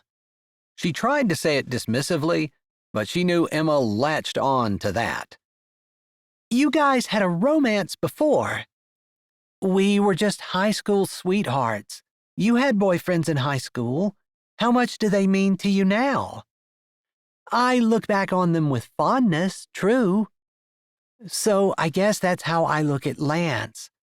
She lifted her shoulder and decided that she better be as honest as she could, just in case something actually did happen.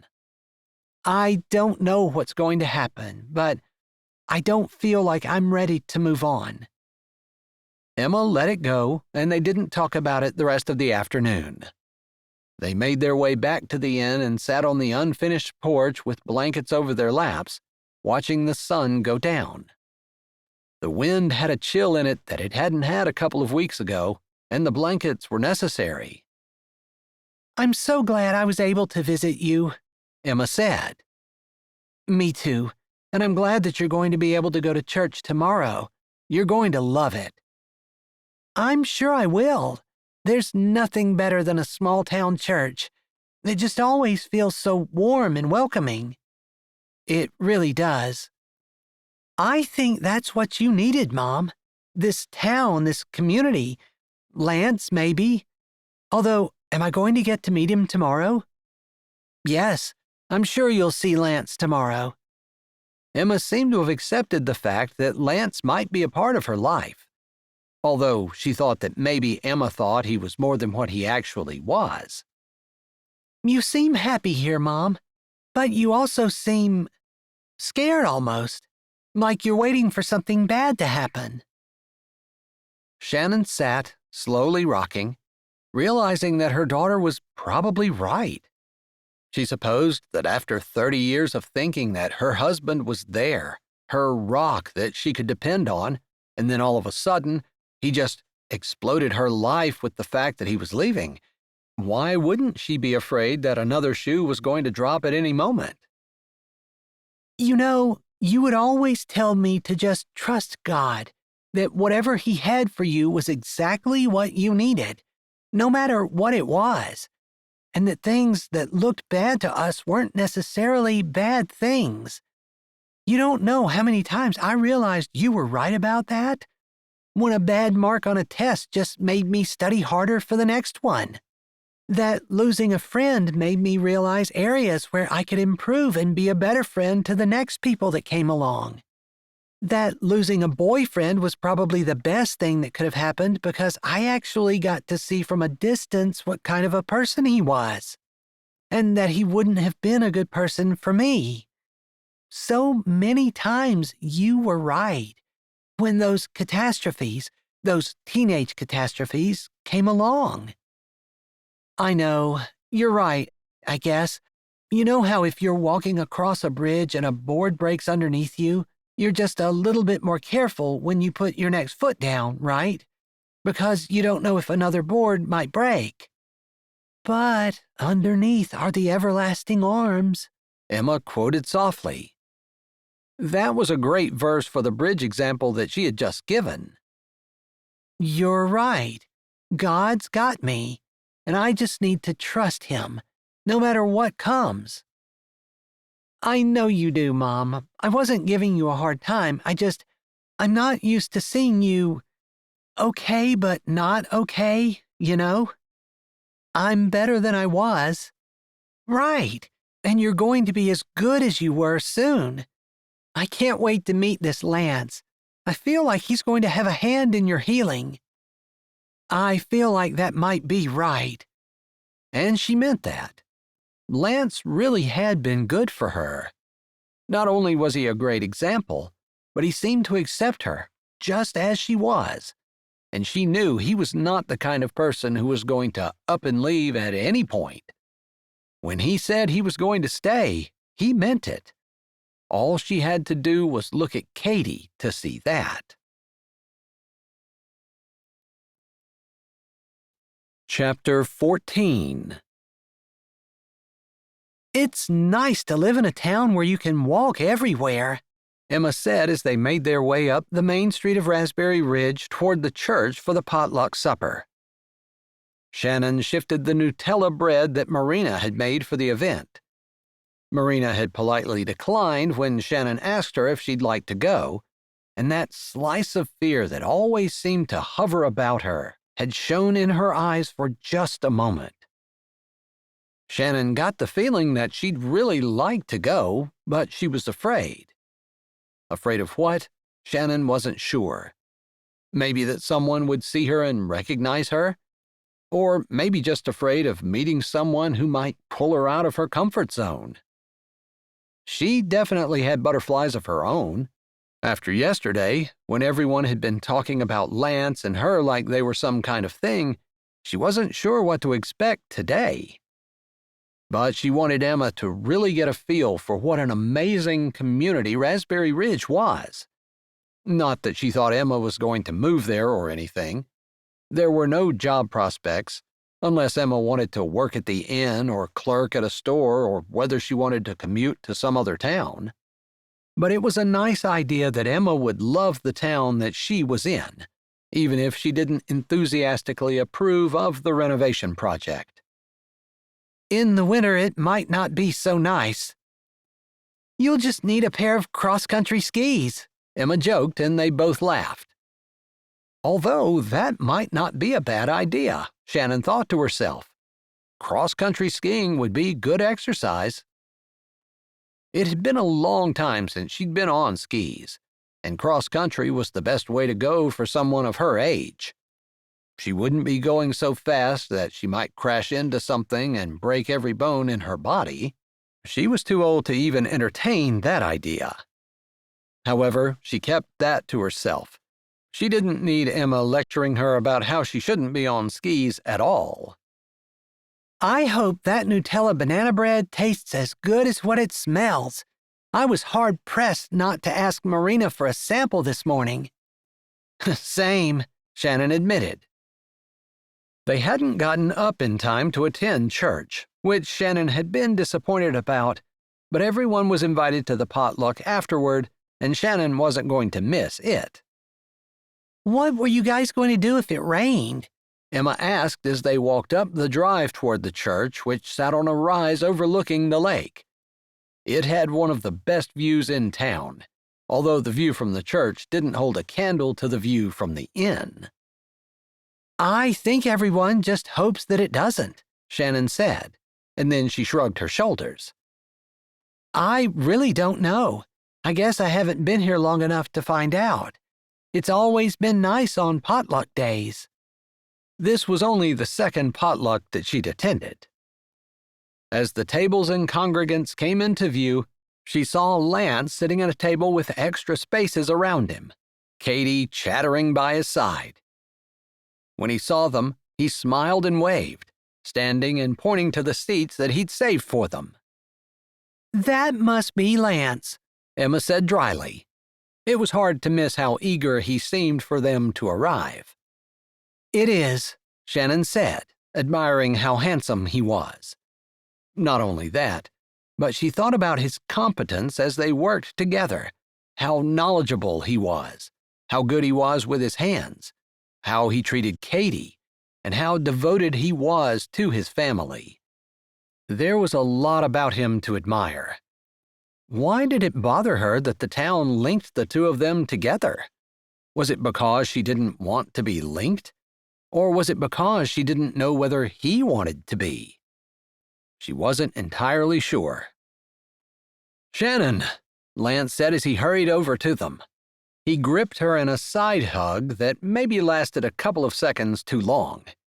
"I missed you this morning, but thanks for sending the text so I didn't worry." Emma gave her a look. She hadn't mentioned that she had texted Lance to let him know that she wasn't going to be there. He was expecting her, of course, since they had been sitting together in church. It just made sense, since there was an extra space beside him and she didn't know how to excuse herself. "Here, let me take that," he said, taking the Nutella banana bread from her. "Wow, this smells delicious. Was it you or Marina?" he asked, offering his elbow to Shannon, who took it. Marina, Shannon said. Mom's helper, Emma said. Lance, this is my daughter, Emma. Emma, this is Lance, and that's Katie, she said as Katie hurried up in her distinctive, uneven gait. Shannon, Lance was so worried about you. He really wants you to eat with us. I hope you're going to sit with us. He told 3 other people that they couldn't because you were going to. Katie chattered as she came over and wrapped her arms around Shannon like they were the best of friends. Katie, this is my daughter, Emma, Shannon said as Katie stepped back. Emma, I'm sure we're going to be friends. Your mom and my brother like each other a lot. I hope they're going to get married and live with us forever. Katie chattered happily as she wrapped her arms around Emma, who looked a little surprised and then seemed to shrug and just hugged the girl back.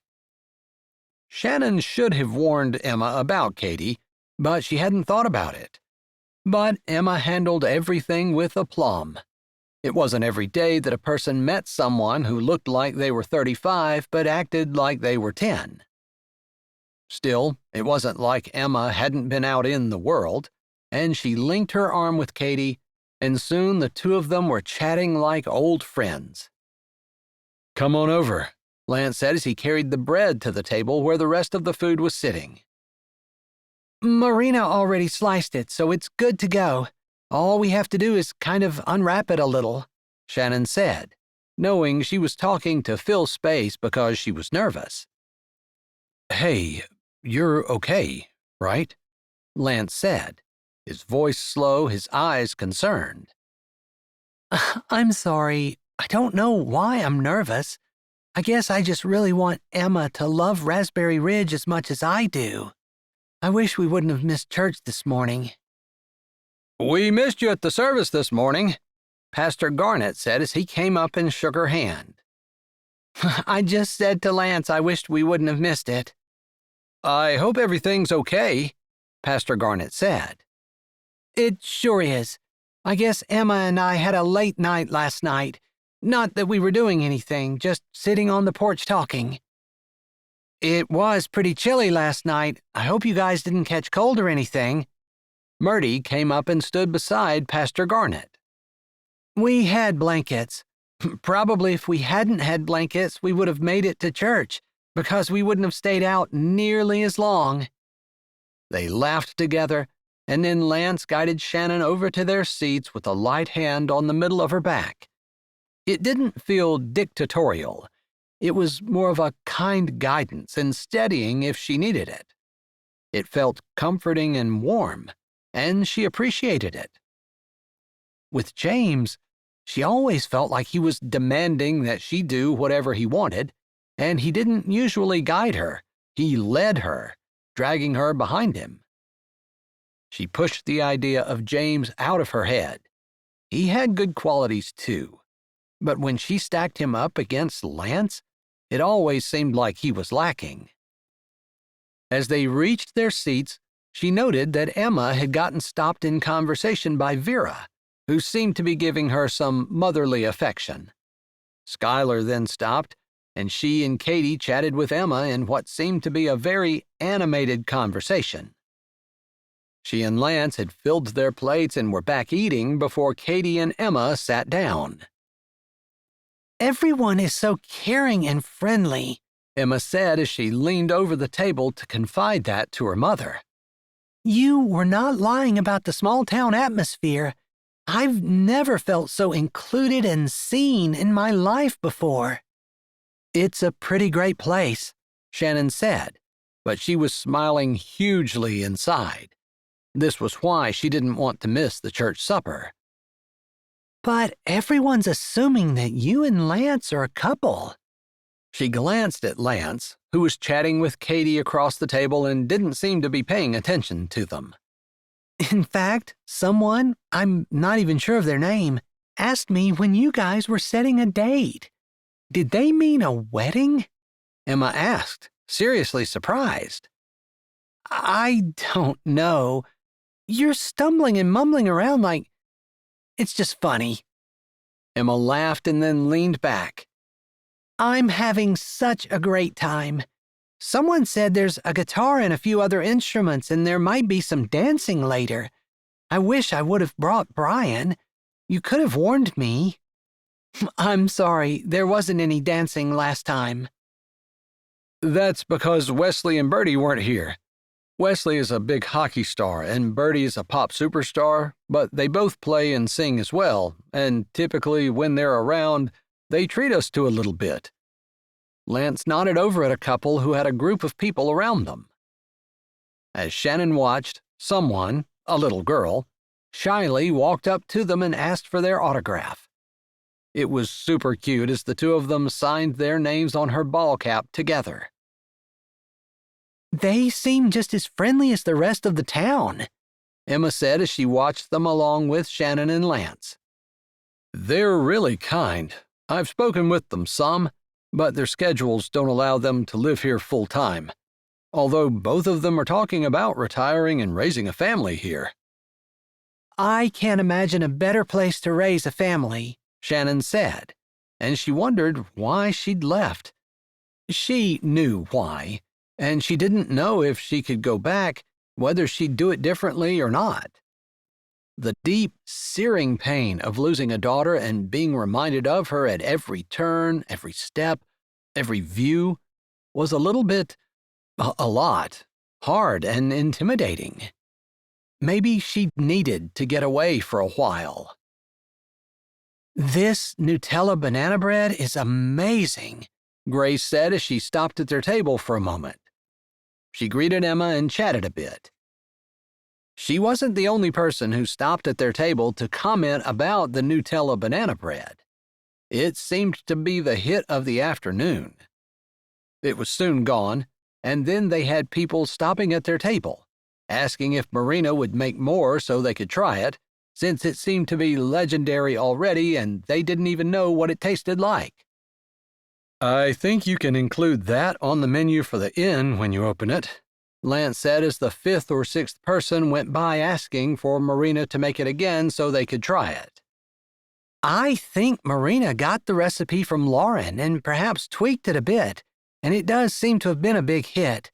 It's crazy what Marina can make out of a little bit of nothing. She was definitely a real find, Lance said. Have you talked to her any more? He asked, his voice lowering.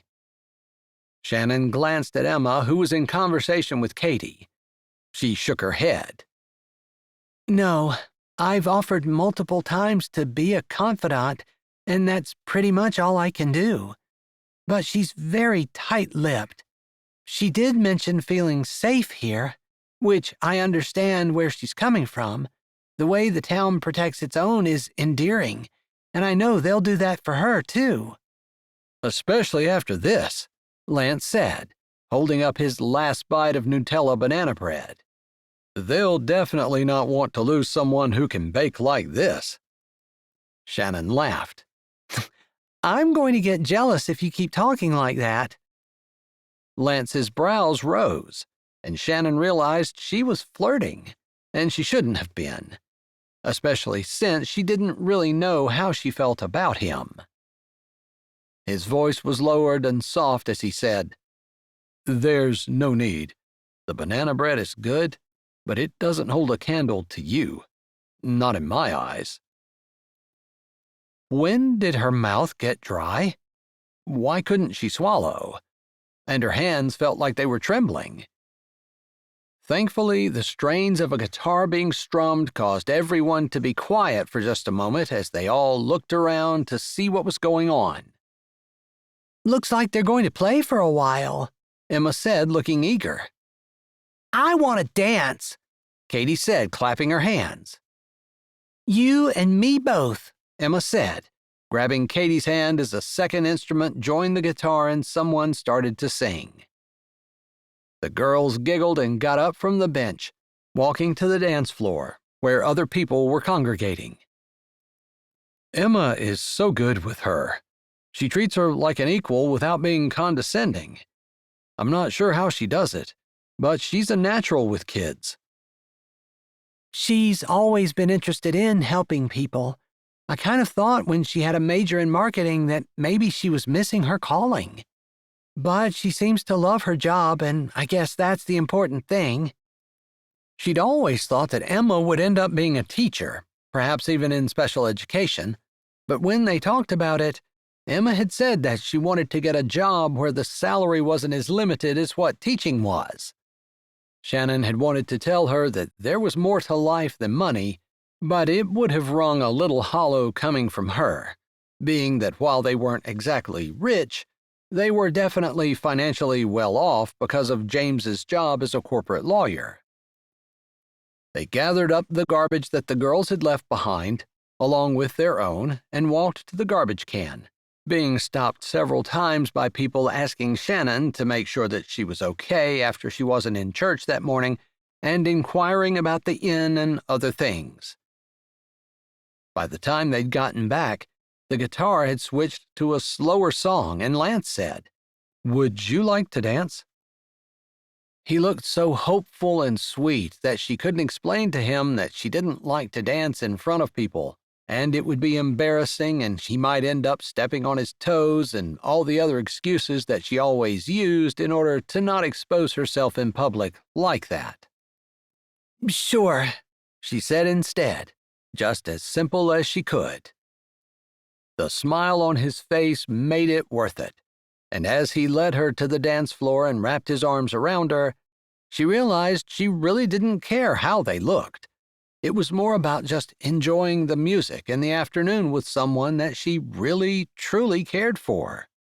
Especially since, out of the corner of her eye, she could see Emma chatting with some of the townspeople, including Lauren and Claire, who had been good friends of her older sister. I wonder if she knew that they were Yolanda's friends, she asked as she nodded in that direction. Lance would know what she meant. I don't know. Maybe. She probably remembers more than what you think she does. Maybe she just doesn't talk about it out of respect for your feelings.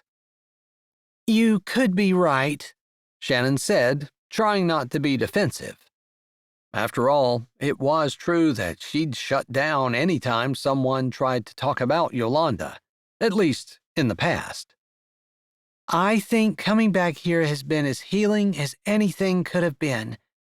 I'm ready to talk about her now. Maybe you should let Emma know. I think I have. Maybe that's why she feels like it's okay to talk to Yolanda's friends. Lance nodded, and he moved his hand over her back, just gently, a light caress that was comforting more than anything else. Thank you, she said as she looked up at him. For? He asked, looking a little confused. For just being amazing. You are a really great person. And thank you for not holding things against me from way back. Thank you for being my friend now. Something crossed over his face when she said the word friend, and she realized maybe he thought that she was trying to put him in his place. She wasn't, not really, but she didn't correct herself.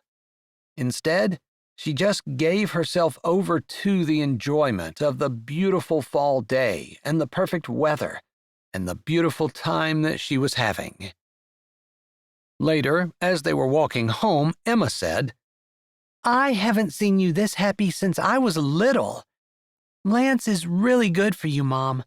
Don't mess this up by overthinking. she did have a tendency to overthink. Way overthink. I think you're right. I think it's a good idea to just let things happen and make sure that I'm walking the way God wants me to. Chapter 15.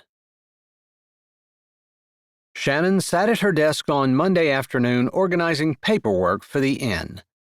She had washed the sheets that Emma had used and allowed herself to be sad for half an hour that her daughter was gone. It would be a dream come true to have her daughter move to her town, but she knew that wasn't going to happen. So she could enjoy the visits, deal with the sadness when she left, and then throw herself back into her life, which is what she had done with the paperwork that she knew would be distracting.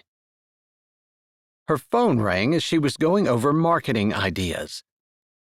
The caller ID showed that it was Julianne, her neighbor in the Detroit suburb when she and James were still married. She hadn't talked to her in more than a year. Hello? Shannon, it's Julianne. I used to be your neighbor. Of course. So nice to hear from you. It's good to hear your voice, too. Although, unfortunately, I'm not calling just to chat. I have something I need to tell you. Okay. She felt her stomach drop. Was this going to be more news about her husband? Someone else he had cheated with? She steeled herself to hear. I just wanted to let you know that there's been someone walking around town asking about you. And not just you, but the accident with Yolanda. Specific questions. I just thought it was odd. Shannon froze. Her deepest, darkest fear after losing her daughter. It was the idea that she was responsible, that the authorities just hadn't picked up on the idea that she was to blame. After all, she'd allowed the girls to go out on the lake. And the girls had not been wearing life vests. They should have been. And was it her fault that they hadn't been? She thought she had trained them to do so. She had made them do so any time she was out on the lake with them, which wasn't that often. She enjoyed looking at it, but being out on it really wasn't her cup of tea. I see. What did you tell him? I didn't answer any question that I didn't have to. Any facts that I didn't know, I just flat out told him. Any speculation, I shut down. But I did think it was important that you knew that something was going on. Thank you. I appreciate that. They talked a little bit more and caught up a bit, but Julianne had to go and they hung up shortly after. Shannon felt cold and completely unmoored. Her first instinct was to run, to pack everything up and get out of there, just disappear somewhere. But she looked around the office. She actually had an office now, and thought about the progress that had been made, about the drywall that had been going up, the electricity that Lance was working on, even as she sat down here, about the crew on the roof. She could hear the hammering in the distance, and the chainsaws that ran in the front yard. By the end of the day, the tree that fell would be totally cleaned up.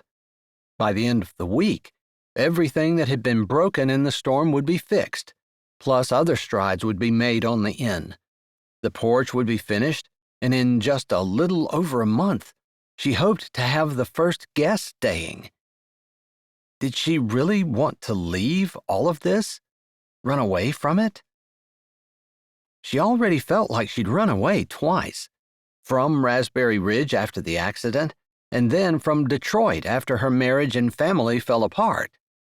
Now, of course, staying in Detroit wasn't appealing at all, but the fact of the matter was, she had run. She was tired of that, tired of not facing things, but she really didn't know what to do. She pushed back away from her desk, stumbling a little as she got to her feet. Are you okay? It felt like Marina's voice came from a distance as she stood in the doorway, watching her. I'm fine, she said, knowing that was a total and complete lie, but wanting Marina to believe her anyway. She didn't know how to tell her that she wasn't fine, that she needed time, that she needed to think, that she had to figure out what to do. The authorities could be coming after her and charging her with what? Negligence? Homicide? After all, it was her fault her daughter died. All hers. I need to leave for a bit, she said to Marina as she stumbled past her, knowing that she was acting oddly but unable to stop herself. She needed to get out of the inn, needed to do something. She got in her car and started driving with no destination in mind. She ended up driving past the Blueberry Beach High School. She didn't even know how she got there, but she remembered days filled with sun and laughter, snow and winter games. Snuggling up with hot cocoa around a bonfire, Lance beside her and her future, endless and exciting, in front of them. She drove past several lake accesses where she had gone boating and swimming with friends, and almost always Lance was a part of that. She drove down the road, remembering bringing each of their babies home from the hospital down south where she'd had them, before the Blueberry Beach Hospital had been built. Lance had been a part of everything before James had come into the picture. He had been a part of her life since high school, and she thought he was going to be her future. She felt like she was in a daze and somehow found herself pulling into the old church, the white one on top of the hill, that her family had gone to faithfully. At least she had, until the day of the accident. It was where Yolanda's funeral had been held, and where she was buried. She parked in the old lot and got out, walking to the familiar spot in the graveyard where Yolanda's grave was. There were flowers there. Someone was taking care of it. Probably Claire or Grace or Lauren. It should have been her. If she were a good mother, she would be taking care of her daughter's grave. Maybe the investigator had seen that she hadn't been at the grave, ever, and had realized that it was probably her fault that Yolanda had died. She stood at the headstone that read, "Beloved daughter and friend, taken too soon." Shannon fell to her knees, sobbing, as she remembered Yolanda as a baby, the first baby she'd brought home. She'd been scared to death and amazed that the hospital had placed this tiny little human being in her arms and sent her out the doors like somehow she was responsible enough to keep it alive. The struggle to breastfeed, the fear every time Yolanda made a tiny little noise that didn't sound normal. Yolanda's first steps, her first day of kindergarten, her excitement over welcoming a sister and a brother into their home. Yolanda as the big sister, as the responsible one. So many memories. Her beautiful smile, her huge heart, and yes, even her slight rebellion where she insisted that she was big enough to go out with her friends, that her mom shouldn't worry, that she would be fine. Her desire to be independent, to start stretching her wings, and Shannon's maternal instinct to keep her grounded. She sobbed, heart-wrenching sobs that came up from her very soul, all the grief that she'd lived with day by day by day, waiting until she was strong enough to feel it or until time had healed enough so that she could face the grief. Even as she cried, she was amazed that it didn't hurt quite as much as what she thought it would. The memories were bittersweet, true, and slightly painful, but not devastatingly sharp like they had been. In fact, she took a little bit of pleasure in thinking about them, even as she cried. She felt an arm come around her and looked up to see Lance, caring and concern and questions on his face, but he didn't say anything, didn't ask any questions, and when she leaned into him, his arms came around her, and he held her while she cried. Chapter 16. Shannon fingered the tissue in her hand. After Lance had held her for at least 30 minutes, maybe more like an hour, he gently suggested that they go to his house. Katie was visiting a friend, and she had agreed. The only thing they talked about on the way there was when Shannon had asked him how he found her. He'd explained that he'd come downstairs looking for her, needing her help with the wiring, and Marina had said that she had seemed like she was upset and then left, gotten in her car and driven away. He'd driven around looking at all the usual spots and, on a whim, as a last resort, had tried the cemetery. "I suppose if I had looked there first, I wouldn't have found you." He was right. That's where she ended up, not where she started. But she didn't get into that explanation. They'd just gone to his house, and he'd parked, going around the car and opening her door and helping her out. He'd put his arm around her as they walked up the steps to his front porch. It was slightly secluded with the rosebush climbing on the trellis. A couple of late-season blooms were still adding color to it, but the leaves were turning, and it was getting ready for winter. Like everything else. Still, it gave them a little bit of privacy as she sat down, and he walked inside to grab a box of tissues and a couple glasses of tea. He came back out and sat down on the swing beside her, handing her a tissue and setting the tea on the small table next to the swing. They sat there like that, her pressed against his side, him quiet. She was waiting for the questions. They'd been sitting there, just slowly swinging, gently rocking for about 10 minutes before Lance spoke. "After you left, and I had to stay to help with my family, I kept waiting for you to come back. I thought with the promise ring, you and I would be closer. And it's true, we did talk a good bit at first, and then I stopped hearing from you at all. And then you called and told me you'd taken the promise ring off. I looked around at Christmas, thought you'd be back, thought we'd talk. Same way in the spring, after the semester was over. I thought I'd see you. And then I heard that you'd gotten married. It felt like it happened really suddenly. I hadn't let go. The idea that you'd be back." He was quiet for a bit. And then he said, "And then you were back. After James finished law school, you had a little one, Yolanda, and you were mom and wife, and I knew that my opportunity was over." He was quiet for a bit, and then he said softly, "I was lonely, really lonely, because all I had was Katie, and she's great. But she's never going to be a wife, never going to be the mother of my children, of course.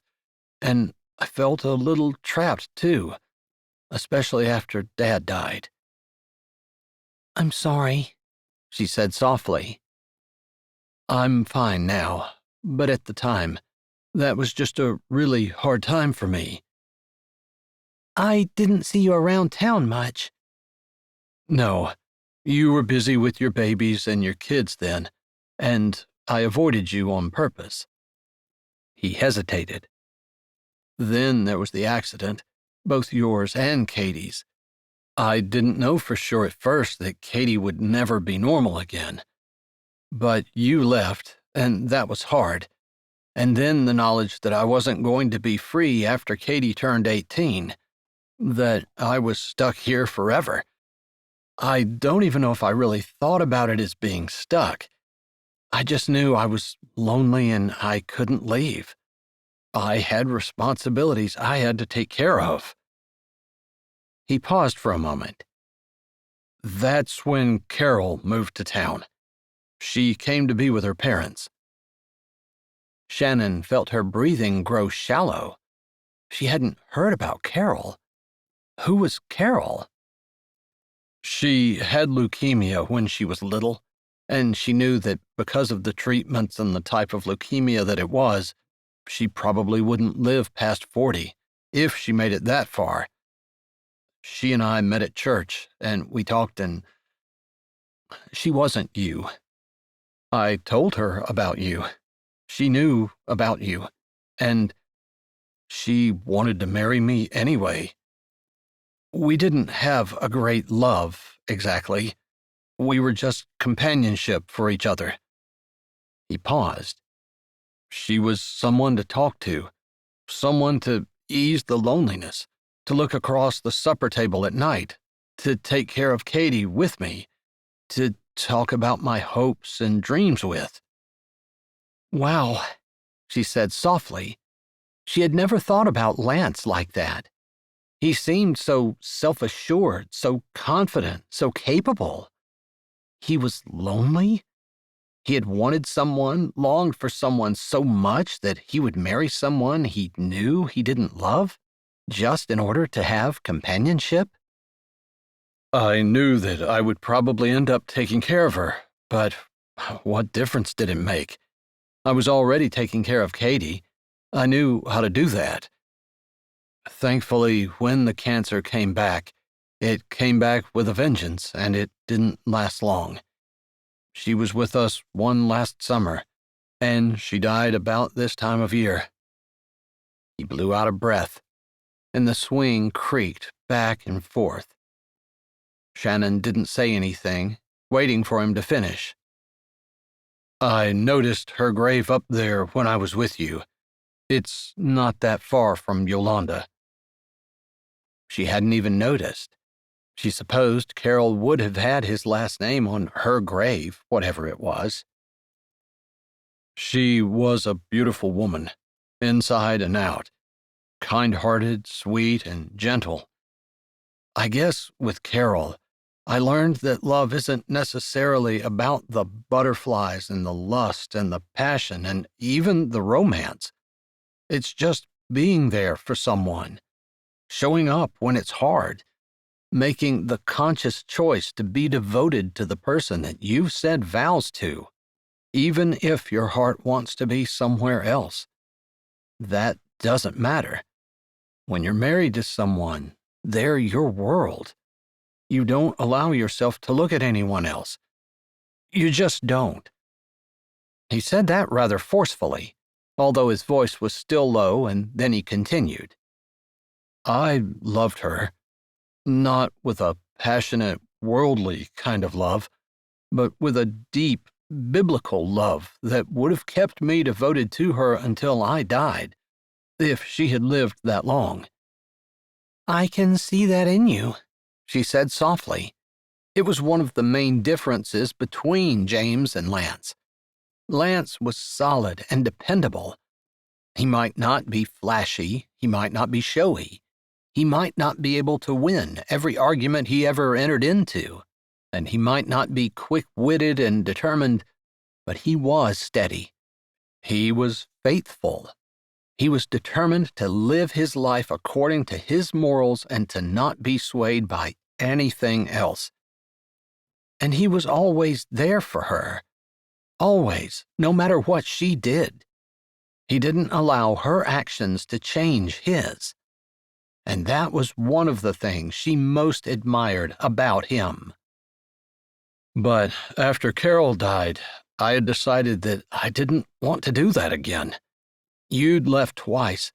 The second time wasn't as hard as the first because I hadn't even allowed myself to look at you. You were married. You had a family. But I'd lost Katie for all intents and purposes. My dad, my mom, and you twice. And then Carol. I guess I'd kind of given up on the idea that love could come to stay. I still don't know for sure that even being with you is a good idea. But I do know that when you walked into my store, it was like I woke up from a long sleep, and I felt the same unseen thing pulling me towards you, like I'd always felt every time I was in your presence.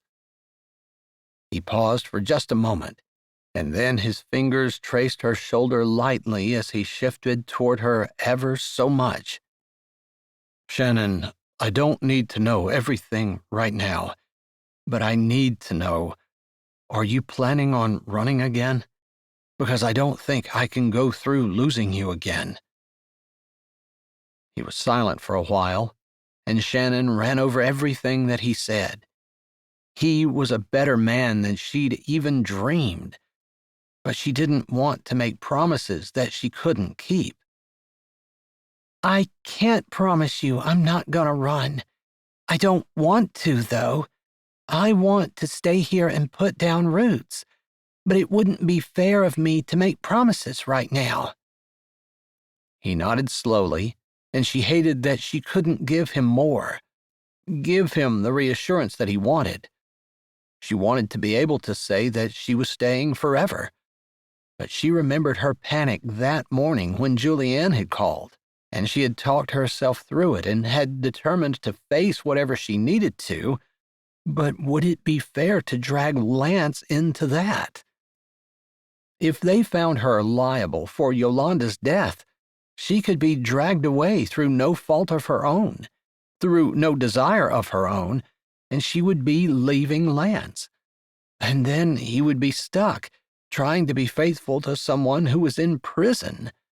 That wasn't fair to him either. Can we just go day by day for now? I know that's not what you want, but I think that's all I can do right now. It was hard to say those words, hard not to be able to tell him that she was fully committed no matter what. But there were things that were out of her control, and things so terrifying to her that she couldn't even say them out loud, not even to Lance. I guess that's the other thing I learned, especially with Carol, and Katie too.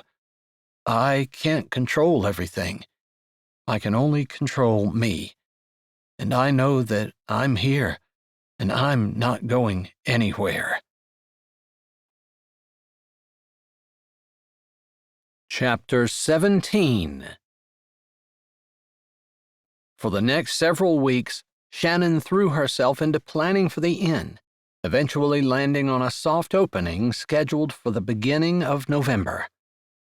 The project was a welcome distraction from her internal turmoil, and it allowed her to focus on the future rather than dwelling on the past. She had several planning sessions with Marina, where they worked on menu planning, room layouts, and service procedures. Marina was amazing as she suggested seasonal menus and presentation items that could put them on northern Michigan's culinary map.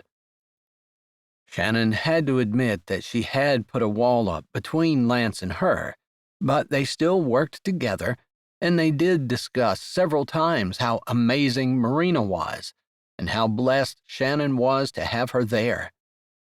There had to be something in her past that gave a clue as to why she was so amazing, but Shannon did not try to probe, and Lance supported that decision. He was naturally included in all the planning, even going with her to different discussions that she had with the community members.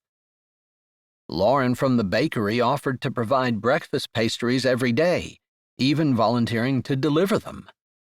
She gave them a huge discount in return for having a sign that directed guests to her business on Main Street for more information and for orders, along with her website and contact info. Shannon was more than happy to agree to that. She loved being able to support the local businesses. That was part of her dream when she wanted to open the inn to begin with.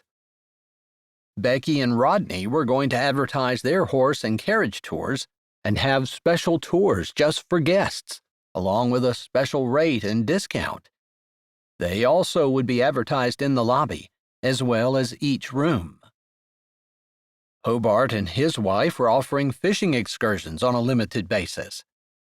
The idea of having a chartered fishing business was something that both of them had been tossing around for a while, and after their meeting with Shannon, they had decided to open that business. It seemed like the whole town was investing in Shannon's success. With her advertising and everyone else's advertising bringing people into their businesses and having them stay at the inn, it was a win-win situation for everyone. Grace Gillette, who had been friends with Yolanda, had been helping her with an online presence and the booking systems that she needed. Shannon had had a wonderful conversation with Grace about how she and Trevor had built their woodworking business from nothing, and after speaking with Grace, Shannon's entrepreneurial dreams had soared. It felt like anything was possible. And then came the day she had been waiting for. She was working with Lance upstairs in the rooms they had rewired just weeks before. Almost everything else was done. There were still a few odds and ends that needed to be finished, but things were coming together beautifully. She and Lance had developed a rapport between them.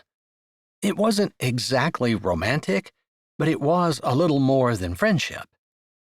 He had respected what she had said about needing time and not being sure of what she was doing, and he had backed off and given her the space that she needed in order to come to grips with herself. She didn't know whether she was any closer to that happening or not, but she appreciated him not withdrawing his presence and friendship from her. It was something that she'd leaned on during these difficult days, difficult but exciting days, as she threw herself into the inn project. One more room completely ready with drywall and ready for the last coat of paint. Then we can put the appliances in and you're going to have another floor that's ready for guests. She was just about ready to open her mouth and say that she didn't have any guests booked when her phone dinged. It was an odd sound, one she hadn't heard before, and she tried to remember why it sounded so familiar. And then as she brought the phone up to look at it, she knew. "Someone booked," she said, jumping up and swiping quickly on her phone. "It's a couple. They booked the whole weekend, both Friday and Saturday nights." She gasped, putting her hand over her mouth and looking at Lance, who looked almost as excited as she felt. "It started. We did it. Our first guests." She jumped up and down, putting her arms up and then grabbing Lance and swinging around. He put his arms around her and lifted her up, smiling up into her beaming face. "That's awesome. I'm so thrilled for you. What date?" "Opening weekend," she said, glancing at her phone again. "I can't believe it." In her excitement, she barely realized that he was holding her tight against him, her feet off the floor, their bodies pressed together. Then, as he stopped spinning her and slowly allowed her to slide back down to the floor, her hands just naturally came to rest on his shoulders, and the smile that had been on her face froze as she stared into his eyes. "This is a dream come true," she said as she looked up at him. He nodded. "It sure is. And you're beautiful when you see your dreams come true." She wasn't sure whether he lowered his head or whether she stood up on tiptoe, but whatever it was, they started moving toward each other until a sound in the hall made her jerk back. "Did I hear that we have our first guests?" Dominic said before he appeared in the room. She'd already jerked back, and if he noticed the awkward feeling between Lance and her, he didn't let on. He was followed into the room by several other workers whom she'd gotten to know by name over the time that they'd spent at the inn, and pretty soon everyone was high-fiving everyone else, and the moment between Lance and her was just a memory. A sweet, beautiful, warm memory that she would cherish forever. Even if they hadn't kissed, it was a celebration between the two of them. He had supported her every step of the way, and she had leaned on him, and they had gotten the news together. It couldn't have panned out more beautifully if she had planned it. There was excitement in the air the rest of the afternoon. and several people from town were so thrilled they stopped in. The whole town was buzzing about their first booking, and Marina even made a cake in celebration, so they had refreshments to offer their guests as well as excitement. By the time everyone left, and it was just Lance and her standing on the freshly built and beautifully restored front porch, it felt perfectly natural for them to hold hands as they watched the sunset. She wasn't sure whether his fingers entwined with hers first, or whether she had reached out to him, but it felt like a perfect and a fitting end to the day. You did it. These dreams, these things that no one was sure that you could do, are finally happening. I couldn't have done it without you. Every step of the way, I felt your strength behind me. And when that failed, you pointed me to the Lord and told me He had something planned for me. I can't believe it. They gave each other soft smiles and then looked back out at the sunset. There were a few things in her life she needed to work on, things she needed to get right, and her relationship with Lance was one of them. But for now, the inn planning had taken over it all, and to see it come to fruition was a success that gave her a satisfaction that she couldn't put into words. And to share it with Lance made it perfect. Thank you. You are the best. Her tone was soft and sweet, and his eyes glowed as he looked down at her. If he thought about kissing her, she couldn't tell, but she definitely thought about it. Thought about the earlier almost kiss and how she wanted their relationship to move in that direction as well. But maybe just one thing at a time. They were building something here, something like the inn, and they couldn't rush it. It had to happen and unfold the way it was supposed to, without her rushing into things.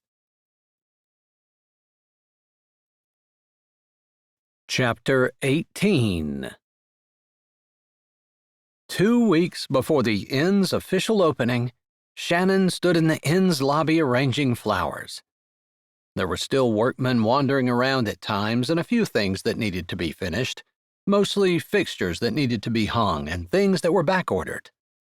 She couldn't believe how quickly everything came together and how amazing the old inn looked, restored to its former grandeur. She had to admit she was excited about the future. She was a little sad, though, since Lance no longer had an excuse to show up every day. Most of his work was finished, although Dominic had pretty much assigned all the odds and ends to Lance to finish up.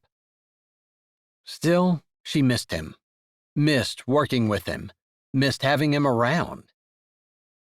She was deep in thought, not even really paying attention to the bouquet of flowers that she was arranging, when a man in an expensive suit walked through the front door. She turned, taking him in, realizing that everything about him screamed that he was not local, and her instincts said even more loudly that he was dangerous. "Hello, I'm looking for Shannon," he said, then paused as if trying to remember her last name. I'm Shannon Callahan. That was my married name, she said evenly, trying to hide the fact that she was afraid. She clasped her hands behind herself so that he would not see they were trembling. "I'm Detective Rick Morrison." He grabbed a badge out of his pocket, flipped it around, then put it away before she could actually read what was on it. "I have questions about the incident that happened years ago in which your daughter drowned." "All right," she said, closing her eyes and steeling herself. That seemed like it would be a normal reaction anyway, and not one born out of total fear and nervousness that some type of official person was standing in front of her, and she was scared to death she was going to be charged with murder. "What happened that day?" My daughter and her friends went out on the lake. From what I understand from them, a rogue wave flipped the kayak over, and Yolanda never resurfaced. They were in a hurry to get back to shore because there was a storm coming, and they looked for her for a while, couldn't find her, and came back. And where were you? I was home. Why weren't you out there with them, supervising? They were all experienced on the lake. It was supposed to be a nice day. There were no thunderstorms forecast. She said all that robotically. She had answered those questions 100 times in her head, and almost as many to the authorities when they came to question her. They hadn't spent a whole lot of time with her, since they had seen that she was a grieving mom and knew that she certainly hadn't caused the accident. Whether she was going to be charged with negligence or some other associated crime had always been her fear. "What else can you tell me?" the man asked, and she shook her head. I was grief-stricken, absolutely devastated that my daughter might be gone. I really don't remember a whole lot about the investigation or about what happened. I'm not a good person to talk to about those details. She lifted a shoulder and then looked him in the eye. The police have a full record. I suggest you contact them if you're interested in what all of the witnesses said about that day. Morrison smiled, but it did not reach his eyes as he handed her his card. "You can contact me if you think of anything else."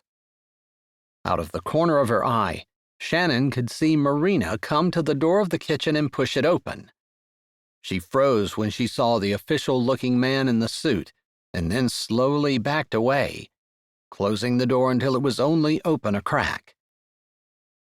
After Morrison left and the front door clicked closed behind him, Marina hurried out. I know that type. That man is dangerous. What did he want? He claimed to be a detective asking questions about the accident in which my daughter drowned. I'm so sorry. That must be hard. Did it happen a long time ago? Shannon filled Marina in on a few of the overarching facts. She didn't go into detail because she was more shaken than she cared to admit. Who do you think he really was? Do you really think he was a legitimate detective? I don't know. I really don't. I have no experience with this type of thing. My ex-husband is a lawyer, it's true, but he typically works for corporations. It's not usually this type of case that he takes on. Marina nodded. I think whatever that man wants, it's not about justice. It's about money or revenge. He didn't look legit to me at all. He actually looked like he was planning on hurting someone or like he was hunting prey. Did you see his eyes? I did. They looked a little soulless, Shannon said, suppressing a shiver at the memory. They talked a little bit, and then each of them went back to their tasks, although Shannon was having a hard time focusing on the flowers. She couldn't think about them and ended up standing, staring into space. That's where she was when Lance rushed in 45 minutes later. "Are you okay?" Lance asked as he strode across the floor immediately, coming to her side and putting his arm around her. She leaned into his side, drawing strength from his warmth and his confidence. I am feeling better now, she said honestly. "You're trembling. Let's sit down." He led her to a chair, one of the few that were grouped around the lobby, cozy and intimate in their setting, and he sat down in a chair that was angled toward her, his knee touching hers, his hand holding hers. "What did he want?" She shook her head. He was asking pointed questions about the accident that killed my daughter, but I don't think that's what he really wanted. Or he wasn't trying to find out facts. He's trying to hurt someone, I think. She remembered what Marina had said, and she shivered. She didn't have as much experience as Marina probably did, but she still got a terrible vibe and an even worse feeling from even thinking about the man. The front door opened, and Shannon couldn't stop her gasp and fearful gaze. She sighed with relief when she saw it was just Homer, looking around, appreciating the view, and then his eyes landed on her. His gaze firmed up, and he strode over. "Looks pretty nice in here," he said. "It's been a bit since I was in and saw it." Thanks. It's all come together really well. We just have a few little odds and ends to finish up. Opening is in 2 weeks. "That's exciting. The whole town's buzzing about it." He paused, glanced at where Lance clasped her hand, and then gave Lance a serious look. "The town is also buzzing about the man who visited you today." His gaze went back to Shannon. "I have a little bit of experience in tech. A lot, I guess. It's my job. I just wanted to offer to look the guy up if you wanted me to." Shannon glanced at Lance, who nodded. She dug the card that Morrison had given her out of her pocket. His name is Rick Morrison, and this is the card he gave me. That's all the information I have on him. He flashed a badge, but it was too fast for me to actually read anything it said. I don't think he was an official government person. I think he was maybe a PI or something." Homer nodded. "This is not my area of expertise, although if there's information on him on the internet, I can find it. I'll have to leave it up to someone else to make sense of the info." "I appreciate you offering," Shannon said. "Me too. I don't have a good feeling about this," Lance said, and it surprised Shannon. He hadn't mentioned that to her. Maybe he hadn't wanted to scare her. "I don't know a whole lot, but do you have someone staying here with you at least for this evening? I don't think he's the kind of guy who's going to kill you in your bed or anything, but I definitely would want to have someone with me if he shows up again." "I was planning on staying. Katie and I can come and spend the evening here," Lance said, and Homer nodded. "That will make my wife feel a lot better, and me too. Just let me know if you need someone to take your place. I feel like you'll be safe at night, especially since the security system's been installed, but I definitely think that someone should be with you during the day." "I'll take care of it. Thank you," Lance said, standing up and shaking Homer's hand. True to his word, Lance left only to pick up Katie and to bring her back for supper. Marina had made enough for everyone, and it was delicious as always. Lance and Katie stayed until 11 o'clock, when Katie could barely keep her eyes open. He obviously did not want to leave, but Shannon and Marina insisted that he take Katie home to bed. He said that he would be back to drive around the inn a few times at night, and if he saw anything odd, he'd be in. He knew the code to the door, and they felt like everything would be fine as long as they stayed inside. But neither one of them felt like going to bed, so they sat beside the newly restored fireplace with an herbal tea blend that Marina had brewed in order to relax them both. The stress of Morrison's visit had them both on edge, and maybe that was why Marina began to talk. "That man reminded me of the investigators my ex-husband used to threaten me with." Shannon's eyes widened, and she lifted her brows at Marina, silently urging her to go on. Marina ran a finger over the edge of her teacup. "I was married to Vincent Castellano, heir to a restaurant empire in upstate New York. He was abusive. He was brilliant in the kitchen, a culinary genius, still is, but behind closed doors, he beat me mercilessly." Shannon gasped. Her hand went to her throat. "Poor thing." Marina acknowledged her words and then continued. "I put up with his psychological and physical abuse. He isolated me from family and friends, and he had my every move monitored. He owned restaurants from New York to Chicago, and he is well regarded in the circles. as rightly he should be. He does have talent in that area. But unfortunately, there was nowhere I could work in the industry without him finding me.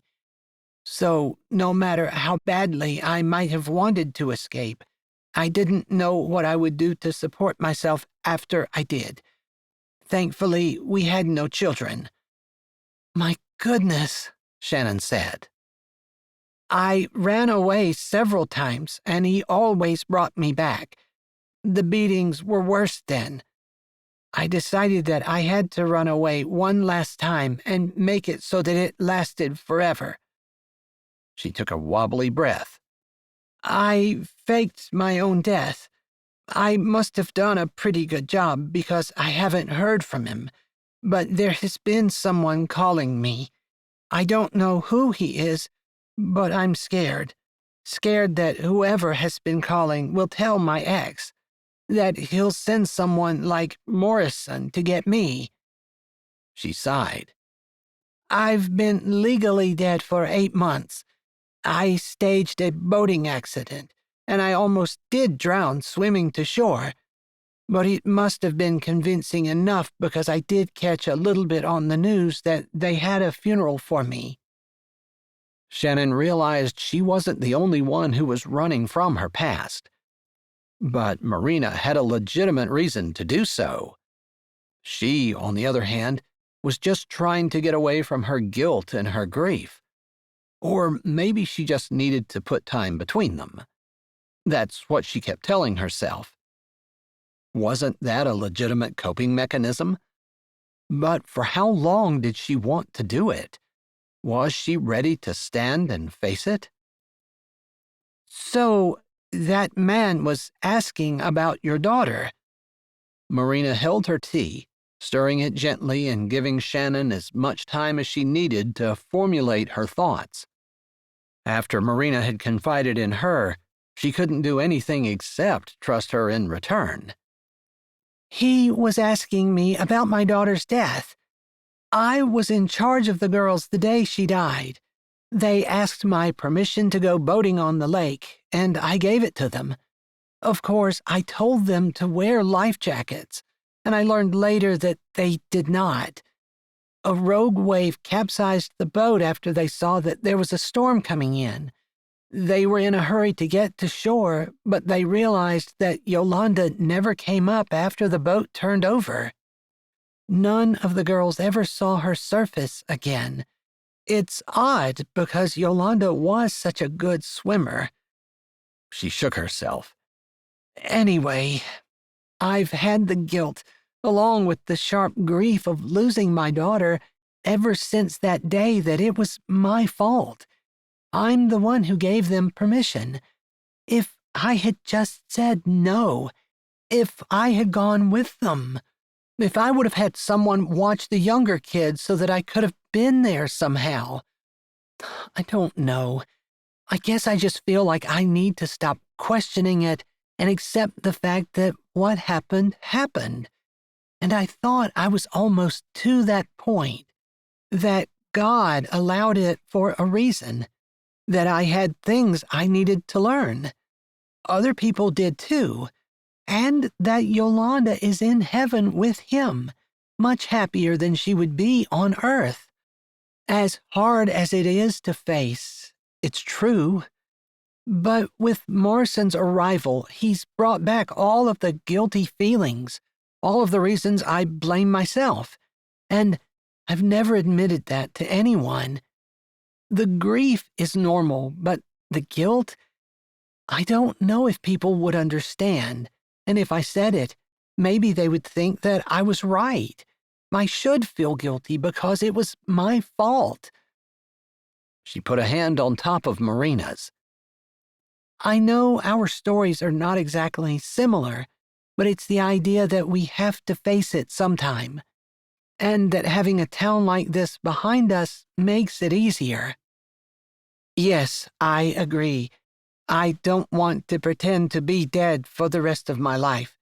Scared to use any kind of electronic payment method or anything that Vincent might find me through or be able to track me down. living with fear is terrible. Living with guilt is even worse. And running might be the answer temporarily, but running never is permanent. They nodded at each other, both of them thinking about their past and how they were going to face the future. It seemed like as the fire burned low and the night deepened around them, that a friendship was forged that would last for the rest of their lives, no matter what happened with their past, their present, or their future. Chapter 19. The next morning, Shannon woke feeling lighter than she had in years. Was that what having a deep, heart-to-heart talk did? She had finally admitted the guilt that she felt, and the fear as well. She hoped Marina felt just as good when she woke up. But it was Marina's day off, and she was nowhere to be seen, so Shannon decided that she would walk to the general store for a cup of coffee and to just chat with Fran for a little bit. She just felt that good. It was only a 10-minute walk, and while the wind was chilly, she bundled up tight, and it felt invigorating rather than cold. Unfortunately, her feel-good mood was short-lived when she saw Morrison's rental car parked outside the general store. Call her a coward, but she waited until the investigator had left before she walked in. Even the cheerful bell ringing above her head didn't dispel the black mood that had fallen upon her. "Shannon, darling, how are you?" Fran said, bustling to her like a mother hen and gathering her in her arms like a hen might gather her chick to her. Shannon laid her head on Fran's shoulder and allowed herself to be comforted. "I was doing good until I saw Morrison was here. What did he want?" "Oh, he's asking about you, about the accident and whether your actions after the accident were because of guilt rather than grief." Shannon's heart froze. Fran waved her hand. "I didn't answer him more than what I absolutely had to. I know that's what everyone else has been doing, since he's been systematically visiting everyone in town, asking his silly questions and probing where he doesn't need to and where it's none of his business anyway. I guess in a way I'm glad for it. It's brought some things out into the open that I've been clutching pretty close." "Really?" Fran asked, lifting her head and stepping back a little from Shannon.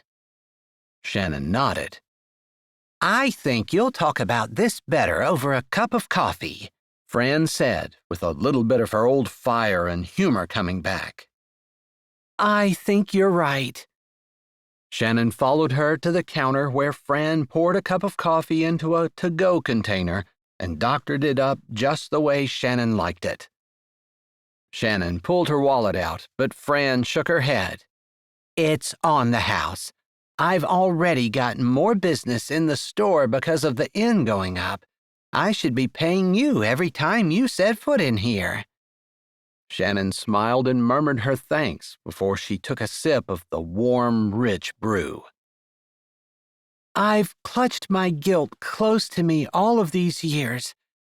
I wonder, sometimes, if I had said no, if I had gone with them, if I had found someone to watch the kids. All the things that you question yourself about, I think, naturally after a tragedy like this.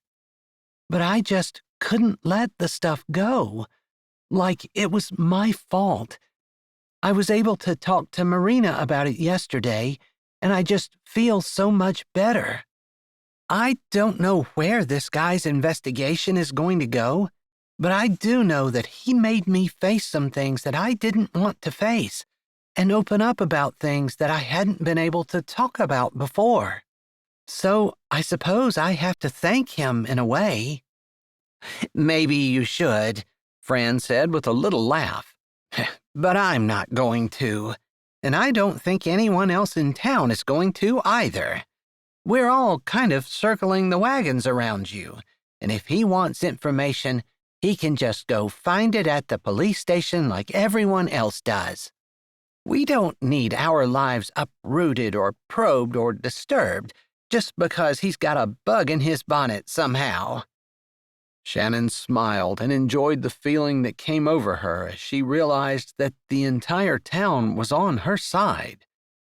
"I think I'll go see Lance. I don't really need anything at the hardware store, but I think I'd like to talk to him." "I know he'd like to talk to you," Fran said with a wink. "You've led that poor boy on a merry chase, but that's another thing you'll want to get settled from your past. In my opinion, you never should have left without settling things with him in the first place.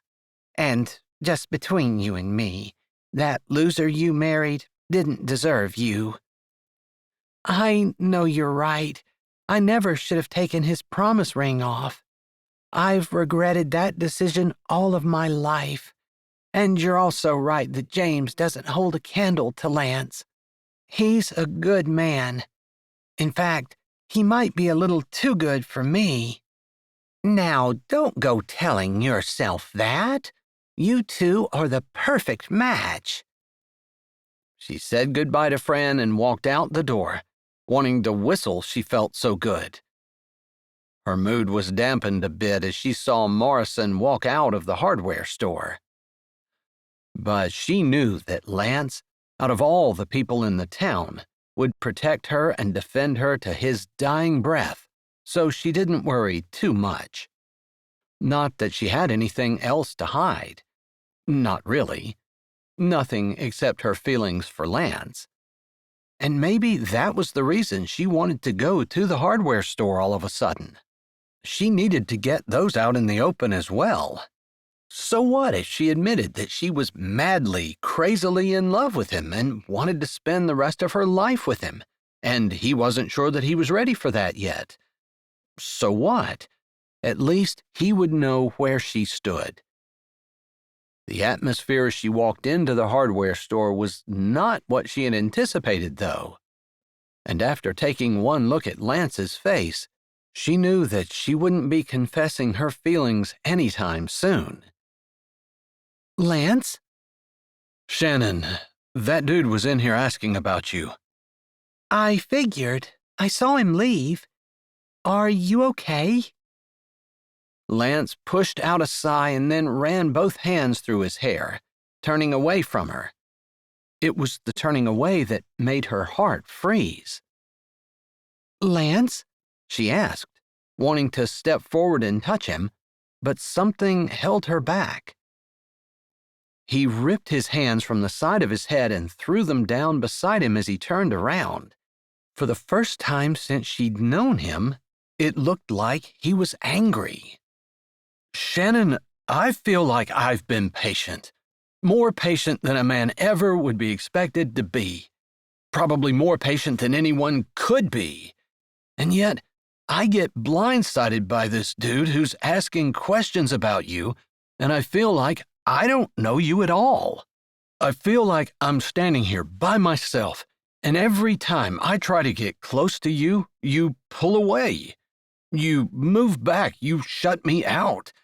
How much do I have to take before you let me in?" She wasn't quite sure what the conversation could have been about, but maybe it wasn't about anything different than anyone else had talked about. It just brought to the surface all the feelings that he had. And maybe this had to do with her leaving him before. "You just need to talk to me," he said.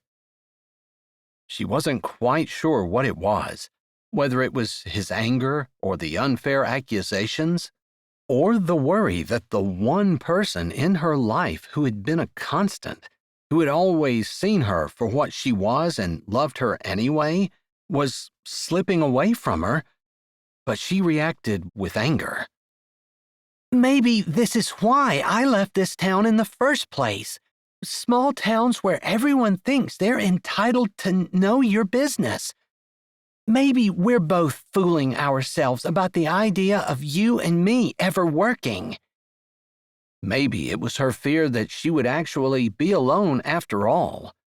Or maybe it was the idea that if she was going to destroy something, she wanted to do it in the best way possible. But words that she never intended to say and really didn't mean left her mouth. You never left this place, never grew beyond taking care of other people. Maybe I need someone who understands the real world. She could see the hurt on his face, see that the half-truth she spoke had hit the mark, that he really hadn't ever left the town, and maybe that was something that he regretted, or at least wished had been different. Shannon knew before she turned on her heel and stomped out of the hardware store that she had made a terrible mistake, but she didn't want to admit it. It was her pride more than her fear that kept her from running back in and apologizing. She wished she could get herself to turn around, but she stormed all the way home to the inn and into her bedroom, closing the door with a quiet click before she threw herself on the bed and sobbed into her pillow. It was a teenage thing to do, and it didn't really make her feel better, and she knew that it wasn't going to solve anything, but it was all she could do. Chapter 20. Shannon hadn't figured out how she was going to apologize by the time evening came. Marina had popped her head into her room, asked if she needed anything, and then said she was going for a drive. She didn't even have a friend to talk to. Around 6, Shannon figured that it was about time for her to get up and do something. Maybe she could make it to the door and head out to see Lance. Or even better, maybe he would come to see her. But she hardly thought so. She was the one who had hurled all the insults and stormed out. She didn't mean any of them. She didn't even know why she said them, other than sometimes when a person was upset, they said things they didn't mean. She thought she was over that. Knock, knock. A voice called from the kitchen doorway before the door pushed open, and Skylar appeared, holding a kettle. Homer told me Lance looked like someone died, and you look about the same. Do you want to tell me what happened? She appreciated having a familiar, friendly face. Want to come in? That smells delicious. Chicken noodle soup, easy to make and good for more than the common cold, Skylar said with a smile. She took a breath and looked at Shannon with some trepidation. I hope you don't mind, but Vera called an emergency Bible study, and the location is here. That made Shannon smile. Her friends were coming. They knew she had a rough go of it, and they were coming to support her. Of course it's okay, and thankfully the place is clean and ready for visitors. And friends. Especially friends. Skylar set the soup on the table and walked around to give Shannon a hug. I think we've all gone through hard times, but it seems like you've had it worse than others. I don't think I've had it any worse, and a lot of it is because of my own doing. I can trace every problem I have back to my own poor decisions. Except for Yolanda's death. That really wasn't her fault, was it? She was still working on that one. As each woman arrived, they set their food down and gave Shannon a gentle but firm hug and some comforting words. Soon they were all seated at the table, enjoying the food. I've just made some terrible mistakes, Shannon found herself saying during a lull in the conversation. No one had directly questioned her or accused her of anything, but somehow she found out that there had been a few witnesses to the words that she and Lance had exchanged in the hardware store. One of the benefits, or one of the drawbacks, of small towns was that there was probably going to be a witness for pretty much anything. Honey, I've watched you these past months. You are not the same person who ran away at 18, going to college, choosing to spread your wings and fly when maybe you weren't quite ready, and then who left again after the accident. You're stronger now. Your faith in God is bigger and deeper, and your ability to look at others and see what you can do for them is immeasurable. Look at this inn. Vera moved a hand around, indicating the beautifully restored kitchen they were sitting in. Unfortunately, I think at times you're still letting fear drive the car. It was a gentle reminder that what she had said to Lance wasn't true. It came from a place of guilt, but more than that, fear. I think you're right. I think the idea that a man could be faithful, that I could trust him, that he would be there for me, my ex just wasn't. He was all about himself. I think back on our marriage, and every time we had a disagreement, it was me going to him.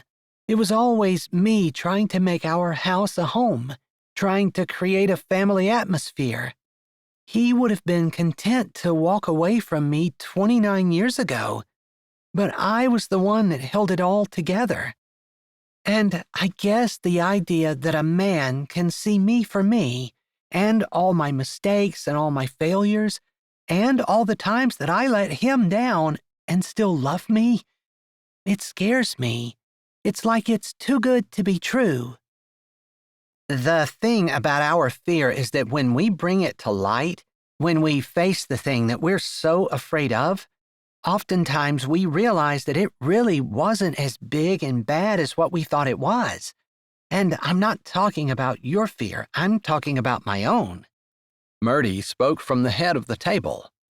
I just know that's how it worked for me. Once I brought things out into the open, it really didn't seem so bad at all. They spoke a little more, but Shannon felt relief that her friends not only were supporting her, but had gone through similar things. She knew that. She just needed the extra nudge that they were giving her. Eventually, they finished eating and moved to the sitting area in front of the fireplace, where they all gathered in cozy chairs and soon had a crackling fire with tea and coffee and hot chocolate on a little stand in their midst. There weren't too many things that hot chocolate couldn't help, Shannon thought to herself as conversation floated around them. Eventually, the ladies started talking about the detective who had been there. He pretty much stopped everyone and spoke to us all, and the entire town's response was unified resistance. Fran refused to serve him at the store, Grace said with a laugh. Murdy smiled. My husband just hasn't been able to find time to meet with him, she said with a wink. Everyone knew that Pastor Garnett would drop anything to be with any of the townspeople, so the fact that he hadn't been able to find time made everyone giggle. I know Dominic's crew has been making his life exceptionally uncomfortable. Anytime he stops in to try to talk to them, accidents seem to happen all around him. Vera winked at the ladies. I heard someone accidentally dropped a hammer on his toe. The ladies laughed again, and Shannon felt surrounded by warmth and love and accepted for exactly who she was. As the evening drew to a close, Vera closed the meeting with prayer, and every woman took their turn, praying for courage for Shannon and healing between her and Lance. Every woman showed faith that it would happen, that Shannon would do the right thing, and that Lance would forgive her, that their relationship would be blessed and move in the direction that the Lord wanted it to. Shannon hoped in her heart that the Lord had reconciliation in mind and a long, beautiful future between Lance and her. After all, he'd given her the inn. But what good was that without someone to share it with? Chapter 21. It took a couple of days for Shannon to be able to get away. There was so much going on at the inn, with her first guests expected to arrive soon and other guests already booking. So it was Saturday morning before Shannon was able to walk to town with the intent of seeing Lance. She kept her coat bundled around her, although the sun was warm on her face. Soon snow would be flying and winter, her favorite season, would be descending in full force. She made it to the main street and turned right to head to the hardware store and saw Katie out in the yard raking leaves. She took a deep breath and smiled when Katie saw her, squealed, dropped the rake, and ran to the fence, throwing her arms around Shannon and giving her a huge hug. She missed Katie, even though it had only been a couple of days. The idea of never seeing her again or of just being a distant friend tugged at her heart. She had hoped to be family. Katie stepped back and said, Shannon, why aren't you and Lance friends anymore? He's sad all the time. She tilted her head. You look sad too.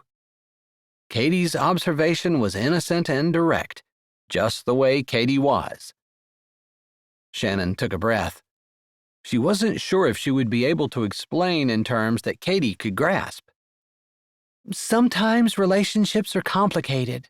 Sometimes people do things that bother us or that hurt us on accident, and there's just, I don't understand. If you love each other and you're both sad, why don't you just say you're sorry and be happy again? Katie made it sound so simple. Maybe it was that simple. I guess that's why I'm here. Maybe she had thought that they would talk about it a little more, but they really didn't need to, unless he didn't want to hear from her. After all, she was the one who was to blame for everything. I'm so glad. Lance stares at the inn all the time. He mopes around the house. He's even been grumpy, and Lance is never grumpy. Especially with me. I'm his princess, Katie said, batting her eyes. I know you are. You're precious to him. But he's been sad, and I don't like it when he's sad. I don't like it when he's sad either, but I don't know if I can do anything to fix it. He's making pancakes right now. He sent me outside to rake leaves and to work up an appetite. He always makes too many, and he said maybe if I had a better appetite, there wouldn't be any left over. But now that you're here, you can have some. I didn't work up an appetite anyway, Katie said, looking back at the pitiful pile of leaves she'd managed to get together. I don't want to intrude on your Saturday morning breakfast. Lance wants you here. I know he does. And if he doesn't, I'll just say that you're my friend, and you're having breakfast because I invited you. You're really sweet, Katie, Shannon said, wishing that she could be just as innocent and happy and simple as Katie was. If only life were that simple. She had a feeling that Lance was going to require more than an apology from her, but maybe Katie was right. Maybe that was all she needed. The idea that Lance was sad was almost funny. Except, what if it was true? Maybe he really did miss her. Maybe he really was upset. If that was true, what did it mean? Did he like her as much as she liked him? She supposed his words implied that, but she just wasn't sure. It felt like taking a big risk to go in with Katie, but she walked to the gate and unlatched it, and Katie was there as she walked through, slipping her hand into Shannon's arm and walking with her up the sidewalk, chattering all the way. Before they reached the porch steps, Shannon happened to look up, and she saw Lance standing at the living room window, staring outside at them. Because of the glare on the glass, she couldn't tell whether he was happy or sad or angry or what. She could just see his eyes, penetrating across the distance, and felt her own reaction, a combination of fear and excitement and reluctance to move. He made her want to turn around and run away. Lance makes good pancakes. They're the best pancakes I've ever eaten. He tells me that someday he'll teach me how to do it, because mine never turn out like his. Katie was still chattering as they walked up the steps and across the porch. Lance disappeared by the time Katie opened the door and Shannon walked through. Was he running? Maybe he just didn't want his pancakes to burn. Or maybe he didn't want to have to spend any more time with her than what was absolutely necessary. But then she thought about Katie and her simple directness. Maybe her developmental delay actually gave her clarity that adults lose. Love is simple. Fear is the only thing that makes it complicated. Fear and pride. And Shannon had way more of both of those things than any person should. As they walked into the kitchen, she saw Lance standing on the other side, not facing the counter, but facing the door, and the look on his face clearly held hope and maybe a little surprise. "I told you she'd come. Now we can all be happy," Katie announced as they walked into the kitchen. Lance looked a little embarrassed at Katie's outburst, and Shannon had to smile, although she was embarrassed too. Katie shouldn't have known before she did that she was going to come apologize. "I would have been here sooner, but things are so crazy at the inn right now. I kept getting waylaid every time I tried to get out."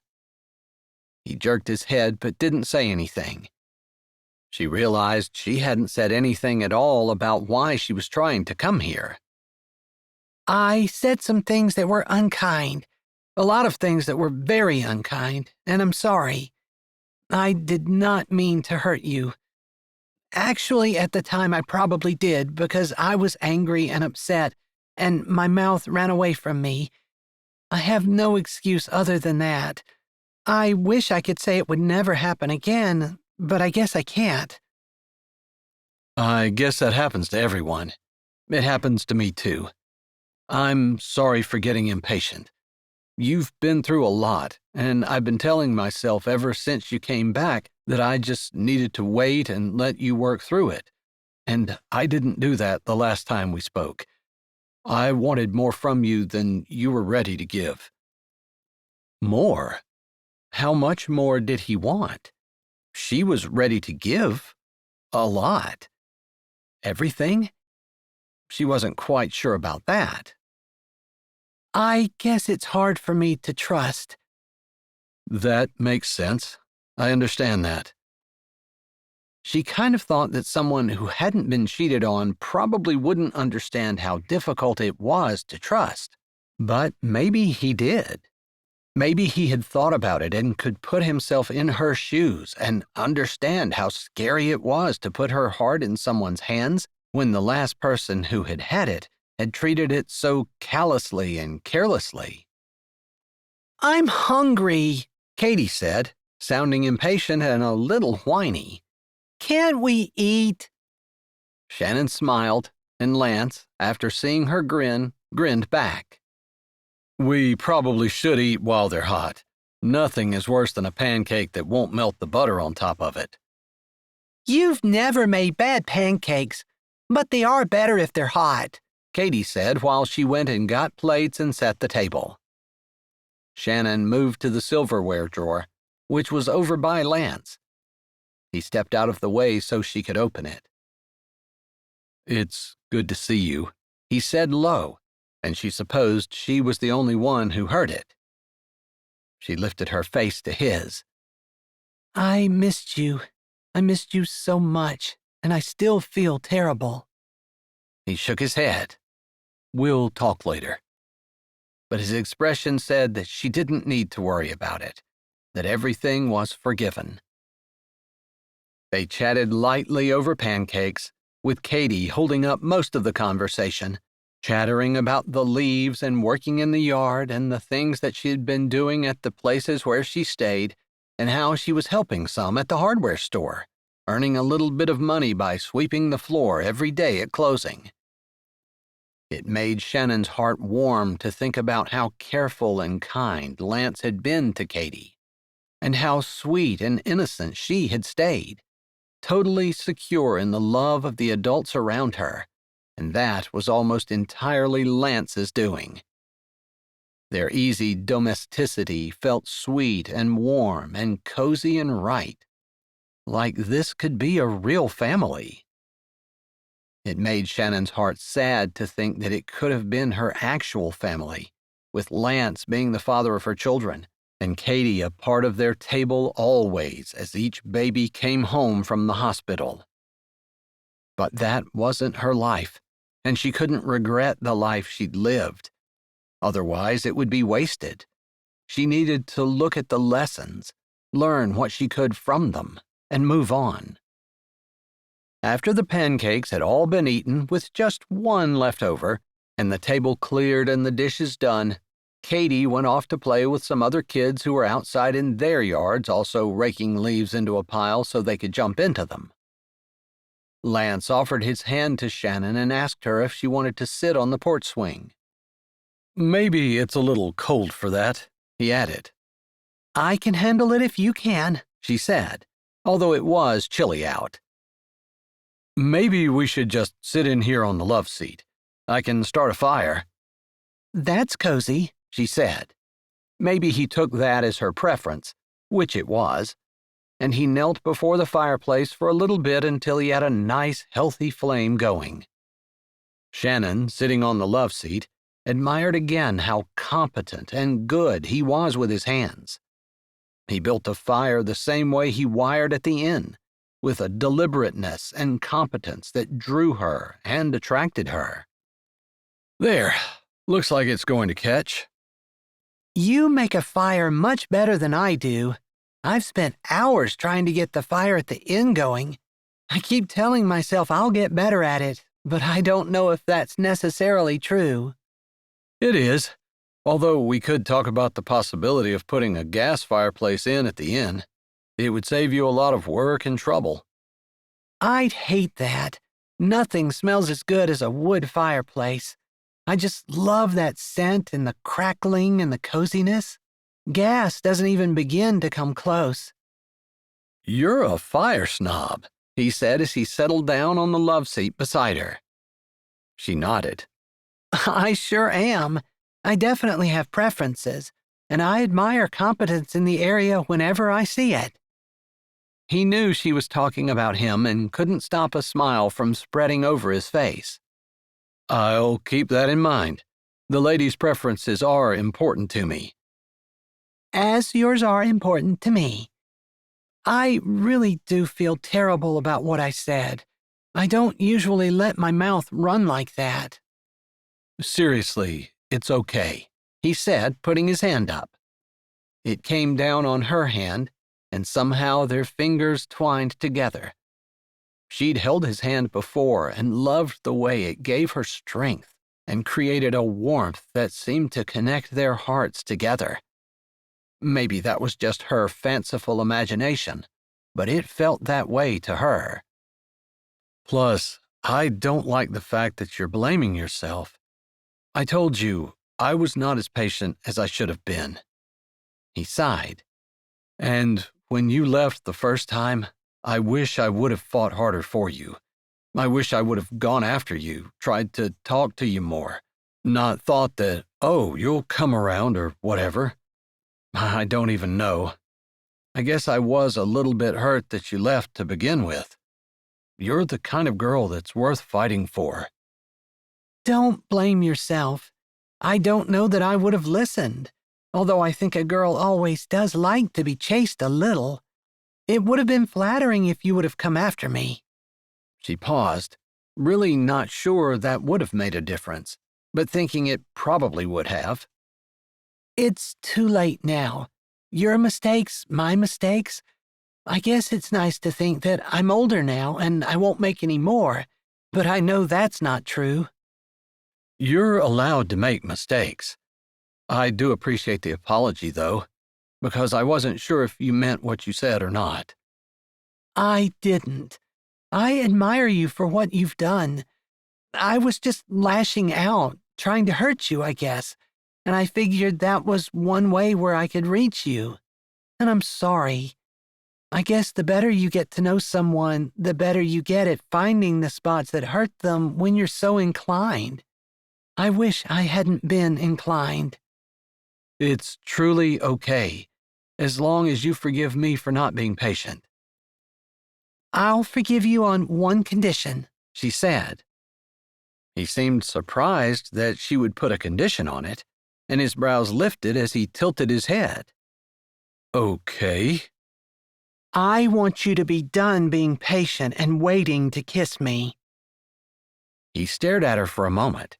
Then his eyes narrowed. "I think you're saying you want me to kiss you now." "Yes, that's exactly right."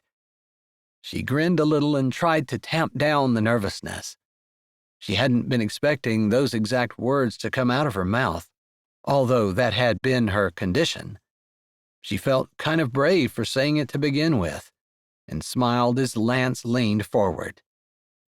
"I just want you to know that I love you," Lance said. "I love you too, although it's hard for me to believe that you love me when I acted the way I did." "I think that's what love is, isn't it? To love the good and the bad, and not expect perfection. But when you love someone, you're always striving to be better for them, right?" She nodded, and their noses bumped. Then he closed the distance between them and kissed her. Finally, after so many years apart, it felt perfect and right, and also like they were sealing a love that would last a lifetime. Chapter 22. The day before the grand opening, Shannon worked in the kitchen with Marina, finalizing what would be on the breakfast buffet and what they would be offering for room service to their paying guests, of which they had a few. There were 2 rooms that weren't booked, along with the entire 3rd story, which was not quite finished. Shannon just hadn't had the opportunity to go up and figure out the final touches on the decorations, and several rooms still needed beds and bedding yet. She'd been working as much as she could, and with a lighter heart now that she and Lance had reconciled. In the evening, once he was done working at the hardware store, he often came over to give her a hand. She had appreciated it more than she could say. "I don't know. Eggs Benedict are so good, but I don't know if we want anything that complicated. You really can't have them ready in less than 15 minutes, not if you want the sauce to be fresh," Marina said, biting her lip. "I think people are willing to wait for—" She stopped mid-sentence and looked up as a figure entered the kitchen doorway. She hadn't heard the front door of the inn open, although it was unlocked for anyone to come in. They were still getting deliveries, and local people stopped in at any time. In fact, they were expecting Lauren to show up with a last-minute choice for baked goods on the buffet. "Morrison," Shannon said, trying not to have too much antagonism in her voice. But she didn't have a whole lot of time for the man. He'd not left town, but had been digging around still. "Mrs. McKay," Morrison said. "but you're not really the one I'm interested in. It's her." He pointed at Marina. Marina gasped, and a hand went to her chest. Shannon remembered what Marina had said to her about her abusive ex, and she, without thinking, took 2 steps and inserted her body in front of Marina's. "You have no business here. You can leave." "It's okay. I'm not doing anything wrong. I just wanted Marina to know that her ex-husband knows that she's alive, and he's offering a substantial reward for her location. He just wants to talk. He wants to make sure she's okay." Shannon didn't believe that for a second. "Vincent does not want to talk. Maybe he wants to beat me for being a bad wife, but talking is not his specialty." Marina's words sounded like she was trying to be brave and was almost succeeding. "Come on, he's not that bad. He's turned over a new leaf. He told me that he realized after you left that he really loves you and doesn't want anything to hurt you. He just wants you back because he loves you so much. No, I'm not going. Shannon knew that if Marina decided to go back, she would just be going back to a life of abuse, to a husband who wanted to control her and who probably would even be more enraged now that she'd managed to escape for almost a year. You can either come with me on your own, or I will help you, Morrison said, emphasizing the word help. No. You heard the lady. She said no. Now you may leave, or I will help you. Mateo arrived, appearing behind Morrison's shoulder and clamping a hand down on the man. Shannon held her breath, half expecting Morrison to turn around and try to punch Mateo in the face. Maybe she'd watched too many movies, because Morrison froze and fear flashed across his face. Apparently, he knew he was out of line to physically threaten Marina. What, are you a sheriff or something? Morrison said, obviously using bravado. I think it's pretty much against the law in any state, anywhere, for you to physically touch the woman, especially when she clearly and audibly said no. For you to threaten to do so comes close to a crime. I suggest you leave. Morrison's lips flattened, and he glanced at Marina. This isn't over.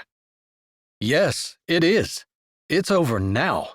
We'll be getting a protection from abuse order, and we will be pressing charges if anyone sees you anywhere near this town again.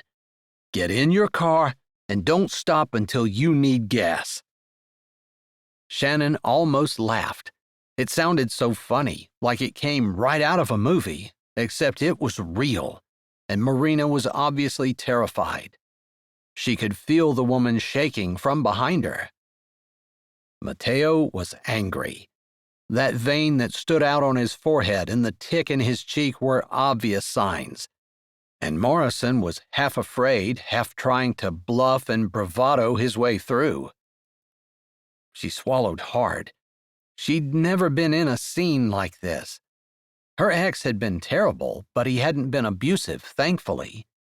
She couldn't imagine what Marina had gone through, especially if the man was so desperate that he would hire someone and send him out to try to drag her back.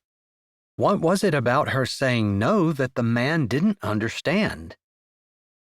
Morrison glanced at Mateo and then made a show of getting his shoulder out from underneath Mateo's hand and then walking around the man and out the door. The front door of the inn had barely closed when Mateo rushed over to Marina, completely ignoring Shannon. Are you okay? I saw him go through town, and when he made the turn to the inn, I got here as fast as I could. Thank you so much. I do think he was getting ready to drag me with him, whether I wanted to go or not, and even though Shannon was here as a witness. I think you're right. I highly recommend you not be by yourself until we're sure that he understood that my threats were sincere. And I think we need to go to the police. You can get a restraining order and you can file charges. That should be enough to keep him away from you. Marina pulled both lips in. He always said it would be worse for me if I ever went to the authorities. And considering how bad it was to begin with, I'll be there. I won't let him hurt you. This is the only way to keep him away from you. He just left. Homer's voice came from the doorway. I passed him on my way here. Good. I couldn't help but overhear what you were saying, and I agree. We need to file charges. We need to get this on the record. And the only way Marina has of defeating him is getting the authorities involved. I also agree that she shouldn't be alone. Yeah, Mateo said, looking hard at Marina. I also looked up both men. Morrison is shady. He's got a rap sheet of his own. Vincent looks pretty good on paper, but I did manage to dig up a few things, hints that he might have a pretty explosive temper. charges that have been dropped, and one interesting-looking payoff type thing. I might be able to get more if I need to dig deeper." "That sounds like enough," Mateo said. "I'm pretty sure I just passed him on the way out," Pastor Garnett said as he stepped in the door with Josiah beside him. "Yeah, I'm pretty sure he's gone," Mateo said. Voices broke out as everyone gave their opinion on what Marina should do, and Shannon waited while Marina seemed to waver back and forth. It was obvious she was afraid of what her ex might do, of making him mad, and of the pain he could inflict on her, but it was also obvious that she knew that everyone was right. Finally, Mateo and Homer left with Marina between them to go file a report at the police station. They told Shannon that they would let her know if they needed her to show up, or perhaps an officer would be dispatched to come take a statement from her, since she was witness to the entire event. She offered to go, but Marina knew how busy they were and how much they needed to do to get ready for the next day, and she insisted that Shannon stay. By the end of the day, the entire town had rallied around Marina once they had understood that she was hiding from domestic abuse. Everyone was glad that Marina had decided to stand and fight, and pledged to stand behind her. Mateo was by her side the entire time she was giving her statement and doing the police report, and he offered to stay at the inn, guarding it all night while catching catnaps at his gym during the day. Shannon didn't think that was necessary, since they did have a security system installed, and it engaged every night at midnight. The townspeople decided that someone would be around until midnight every night until they got the thing worked out. Shannon was glad to see Marina facing her fear, and she felt like she and Marina had matured at the same time. She had faced hers when she had gone to apologize to Lance, and when she'd asked him to kiss her. She wasn't sure that she was totally cured from the idea of allowing fear to control her life, but every victory gave her strength for another, even harder one. That much was true, and she shared that with Marina that night before they went to bed. "Tomorrow's the opening, and I think we're ready," Marina finally said once they had talked about her ex and the different scenarios that could happen. "I think we are too. I wish I had more rooms ready. I think we might have been able to be sold out, and that would have been a really exciting opening day. But you've got more done than I ever thought you would. When I first walked in, I didn't know how in the world you would be able to open the inn before next year at the earliest." "I know. The town really rallied around us." She looked around at the beautifully decorated room, with gourds and pumpkins and fall colors lighting everything up, glowing gently in the soft night lights of the inn. It was absolutely amazing, and she couldn't have done it without the town behind her, but especially Lance. She hadn't talked to him a whole lot that day, although he seemed to hover close in the evening, like he was afraid for her, or just wanted to be there for her. Maybe once the inn opened and things settled down, they would have more time to discuss what they were going to do in their future. She hoped that marriage would be a part of that. But he hadn't said anything, and they were kind of old. Too old to start a family, too old to have those young person hopes and dreams of spending a lifetime together. They could just spend what was left of their lifetime.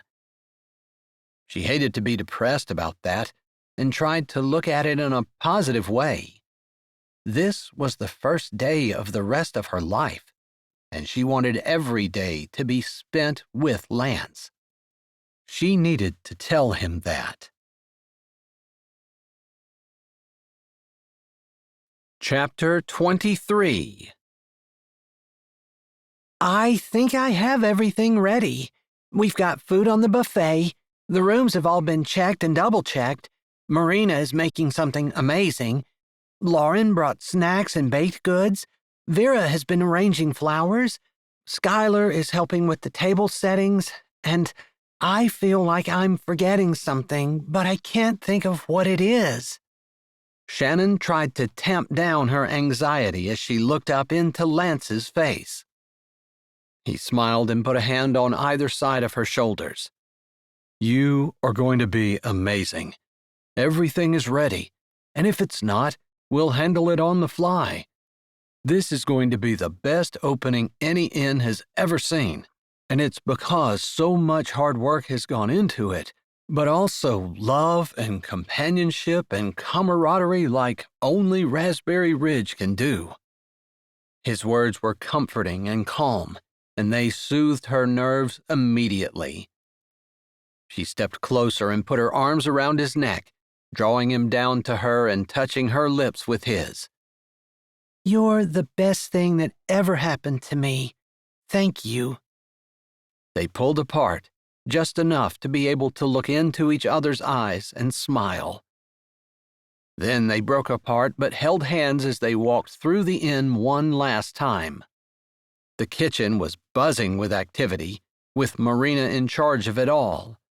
There was some flour on the counter, something a little sticky on the floor, and Marina had what looked like chocolate on her forehead, but she looked calm and cool and collected, and Mateo was by her side, making sure that anything she needed or wanted was within her reach immediately. They look good together, don't they? Shannon said as they left the kitchen. Marina and Mateo? Lance asked, as though he hadn't really noticed. Yeah. Mateo told me that he was going to ask Marina to officially be his girlfriend today. I kind of thought that perhaps another day might work out better, since this one was going to be pretty chaotic, but I didn't want to discourage him, because I know Marina is really hoping he will. I say don't put it off. You never know what might happen, Lance said.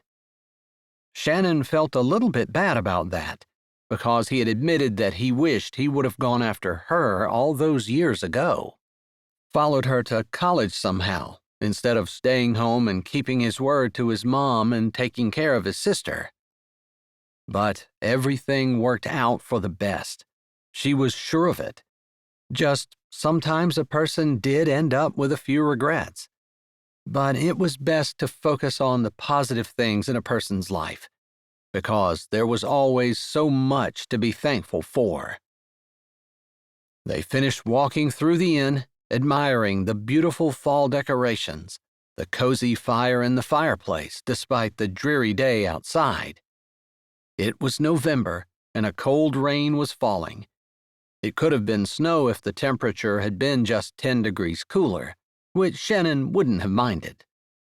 Still, the fall decorations, the cozy atmosphere, the camaraderie of so many people made her heart burst with happiness. Shannon! Shannon! Claire hurried up to her. What? Shannon asked, looking around to see what she might have forgotten. She knew she had forgotten something. I just got word from Chicago that a big paper, plus an online restaurant site, and another online hotel site are all sending reviewers out to be given a tour of your inn and to write up reviews in their various publications. I wanted to give you a heads up, although I know you've already done everything that you possibly could to make this day a success. I just didn't want you to be blindsided when they showed up. She glanced out the front door. Looks like they're here. Oh my goodness. Lance, what am I going to do? You don't have to do anything. Everything's already been taken care of. You're going to be just fine. Shannon wasn't entirely sure that was true, but she took a deep breath and drew strength from the man beside her. He was such a rock. How does my hair look? She asked, realizing she hadn't checked it since about 4 a.m. that morning. Gorgeous. Absolutely stunning, Lance said. I think you wouldn't tell me the truth, she said, laughing. His answer made her happy, though, just because it made her think that no matter how she looked good to him. Your hair looks fine. I know Shelley Bogart personally, and I'll greet her and then I'll introduce you guys, okay? Claire said as she made to walk toward the front door. Shannon nodded. I appreciate it. She looked over at Lance. Please don't leave me. I'm right here. This is my spot all day long, unless you send me somewhere. She couldn't imagine anything that would inspire her to send him from her side, and she definitely appreciated his presence as Claire introduced her to Shelley and the other 2 reviewers. She took them on a short tour and then invited them to check out the inn themselves. She said that their guests could be arriving any time after 3, and a quick glance at her phone indicated that they only had 30 minutes. The reviewers tasted some of the food, talked to some of the townspeople, and wandered around the spacious inn, looking at the various decorations and the decor in all of the rooms. Shannon explained that the 3rd story wasn't quite ready, but they were welcome to go up there if they wanted to. The reviewers seemed impressed that such a small town had such a beautiful inn, and Shannon took great delight in telling them how the townspeople had come together, helping her after she had made an impulse buy with her divorce settlement. She didn't want to bring her ex into it, and she carefully didn't mention his name, but she figured they could probably dig it up if they wanted to. She thought about asking them to leave him completely out of it, but it was what it was. One of the reviewers left, but the other 2 sat in chairs, and Shannon lost track of them as the first guests arrived. She was standing behind the front desk to greet them as they checked into their room, and she gave them key cards and explained about the availability of baked goods all day long on the buffet, as well as the time of breakfast in the morning. She also told them that there was a list of things that they could order for room service in their room, and pointed out the services the town of Raspberry Ridge offered, including the horse-drawn rides, delicious baked goods, and handcrafted woodcrafts. She was excited to be able to promote the folks in the town after the way they had supported her through everything. The couple was sweet and kind and seemed genuinely interested in what the town offered. The man confided that they were thinking about moving away from the big city to start a family and had been looking at property up in Blackberry Bay, which was just a short drive away. It seems to be less congested than Blueberry Beach or even Strawberry Sands, and the fact that there's so much to do right here makes me think that we really wouldn't be getting away from anything other than the big city annoyances. Blackberry Bay is very beautiful, and you're right. There's plenty to do all around, but not so much activity that it feels that it has lost its small-town feel. It's very much like Raspberry Ridge. The couple wandered off. The next 3 couples arrived one after the other, and she was busy for the next hour, answering questions and showing people around. By the time 5 o'clock had rolled around, she realized that the town was implementing an impromptu buffet around the large table in the meeting room, with Marina having made her famous Nutella banana bread, along with several pans of lasagna, which were complemented by various dishes the townspeople had brought. It was like a church social, only inside. Chapter 24. Hey there, have a minute? Lance stuck his head in the kitchen door where Marina and Shannon were talking about the menu for the next weekend. The guests had left on Monday morning, and they'd cleaned everything. While they had 2 guests staying in rooms currently, she anticipated that the weekdays would be less busy than the weekends. I sure do, she said, giving Marina a glance with lifted brows. Marina smiled and nodded. There was a glow about her that a woman in love often had. She hadn't heard anything else from her ex or from Morrison, and the police report had been filed. Hopefully, that was all it was going to take to keep her ex from bothering her again. "You might want to put on a coat. We need to go outside." Okay, she said, mystified as to what would cause him to need to go out. It was a nice, beautiful, sunny day, but the temperatures were definitely cool enough that one would want to wear a coat for any extended activity outside. Can I ask where we're going? "You can," Lance said with a wink. She laughed and then rolled her eyes. Her hand slipped into his as he opened the door for her, and she stepped out into the beautiful fall day. Thanksgiving was the next week, and both of her children were coming in for it. She hadn't spoken to her ex and hadn't asked either one of them if he was doing anything. She really didn't care. He had his own life now with his new girlfriend, and she heard that the girlfriend was expecting a baby. She wouldn't want to be starting over with a new family at her age. Not like she even could.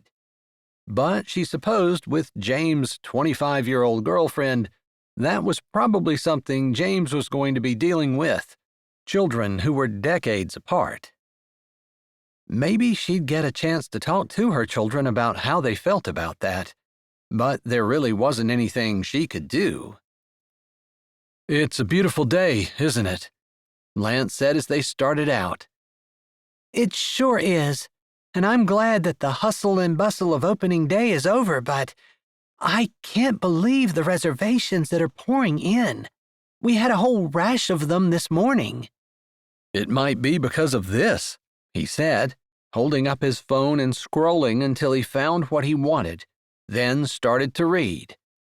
"The grand opening of the Sunset Inn was a spectacular extravaganza, showcasing the close-knit community of the town of Raspberry Ridge, along with the brilliant culinary mastery of Marina Castellano, renowned chef from the Corella family, hailing from upstate New York.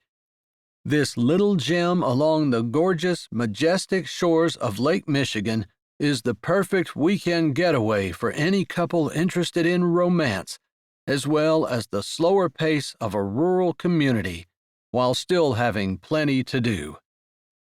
The review went on, talking about the amazing decor in each room, the beautiful views, amazing food, and the quaint town, but the atmosphere was something that the reviewer touched on more than once. It sounds to me like I have the whole town of Raspberry Ridge to thank for the total success of opening day. Yes, that was one of the reviewers. The other two had glowing reviews as well. They all posted this morning. I wasn't sure whether you knew or not. I hadn't even thought to look. I guess for some reason I was thinking it would be weeks before they got the reviews in and up. It's the age of the internet. Things happen a lot faster now, Lance said with a knowing look. I suppose they do. Wow, I don't even know what to say. That's truly a testament to the spirit of Raspberry Ridge. And you, because you had a vision to begin with. I don't know if you could say that, considering that it was a spur-of-the-moment decision at 2 o'clock in the morning from a woman who was rather depressed about her divorce and unsure about her future as her children were all making their lives away from her, and she felt abandoned and alone and over the hill. That doesn't describe the woman I'm looking at, Lance said as he slowed their pace, and she realized that they were standing on top of the bluffs where they'd spent so much time in their youth. I love this place, she said, lifting her face to the breeze and closing her eyes as the sun shone down on her, and the clean, fresh air filled her lungs. And you're beautiful. I love you, Lance said. She opened her eyes, smiling up at him and expecting him to kiss her, but instead, he dropped to one knee. Her eyes widened as she realized what he was doing, A hand went to her throat. Was she ready for this? She hadn't really thought about it, other than, yes, she'd longed to have a marriage and a life with this man. She knew what she was going to say before he even pulled the little box out and opened it to show a glittering ring. It wasn't anything too fancy, but it was perfect for her, and she was amazed at what a perfect ring he had picked out for her. It's been a long time. I've loved you forever. Will you spend the rest of your life with me? He asked, his words being swept away by the wind, but carried to her on the wings of love. Yes, absolutely yes. I couldn't think of anything I'd like to do more, she said as she straightened, and that's when he kissed her. They stood there for a while, lost in their embrace, before he pulled back and said, I'd really like to have a wedding that's not too far in the future. Before winter? She asked, grinning when his brows lifted like he hadn't been expecting her to want it that fast. I don't want to rush it. You should have everything you want. I had everything the first time. All the bells and the whistles and the dress and the cake and everything. And it didn't make our marriage last any longer than if we had just stood in front of the preacher with nothing. I'd rather just have the town here and be married in the church. Maybe a Christmas wedding. Christmas decorations would be beautiful. Then you should have it, Lance said. And Christmas is perfect. I think I can wait 6 weeks. All right then. 6 weeks. You and me meet at the church.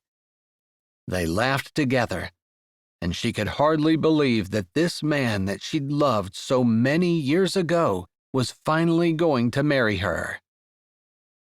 The news of their engagement spread like wildfire, especially the weekend when Pastor Garnett announced it from the pulpit during the Sunday service.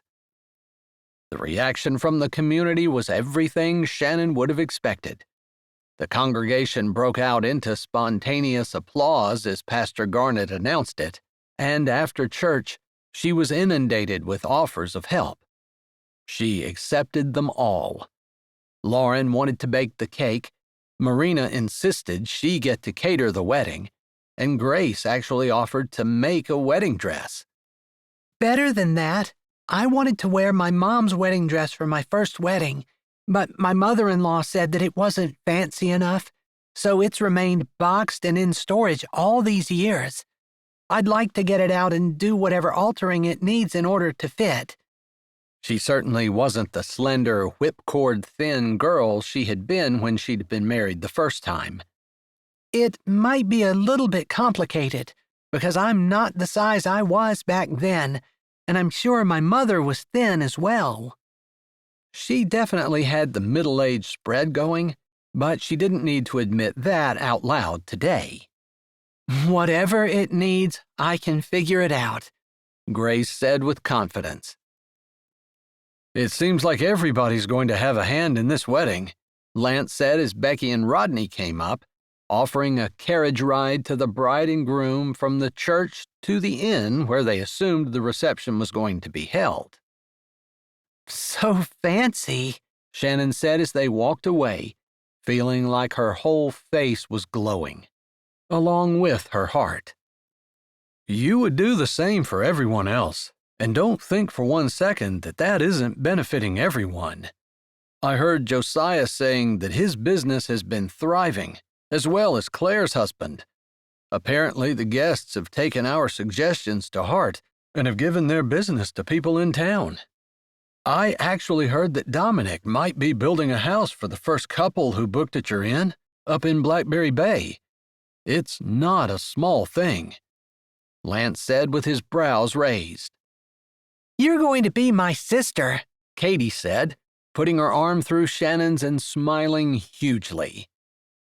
I am, and I can't wait, Shannon said, pulling Katie close into a hug. Katie had been such an encourager when Shannon had needed to apologize to Lance.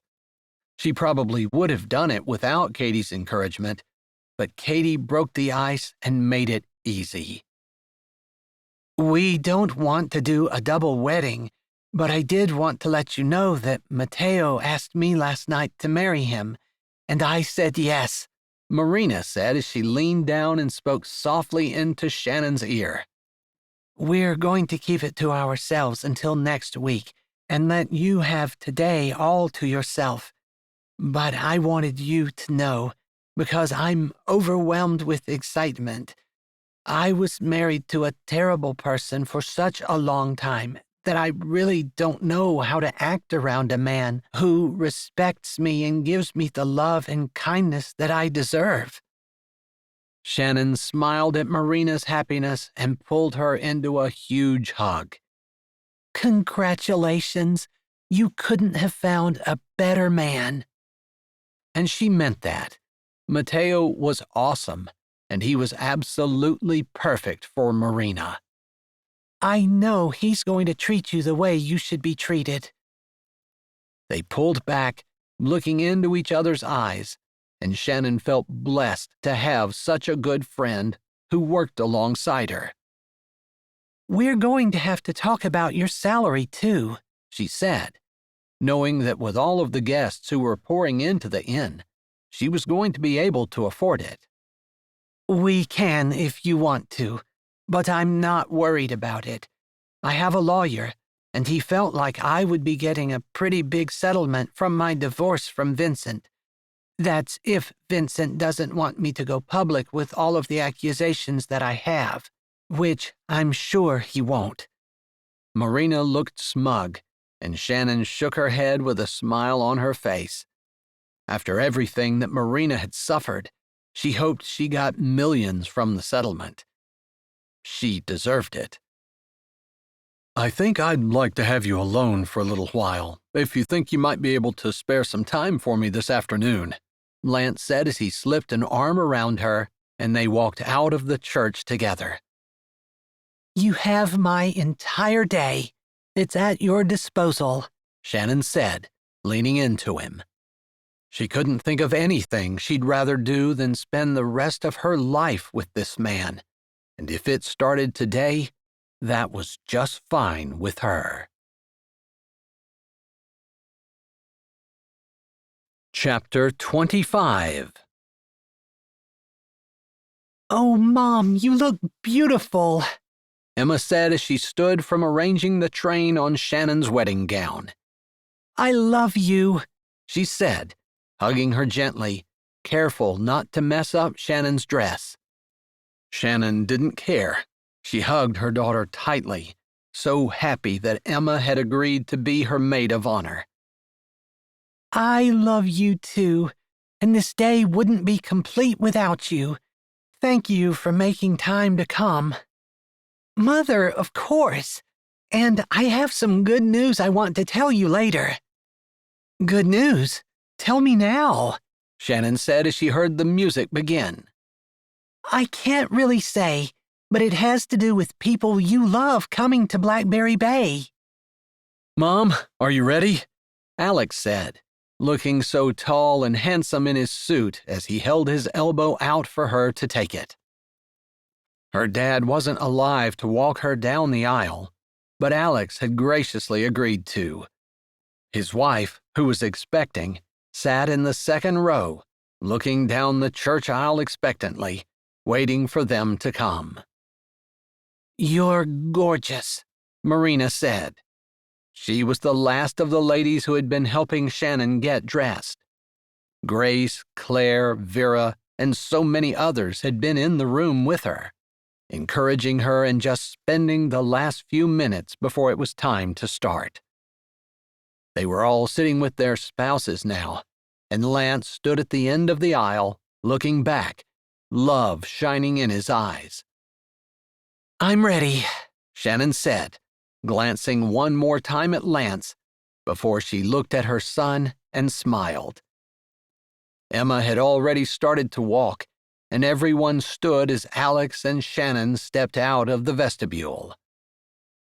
The strains of the music flowed over the church as Shannon walked by so many familiar and beloved faces. The Christmas decorations were perfect, and it was a beautiful, absolutely amazing December evening with a light snow falling. Everything was ready for the reception at the inn, and the guests who had arrived to spend their Christmas Eve at the inn were invited as well. Vera and Dominic had offered to set up something in the healing garden, heaters and a tent, but as nice as that would have been, the church felt like the right spot. Pastor Garnet stood at the end of the aisle as Alex handed her off to Lance, and he told them to clasp hands. As they stood looking at each other, repeating the vows that were as old and timeless as weddings themselves, she couldn't help but glow and think that this time it truly would be until death did them part. After all, Lance had been in love with her forever, and he'd never wavered. She had been lured away, but she knew she would never be again. She understood exactly what she had in Lance, and that men like him were few and far between, and she was blessed to have him. Soon they were pronounced man and wife, and they shared a chaste kiss as the audience cheered before the photographer took some pictures, and then they stepped out into the carriage that awaited, pulled by elegant and beautiful horses, snuggled under warm, cozy robes. The falling snow made the scene picturesque as they held hands and laughed together on their way to the inn. It was a short ride, less than 10 minutes, but Shannon felt like a princess as Rodney opened the little door of the carriage and helped her out. She and Lance walked up to the inn, which they now owned together, and into the feast that awaited them. Marina's catering was exceptional, the dining room perfectly decorated and amazing for dancing as they finished eating and slid the tables to the side, and the celebration felt like a fairy tale. A perfect ending to Shannon's long and somewhat winding road. And while she knew that the rest of her life was not going to be completely smooth sailing, there was the idea that perhaps Emma was moving back to Blackberry Bay, or maybe she meant Alex was. Shannon wasn't sure, but regardless, the idea that people she loved would be close by couldn't have made the evening better. They stayed until everyone left, and it was after midnight. But neither one of them wanted the day to end, and they ended up standing on the porch of the inn, wrapped in one of the cozy blankets, watching the snow fall and talking about their hopes and their dreams, the moonlight glistening off the lake in the distance as they discussed their future together. It was the wedding of her dreams, with the man of her dreams, and Shannon couldn't have been happier to have come through the dark night and into the most beautiful time of her life. Coming home to Raspberry Ridge was the best decision I ever made. She looked up at Lance, smiling into his eyes. I have to agree with that. It's the best decision you made for me, too. He leaned down and kissed her forehead, and a glow of warmth and contentment grew within Shannon. While she knew that life would not be perfect, she was grateful, from the very bottom of her soul, for everything the Lord had done, but especially for her husband, and that they had been given a second chance at life and love. Hi, this is Jay, and thanks for listening. If you're ready for another great Jessie Gussman audiobook, here's one we think you might like. Or check out our latest releases. Don't forget to subscribe to Say with Jay, give this video a thumbs up, and tell us what you liked in the comments.